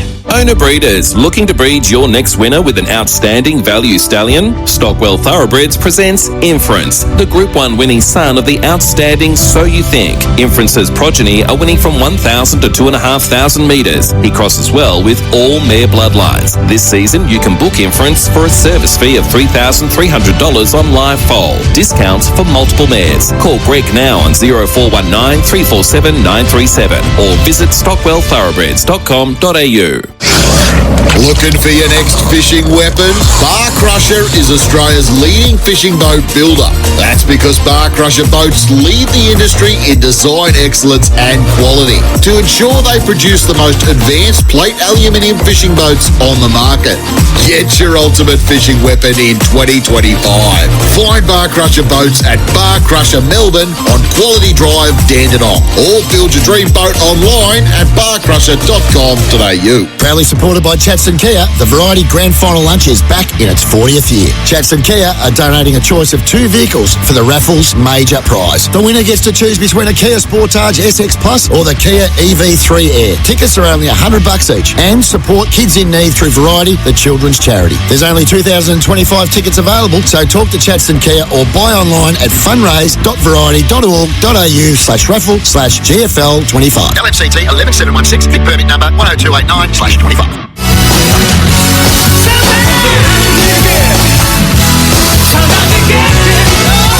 Come into Alamance Kia Footscray to test drive the all-new Tasman Ute. It's unbelievable. Finey's Final Siren on SEN.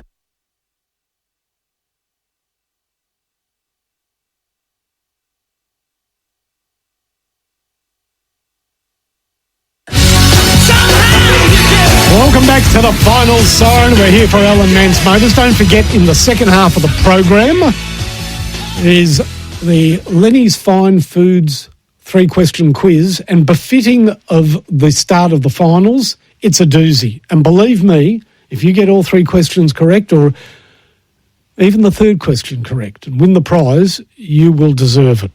You will most certainly earn your victory. Interesting selection at Brisbane tonight. They've brought in 2 very important players, Neil and Berry, and Brisbane supporters will be delighted at that. One player who hasn't made the team, who was available, is Oscar McInerney. Interesting that they have decided to go with Darcy Fort. And the Big O finds himself in a similar position to Dan McStay. Both of them missed premierships after getting injured in the finals.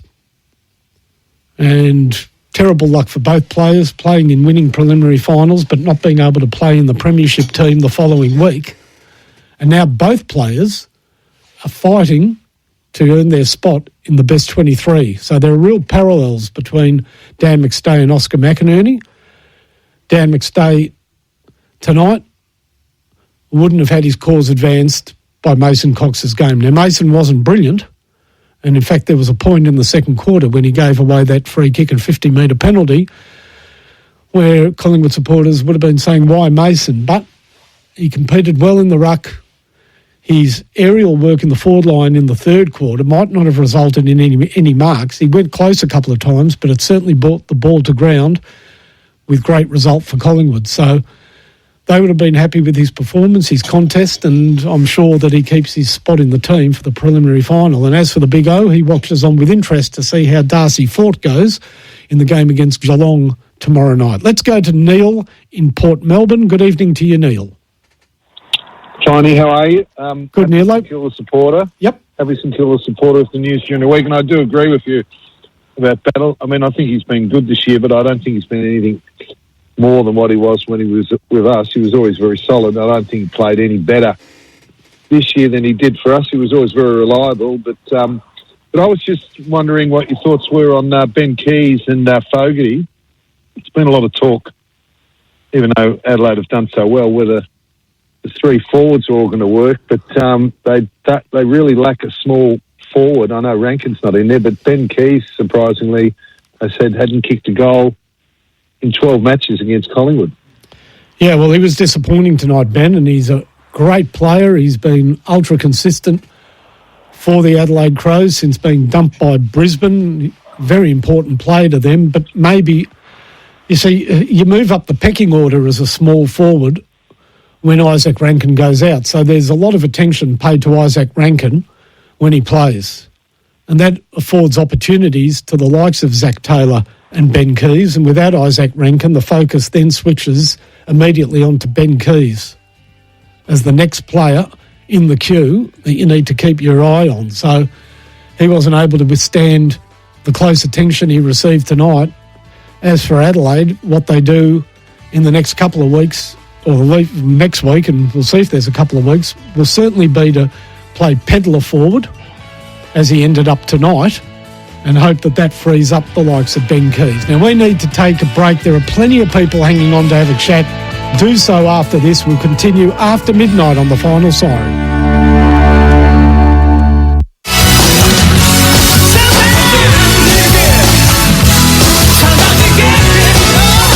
Into Alamance Kia Footscray to test drive the all-new Tasman Ute. It's unbelievable. Finey's Final Siren on SEN. At Choices Flooring, we know choosing the right floor or window furnishings can feel overwhelming. That's why for over 60 years, we've been more than just a retailer. We're your partner in making the right choice. From stunning carpets and sleek timber to stylish blinds and shutters, our friendly team combine personalised service with state-of-the-art technology to bring your vision to life. And we're here for you every step of the way. Visit choicesflooring.com or head to your local showroom. Choices Flooring, helping you make the right choice. If I asked you to go outside now, grab a shovel and hack through your internet or water connection, would you do it?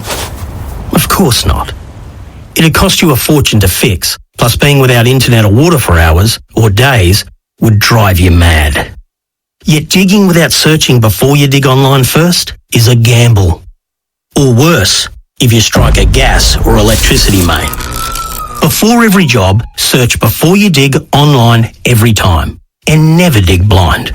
This ultra-class haul truck is 15 metres long and it's hauling 304 tonnes of iron ore up a 45-degree muddy incline. Sounds dramatic, but it's not. Because at Pertec, we supply and service hoses for massive machines like this. They're designed and tested to handle all kinds of pressure. No drama. Pertec. Drama resistant since 1980. With over 1 billion vehicles on the road worldwide, finding one of yours can be tricky. But with vehicle tracking systems by Radius Telematics, they'll not only find your vehicle, but they'll also tell you where it's been, where it's going, and how long it's taken, including location and speeding alerts, even driving behaviour, plus so much more. Speak to Michael and the team about dash cam and asset tracking technology that'll help keep your business's valuable assets safe and secure. For more, visit radius.com today. G'day, it's Dwayne Russell here. This season, when you cheer the Cats, you'll never lose power thanks to the Signet AFL Club-branded power banks. You can cheer, come on the Cats, like an All-Australian midfielder charging towards goal. The Signet AFL Club-branded power banks will sell out fast. Shop now at signet.com. Gear up for the game day with official AFL Club power banks by Signet. A great gift idea for footy fans. Order at signet.com.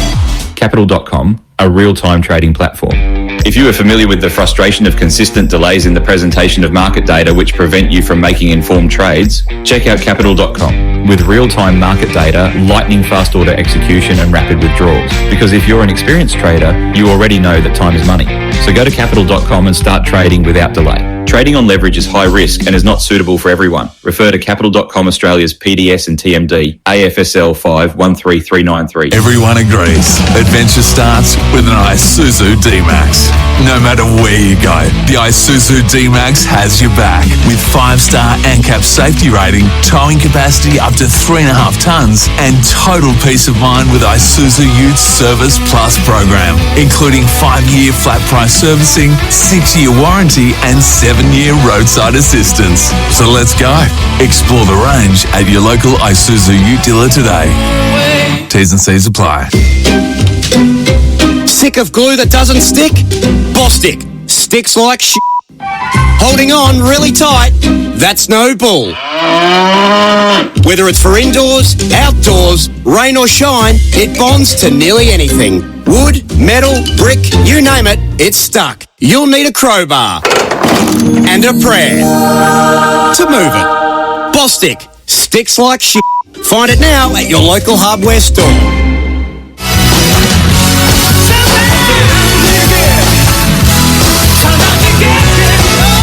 Come into Alamance Kia Footscray to test drive the all-new Tasman Ute. It's unbelievable. Finey's Final Siren on SEN. Welcome back to the Final Siren. Tonight it was all about Collingwood booking their spot in the preliminary final with a 24-point victory over the Adelaide Crows. Well, what a night it was for Collingwood, and this Collingwood supporter loved it. Evening, Viney. Great show, mate. Fantastic win by the Magpies tonight. Was pretty confident Cox made a difference without having a ripper match. Jordan De Goey built for finals. Week off, hopefully get Howe back. Leave Bobby out of the team. His health more important. And to the caller before who said the game was bad, he needs to go back to cricket. Best game I've seen in years. Look, it was a great game of finals football. One punctuated and made memorable for Collingwood supporters by their brutality without the ball, their brilliance aerially, defensively, taking a finals record number of intercept marks, and by their composure with the ball. Now, I've spoken about many players tonight. I've spoken about De Goey. We've spoken about Cox. We've spoken about Lachie Schultz. We've spoken about Billy Frampton. We've spoken about Isaac Conor. And sometimes we miss the most obvious. Through all the hustle and bustle and high pressure of finals football, from the moment he laid foot on the ball, Nick Dacos was superb tonight. His first kick was a beautiful pass into the forward 50. Then he kicked a wonderful, wonderful goal with the outside of his right boot. That was such a fantastic goal as he was running away from the goal in the forward pocket. It looked, when it came off the boot, for most players, that ball would have been heading maybe through the goals, but certainly towards the right goalpost. But he has an ability like his father had to make the ball speak, to finesse the ball, and in fact straightened up and went straight over the umpire's head. Just a beautiful shot at goal. And right throughout the night, he had that extra moment, the extra step, the extra sense of mind to find teammates in the right position. And whether it was that little pass to Lachie Schultz in the forward 50 or other pinpoint passes under high pressure, it was simply a beautiful game by Nick Dacos. He was the calm in the storm, the touch of class, the touch of brilliance that Collingwood used to open the game up when it seemed as though pressure was making it difficult for anybody to gain a clear possession to advantage. So sometimes the most obvious is the one we miss, and it's taken me an hour to heap praise on Nick Dacos, but that's what he deserves. Let's go to Connor in Castlemaine. Good evening, Connor. Evening, Finey. Thank you for taking my call. Now, I have to admit that I had 5 wins in my 31 years as a supporter. The 2010 Grand Final's been given the boot. Tonight's win's been included. Because the way that the team played as a collective was the reason why I had so much faith in them, and I didn't feel as concerned about the form going into it. And I thought, if we just convert our chances like we did, when we didn't a couple of weeks ago against the Crows, we can win the game. And we just have a mindset, get on a plane, do our job, everything will fall into place. I'm exceptionally proud of them. Having the week off is going to be huge. I do agree with one of your previous, I think it was texters, who said about Jeremy Howe, bringing him back in. You've got to bring him in if he's fit. With Bobby, that's a completely different situation. But I thought everybody, as you said, Frampton, Schultz, the skipper, Pendlebury, Dacos, both of them I'd say were terrific. They just stepped up. One of the best wins in my 31 years of being alive and supporting the Collingwood Footy Club. Connor, a real example tonight of a team that knew exactly what it takes to win games of finals football, and a side who have climbed the ladder, had a fantastic season, but still have a bit to learn about the extra pressure of finals football. I mean, that pressure gauge, for what it's worth, which is something, was up above 200 after 10 minutes. I think it was at a ridiculous 249, and Collingwood never put their foot off the accelerator. They kept the pressure above 200 for the entire game, which is extraordinary. But that's what finals football's about, and that's what they set themselves to do. They didn't probably need a great deal of coaching in that regard by Craig McRae, because he has seasoned that team since he's been at Collingwood to understand what it takes to win big games of football.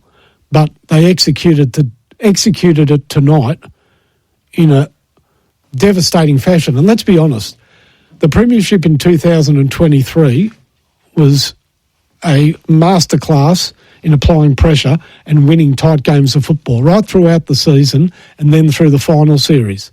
But this year, Collingwood have had to dig a little bit deeper, because their last 2 months, the form has been sketchy, and what was required was reverting back to their best football, which they had lost in recent weeks. So it wasn't a matter of just continuing on doing what they were doing. They had to find something more than they've been able to show recently. It was pretty impressive how they did it. Yeah, I tend to agree with you. And look, I agree with you on the sketchy form. We definitely hadn't been that great, even against Richmond and Melbourne.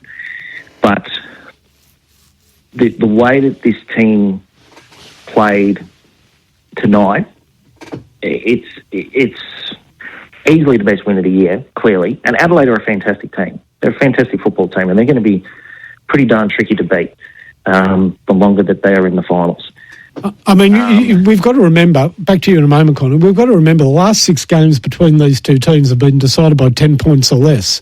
So to be able to break the game open effectively in the third quarter and then snuff it out in the last is no mean feat.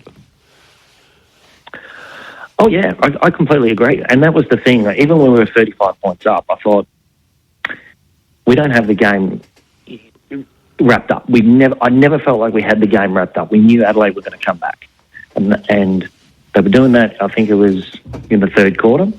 And I just thought our defence, especially in that last quarter, it really stood up when it mattered. Even when Adelaide were kicking it inside 50, I thought the longer that they don't score goals, even if we don't score any ourselves, the more confidence I'm going to have in our backline stepping up, and then eventually we'll be able to swing the game our way. And it did when Jamie Elliott just kicked the goal to win the game, seal the game, I should say. So, yeah, there's not much I can really say, which is very odd for me because I normally don't shut up in front of the TV. But yeah, that was just an awesome victory. That's the best way I could put it, Finey.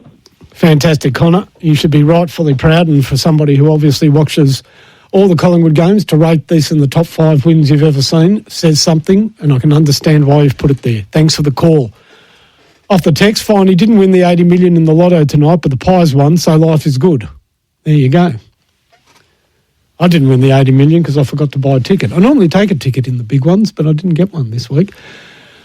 And just before we go to next callers, there was an unfortunate incident in my house tonight, though not unexpected or unsurprising. Now, I have a border collie called Willow who is obsessed with AFL football. Now, I kid you not, this is a true story.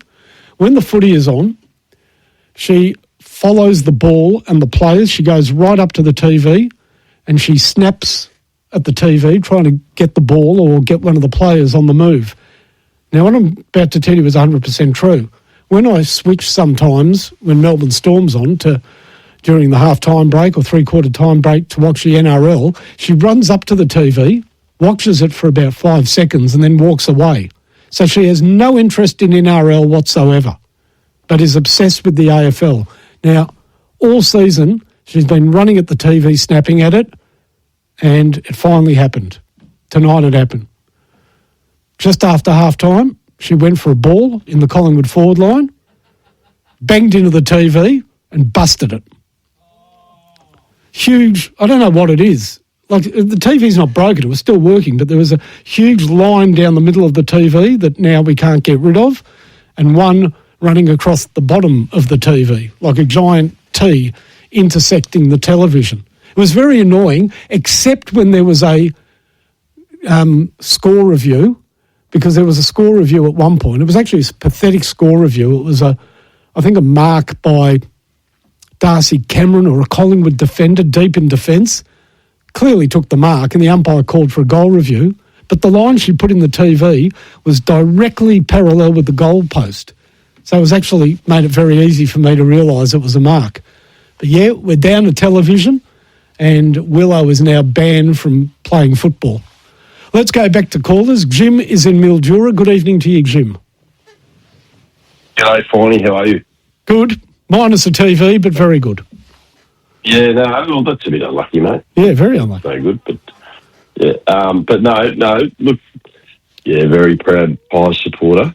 Kind of believe we could do it, but the few things I take out of it is like good players have fundamental good skills, don't they? Like the goalie kicked a goal on his left, side bottom kicked 2 goals on his left, and I just reckon when blokes like that can do that in a big final, it tells you a bit about how good they are, I reckon. Spot on.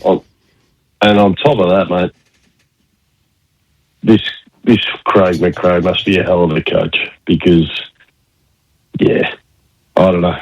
He, well, they must believe everything he says because he says it starts again and it started again. Not only does Craig McRae have a team that plays with purpose. You see, this is what I loved about Collingwood for most of the season. Obviously, it dropped off a bit in the last third of the season, but now that it's returned, we know it's part of the team's DNA. Every player in the side plays their role to perfection. Some of it is defensive, some of it's attacking, but all of it is selfless. I really believe that. I know that Jamie Elliott is the great finisher, but equally Jordan De Goey, who probably has in his DNA a lot of what Jamie Elliott has been recast more as a team player, more as a hard worker, further up the field, and more team-oriented. And every player, therefore, when you look at Jordan De Goey and how his game has been Craig McRae, you can see it in all the other players. You know that they know what they're supposed to do. And that's what was beautiful about Collingwood when they were rampaging during the early part of the season, that I would get calls from Collingwood supporters and every player was being praised because they knew exactly what their role was. You see the subtle difference between, not subtle, the clear difference, say, between Moore and Frampton. Moore is given the licence. He's the intercept marker. Frampton, first and foremost, will spoil the ball. A couple of big punching spoils tonight shows exactly what his primary role in the team is. Yes, he also took some intercept marks and applied some tackles, but every player has a role, and that role in total makes for a very hard team to beat. And that's why I'm always impressed watching Collingwood at their best, because it is a very even effort around the ground. You can see merit in the performances of every single player. I couldn't agree more, Finey. And then there's also a bloke called Nick Dacos who just, some of the stuff he does with his feet, and it's just, yeah, it's hard to believe, to be honest. Yeah, he's a freak. So you're old enough to have seen his father? Absolutely, yeah. So the brilliance of Peter Dacos with his feet, I don't think we'll ever see again. But boy, Nick goes close, and Nick gets more of the ball because Peter was more, even though he did play some brilliant games in the midfield, he played more as a forward. So, yeah. You know, and Peter Dacos, very interesting to hear him speak, used to talk about the different parts of the ball, where you kick it. He really made a science of and a study of how that ball bounces when it's kicked, how it travels through the air when it's kicked, what part of the ball to kick to gain further distance, what he used to call reverse torpedo punts, which were torpedo punts that tailed the other way and went even further. He was a great exponent of that. Gary Ablett Sr. used to be able to do that. Yeah, absolutely. Yeah. And he actually... And it's yeah. Sorry, interesting to hear Peter talk that the modern ball is different to the older ball. Slightly, he says, harder at the points and a little bit different and more difficult to use in different ways. But he's obviously taught Nick all of these skills. And you can imagine the boys growing up, Peter's love of the game would have been out there kicking the ball, and his father would have shown him the different parts of the ball to kick. And to watch Nick do it is unbelievable. It is such a pleasure to watch. That goal he kicked tonight in the first quarter, it shaped differently to the way he kicked it. When he went to kick it, as I said, I thought the ball would be tailing out to the right. Yet it came... It should have. Correct, but it came back over the goal umpire's head. It was such a beautiful use of foot skill to ball. It was a delight to behold. And when I saw it, I thought, gee, you had a good teacher. Your teacher was the best ever, and you've learned a lot.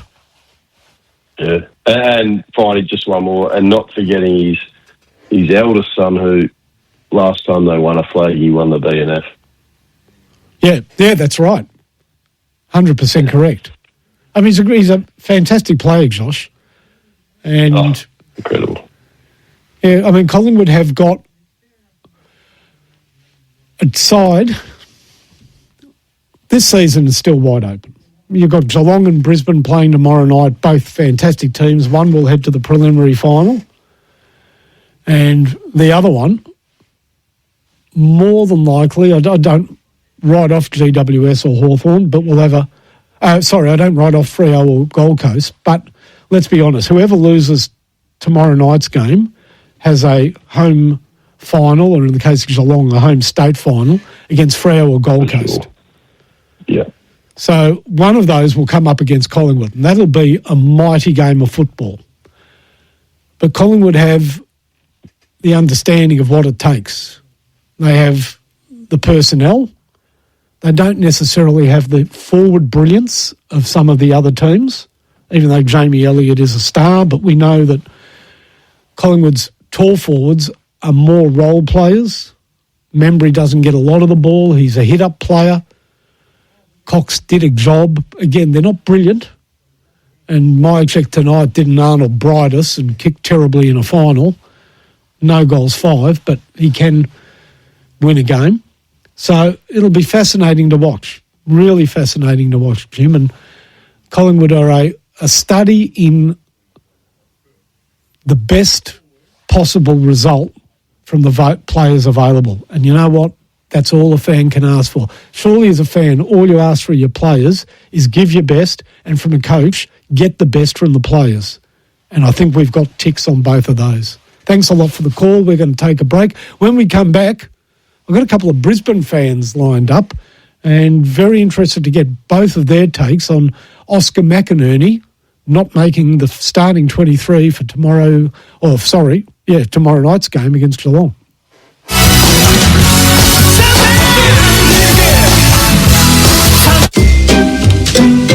Sick of glue that doesn't stick? Bostik. Sticks like shit. Holding on really tight? That's no bull. Whether it's for indoors, outdoors, rain or shine, it bonds to nearly anything. Wood, metal, brick, you name it, it's stuck. You'll need a crowbar and a prayer to move it. Bostik. Sticks like shit. Find it now at your local hardware store. Greenworks is your ultimate battery-powered garden brand for cutting-edge performance. Start in the yard with a big range of mowers, trimmers and blowers, then take adventure to the next level with their high-performance e-bikes, mini-bikes and go-karts. No petrol, no fumes and no limits. Just pure Greenworks power from your yard to the trails. All backed by a 4-year tool and battery warranty. Go to greenworksaustralia.com. For ultimate braking performance on your off-road adventures, fit Bendix Ultimate 4-wheel drive brake pads. Their high-tech ceramic formulation provides low dust and noise while delivering high-temperature stability and exceptional fade resistance. They also feature our mechanical retention system backing plate for improved pad attachment strength. Bendix Ultimate 4-wheel drive brake pads. Bendix. Put your foot down with confidence. You have 300 new messages. Is the car still available? Also, what's your star sign? Oh, my auntie's cat died. Can we reschedule? Oh, I can pick it up right now. Or never. One of the two. Do you take crypto, my friend? Want to sell your car? Grays will handle the hustle. Reach over 3 million bidders. No tie kickers. No time wasters. Grays.com. Feeling zapped? Recharge with Henry Bloom's Trimagnesium Citrate when dietary intake is inadequate. It's packed with the magnesium you need to support muscle health and maintain energy production. It's high quality, easily absorbed and gentle on your stomach.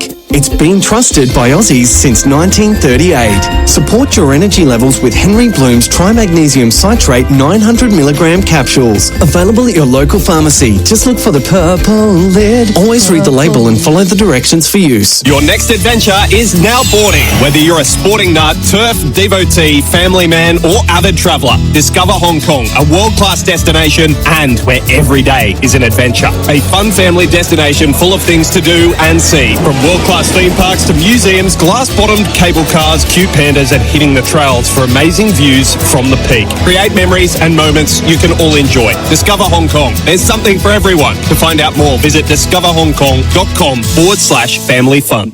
Need to move? Whether it's people, places, product, or anything, you can count on Avis for great rates, reliability, and experience. They make moving easy. Avis Truck Rentals has the vehicles, whether you're moving 1 bedroom or 5. With trolleys and hydraulic lifts, Avis Truck Rentals will make your moving day stress-free. Don't pay others to do what Avis makes easy. Avis Trucks, utes, vans, buses, and 4-wheel drives. With a branch near you, avis.com.au.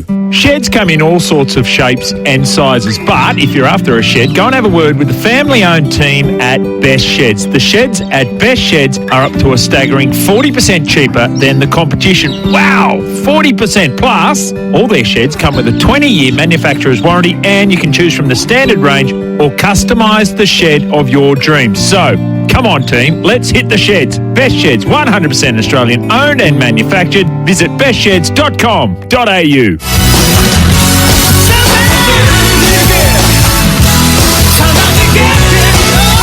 Come into Alamance Kia Footscray to test drive the all-new Tasman Ute. It's unbelievable. Finey's Final Siren on SEN.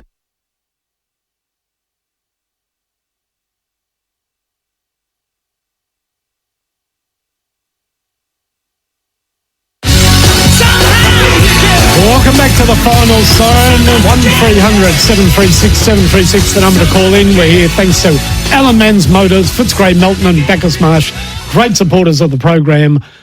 And you can head in because finals football is everything in September, and everything about buying a car in September is happening at Alan Mans Motors. So great deals right throughout the finals series. Go down and see Phil Mance at Alan Mans Motors for a great deal. Here's a good one for me, having told you the story of how I lost a television tonight to an overzealous football supporter, my dog Willow, the border collie who thinks she's an AFL footballer. And Brendan is contacting me from John Allen Better in Ferntree Gully. Happy to look after you for a new TV, mate. Do me a deal. Long-time listener. Great. I'll be heading to Ferntree Gully probably on the weekend. See whether I can't snag myself a new TV, because that one ain't getting any better. And believe me, she is now banned. No question about that. Now, for Adelaide supporters, not all is lost.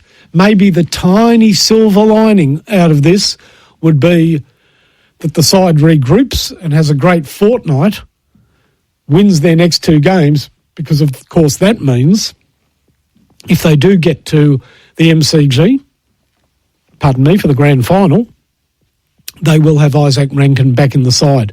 His only way of making a grand final this year was if Adelaide lost their first final and then won the next 2. Well, part 1 is done, not exactly the happy part of the equation, and now he sits back. I wonder what it was like for Isaac watching the game tonight. I mean, human nature is so... Sure, we're part of a football team and we all hope the best for the teams that we play for, whether it's at AFL level, local level, whatever. But inwardly, there must have been a little part of Isaac tonight, and we'll never know because he'd never admit it publicly, there must have been a little part of Isaac tonight that was hoping that Adelaide lost and his season was still alive, although hanging by a thread. So for Isaac, mixed emotions tonight, but who knows, might have the happiest of all happy endings. Let's go back to our... And please, people, mind out of the gutter. I'm talking about fairy tale endings, not happy endings. Let's go to Sam in Bundoora. Good evening, Sam. Yeah, first of all, I just want to nominate Tex Walker for Father of the Year. To actually keep you cool while your kid's running around in a Collingwood jumper, that's what a dad's all about. And to actually allow that to happen and just to go with it, that's pretty cool stuff.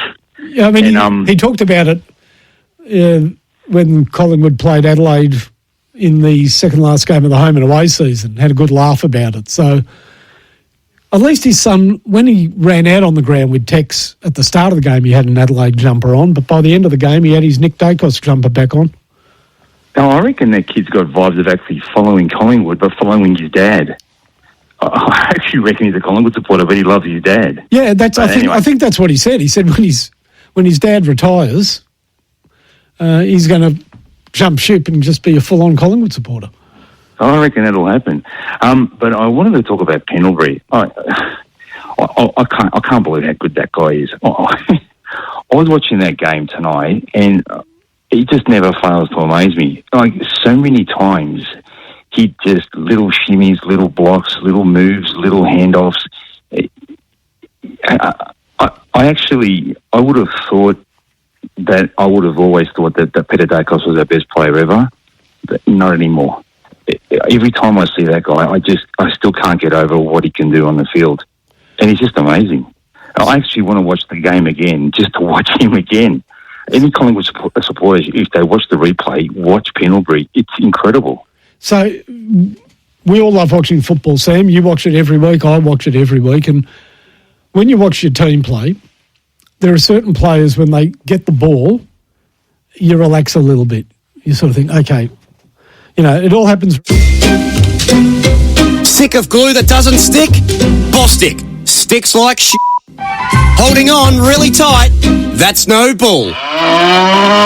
Whether it's for indoors, outdoors, rain or shine, it bonds to nearly anything. Wood, metal, brick, you name it, it's stuck. You'll need a crowbar and a prayer to move it. Bostik. Sticks like shit. Find it now at your local hardware store. Did you know that right now at Sheen Panel Service, you can repair your car and reward your pocket? Sheen Panel Service are giving away $10,000. Simply book your car in for repair before October 5th, and not only could you win $10,000, you'll receive a quality repair with genuine parts, a lifetime guarantee, and an accident replacement vehicle from any one of their 27 locations. Been putting off a repair or just had a bingle? Sheen Panel Service. T's and C's apply. Head to sheengroup.com.au. In footy, you've got one guarantee each week. It's not the win or loss. It's not the coach's spray. And it's not the cry of... It's the 4 and 20 pie. That classic taste of 100% Australian meat in delicious gravy wrapped in golden pastry. Like coming back to win from 10 goals down. Nothing beats the aroma and taste of a 4 and 20 pie. There's a win in every bite. 4 and 20, Australia's original fan food. Looking for your next fishing weapon? Bar Crusher is Australia's leading fishing boat builder. That's because Bar Crusher boats lead the industry in design excellence and quality to ensure they produce the most advanced plate aluminium fishing boats on the market. Get your ultimate fishing weapon in 2025. Find Bar Crusher boats at Bar Crusher Melbourne on Quality Drive, Dandenong, or build your dream boat online at barcrusher.com.au. At Choices Flooring, we know choosing the right floor or window furnishings can feel overwhelming. That's why for over 60 years, we've been more than just a retailer. We're your partner in making the right choice. From stunning carpets and sleek timber to stylish blinds and shutters, our friendly team combine personalised service with state-of-the-art technology to bring your vision to life. And we're here for you every step of the way. Visit choicesflooring.com or head to your local showroom. Choices Flooring, helping you make the right choice. Capital.com, a real-time trading platform. If you are familiar with the frustration of consistent delays in the presentation of market data which prevent you from making informed trades, check out Capital.com. With real-time market data, lightning-fast order execution and rapid withdrawals. Because if you're an experienced trader, you already know that time is money. So go to Capital.com and start trading without delay. Trading on leverage is high risk and is not suitable for everyone. Refer to Capital.com Australia's PDS and TMD, AFSL 513393. It's the 40 Winks House of Temper sale. And to celebrate, we're hosting the ultimate dad joke showdown. Do you have a cracking joke or pun that never fails? It could win you the ultimate 40 Winks and Temper supporter pack, including 2 reserved seats to the AFL finals, Temper pillows and more. You don't have to be a dad to enter. Just head to the 40 Winks Instagram page to submit your best or worst material to be in the running. Terms and conditions apply. Full competition T's and C's on 40winks.com.au. With over 1 billion vehicles on the road worldwide, finding one of yours can be tricky.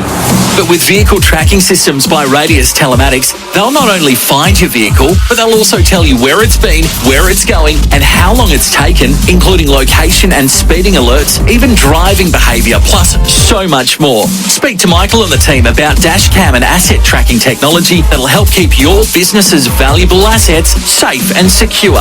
For more, visit radius.com today.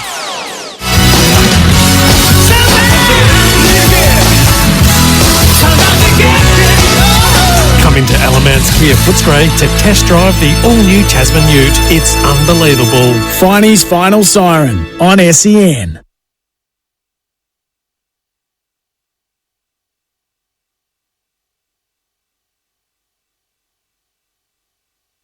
And Darcy Sports kind of, like, no credit to himself, taken that role with two hands.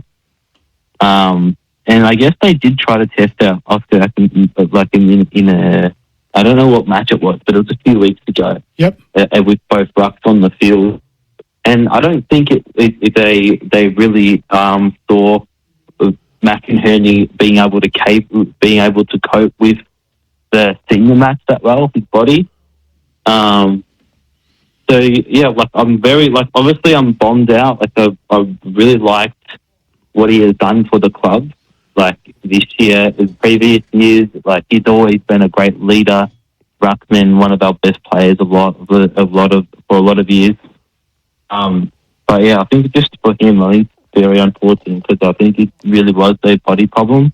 And then Fagan's obviously decided that it's not worth risking him at all again this year, and just giving him probably the year off, I think, which is, yeah, again, not great news to him. Yeah. Yeah, I mean, Darcy Fort will have to perform well against Geelong. Interesting, Geelong have lost Reece Stanley, so they go into the game again ruck thin, and we'll see what they do, how they use blitzavs, and what their setup will be. But, yeah, it's very interesting. Interesting indeed. Thanks a lot for the call.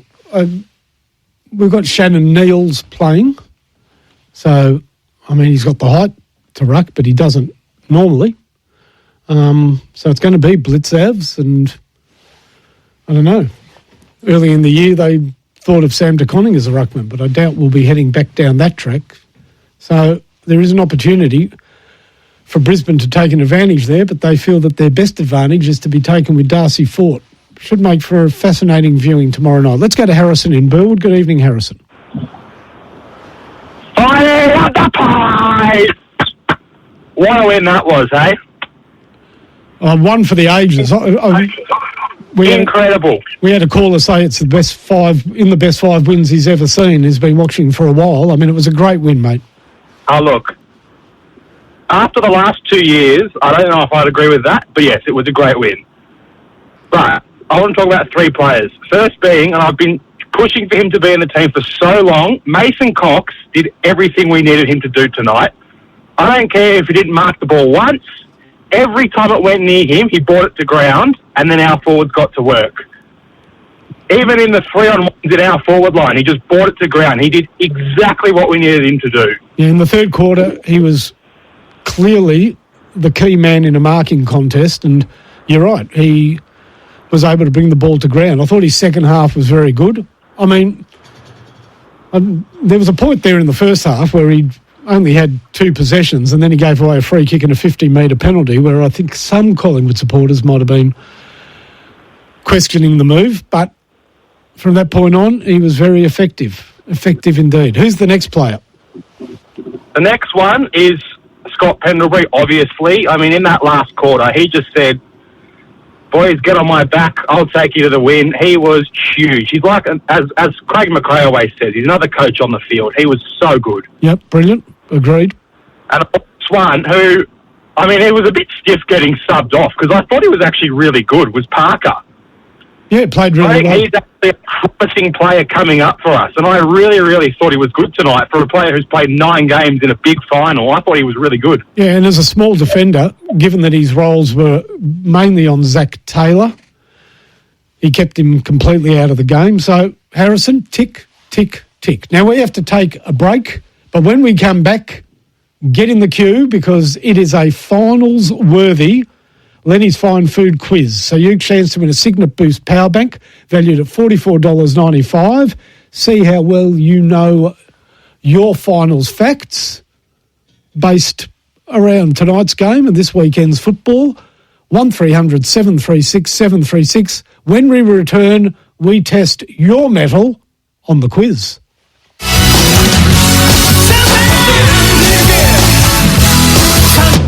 Greenworks Power, Greenworks Quality, Greenworks Range, your ultimate battery power garden brand. Tame your lawn with our large range of mowers, trimmers and blowers. Then take adventure to the next level with our high-performance e-bikes, mini bikes and go-karts. No petrol, no fumes, no limits. All backed by a 4-year tool and battery warranty. Visit greenworksaustralia.com. This ultra-class haul truck is 15 metres long and it's hauling 304 tonnes of iron ore up a 45-degree running incline. Sounds dramatic, but it's not. Because at Pertec, we supply and service hoses for massive machines like this. They're designed and tested to handle all kinds of pressure. No drama. Pertec. Drama resistant since 1980. SEN is giving you and a mate the chance to win your way to experience one of the biggest races on the calendar, the Hong Kong International Races. Together with Discover Hong Kong and Hong Kong Airlines, you'll get to experience everything that this world-class destination has to offer. Hong Kong, where the world comes to race. Experience the rich history and excitement for yourself this December. To enter, go to the SEN win page. Discover Hong Kong, where every day is an adventure. T's and C's apply. Proudly supported by Chatson Kia, the Variety Grand Final Lunch is back in its 40th year. Chatson Kia are donating a choice of 2 vehicles for the raffle's major prize. The winner gets to choose between a Kia Sportage SX Plus or the Kia EV3 Air. Tickets are only $100 each and support kids in need through Variety, the children's charity. There's only 2,025 tickets available, so talk to Chatson Kia or buy online at fundraise.variety.org.au/raffle/GFL25. LMCT 11716, big permit number 10289/25. Win big with the Pub Plus Big Footy Score Scratch and Win promotion. There's $500,000 in prizes to be won, like instant prizes including merch, surfboards, food and beverage vouchers, plus the main prize of an ultimate international F1 experience for 2. Visit your local on game days after 12 p.m. and spend $15 or more on food and drinks for your chance to win. Venue list and T's and C's at pubplus.com.au. Oz residents only. 18 plus. 1 entry per transaction. Drink responsibly. Reliable internet should be available for everyone, no matter where they live across Australia. So if you're living in regional or remote areas and are looking for a reliable provider of internet services without the hassles, talk to Activate Me. Proudly Victorian owned and operated, they understand what remote really means and can get you connected with a monthly contract and plan to suit you. For great price internet, no matter where you live, call 13 22 88 or search Activate Me to get connected today. As with finals footy, experience is everything. It's the same with Gliderol, whose 50 plus years of experience means they have the expertise to make the garage door you want. And just like a Defender, Gliderol garage doors are designed for durability and to look great, because each garage door is customised to perfectly suit your home. Discover the Gliderol garage door range or visit the Gliderol Design Centre online to create your very own customised door. Visit gliderol.com.au for your free measuring quote today. At Century 21, we understand that a house isn't just 4 walls.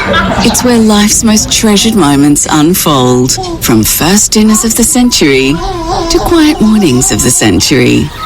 It's moments of joy like this that make a house a home. Searching for a local agent who will go above and beyond to take care of your property sale? Visit c21.com.au. Century 21, dedicated to the joy of home.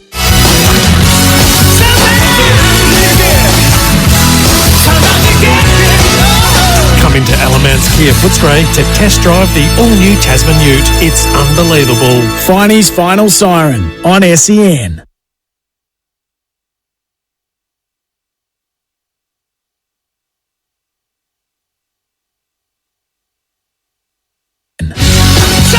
Welcome back to the Final Siren. 1300 736 736 if you want to have a crack at the quiz. It's a tricky quiz, but well worth winning with a Signet Power Boost. Well, it's a power bank. Signet Boost power bank.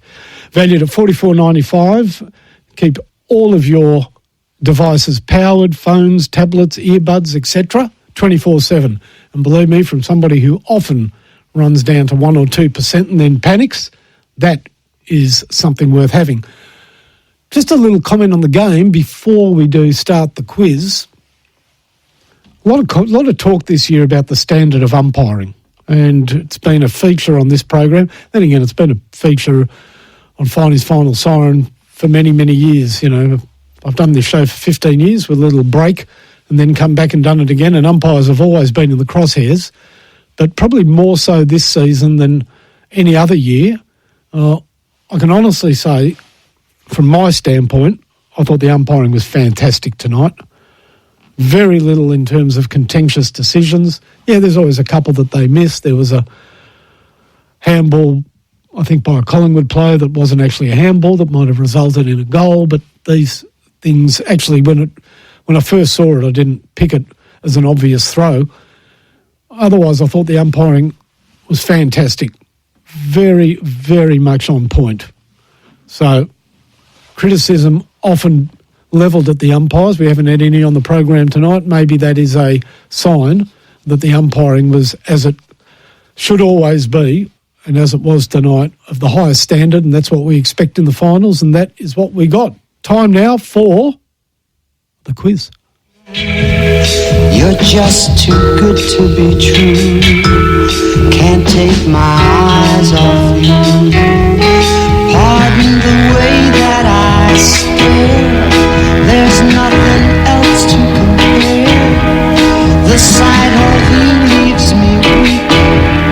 There are no words left to speak.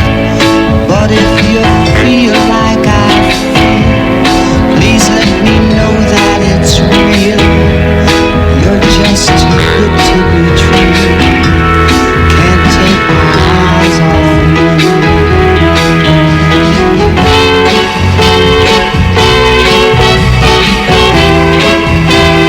Ain't that the perfect song for Collingwood supporters tonight? I've taken the calls. Here it is, Collingwood supporters.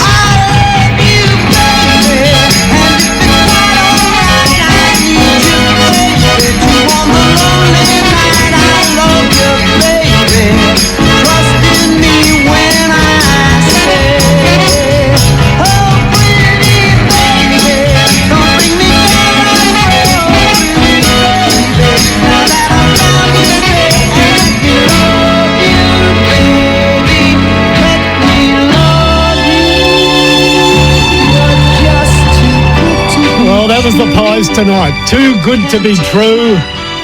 And for Collingwood supporters, I love you, baby. Says it all. It's good to be winners, isn't it? And lap it up, Magpie fans. 2 weeks is another story, but for the time being, you're the first team safely planted in the preliminary final. You'll play it at your beloved MCG. You'll do it with the week off. Too good to be true, hey? Fantastic. Let's head to Mick in Lakes Entrance and kick off the quiz. Good evening, Mick. How you going, Barney? Good, mate. How are you? I'm well, thanks. Yourself? Very well. That's the way, mate. Actually, just got a text that applies to me. I have to remind myself it's Thursday night, not Friday. Yeah, that's true. I just realised. Yeah, pretty wrapped with the win tonight, just quickly. The Collingwood supporter, yeah, good win. Brilliant. Win. Brilliant. Well, I think that song sums it up. Absolutely. Yeah. Too good to be true. It was fantastic. All right, question number one. Yeah. Here we go. Yep. Scott Pendlebury tonight broke Collingwood's club record for most finals appearances. Whose record did he break? I'd say Gordon Coventry. I'd say you are correct. Gordon Coventry played 31 finals. I think the last of them was the 1937 grand final. 1 out of 1. Yeah, cool. All right. No worries. This one gets a bit trickier. Tonight was the first final between Adelaide and Collingwood since which season? Ooh.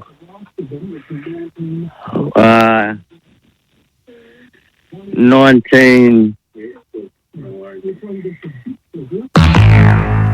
No, it was in the 2000s, so not in the 19s. But I think they might have played a final in the 19. I'm not sure. No, I think they played in 2002 maybe. And then it was later than that. That's all I can tell you. Okay, Let's go to Ben in Bentley. Good evening, Ben.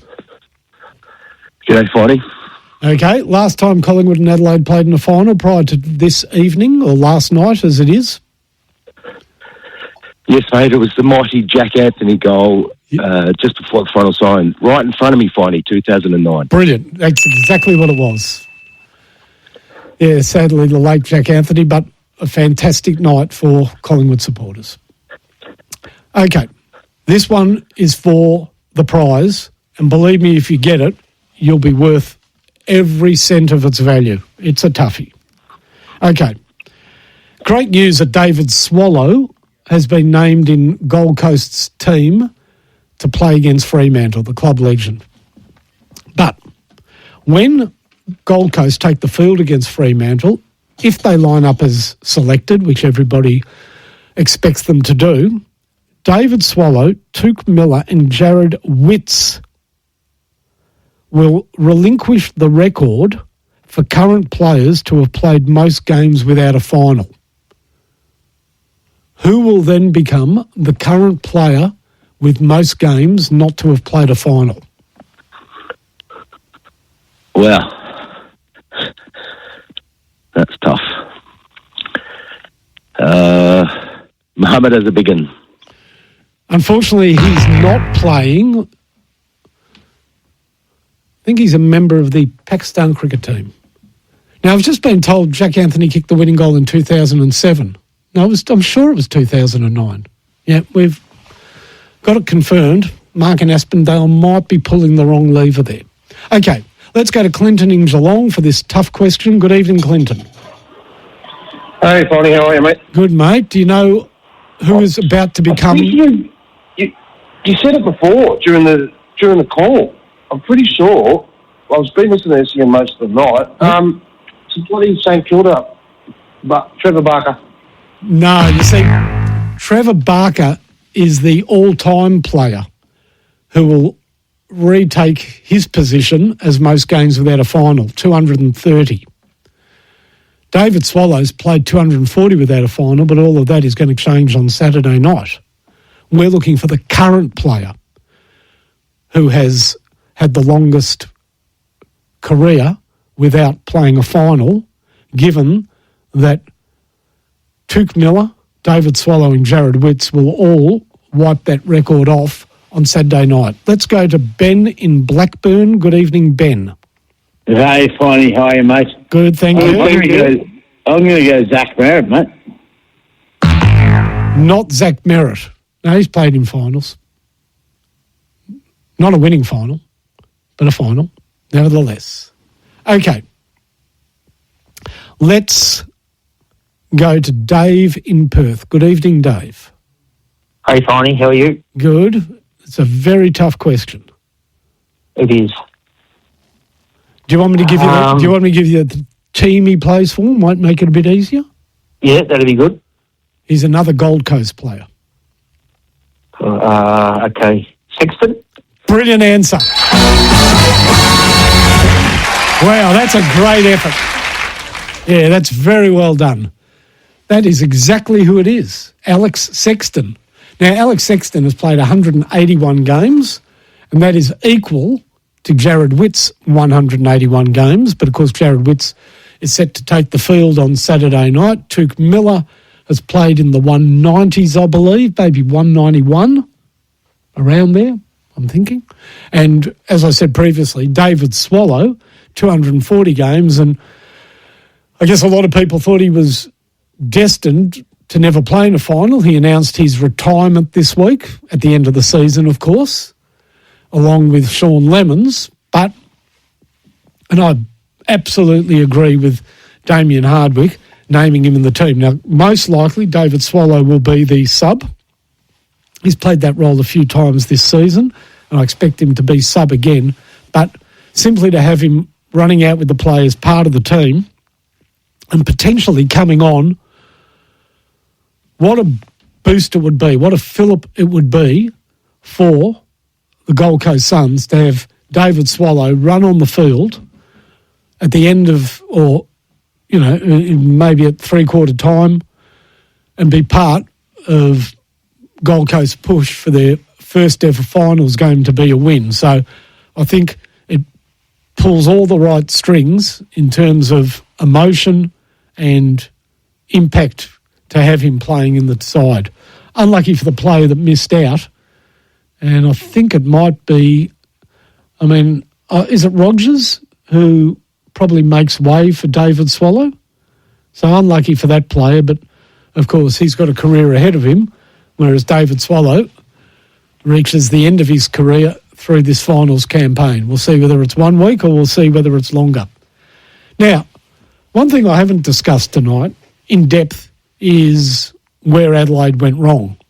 And as we come to the close of the program, I just want to name a few of the players that were disappointing tonight for Adelaide. They're good footballers, and they will be looking to have much better games next week against either GWS or Hawthorn. The first player I've got in the crosshairs is Isaac Cumming, rebounding defender, of course recruited from GWS. He's had a good first season. 7 possessions tonight, not really up to his standard. And as I said, defence first, but given that he's a rebounding defender, you would have to say a disappointing game for Isaac Cumming. He'll be looking to bounce back. The next player who didn't show a great deal tonight was Ruckman Riley O'Brien. Now, the Rucks didn't have a huge say. Darcy Cameron didn't have a huge say.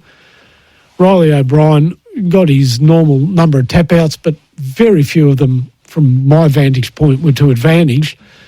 He had one shot at goal in the first quarter that was second quarter that was a bit of a shocker. And then he took a mark not far out in the third quarter.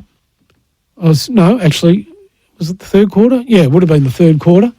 And he'd given up on his hopes of kicking a goal, even though he was only 15 metres out at an angle, hand-passed back to Ben Keys on pressure, who sprayed the shot at goal and kicked a point.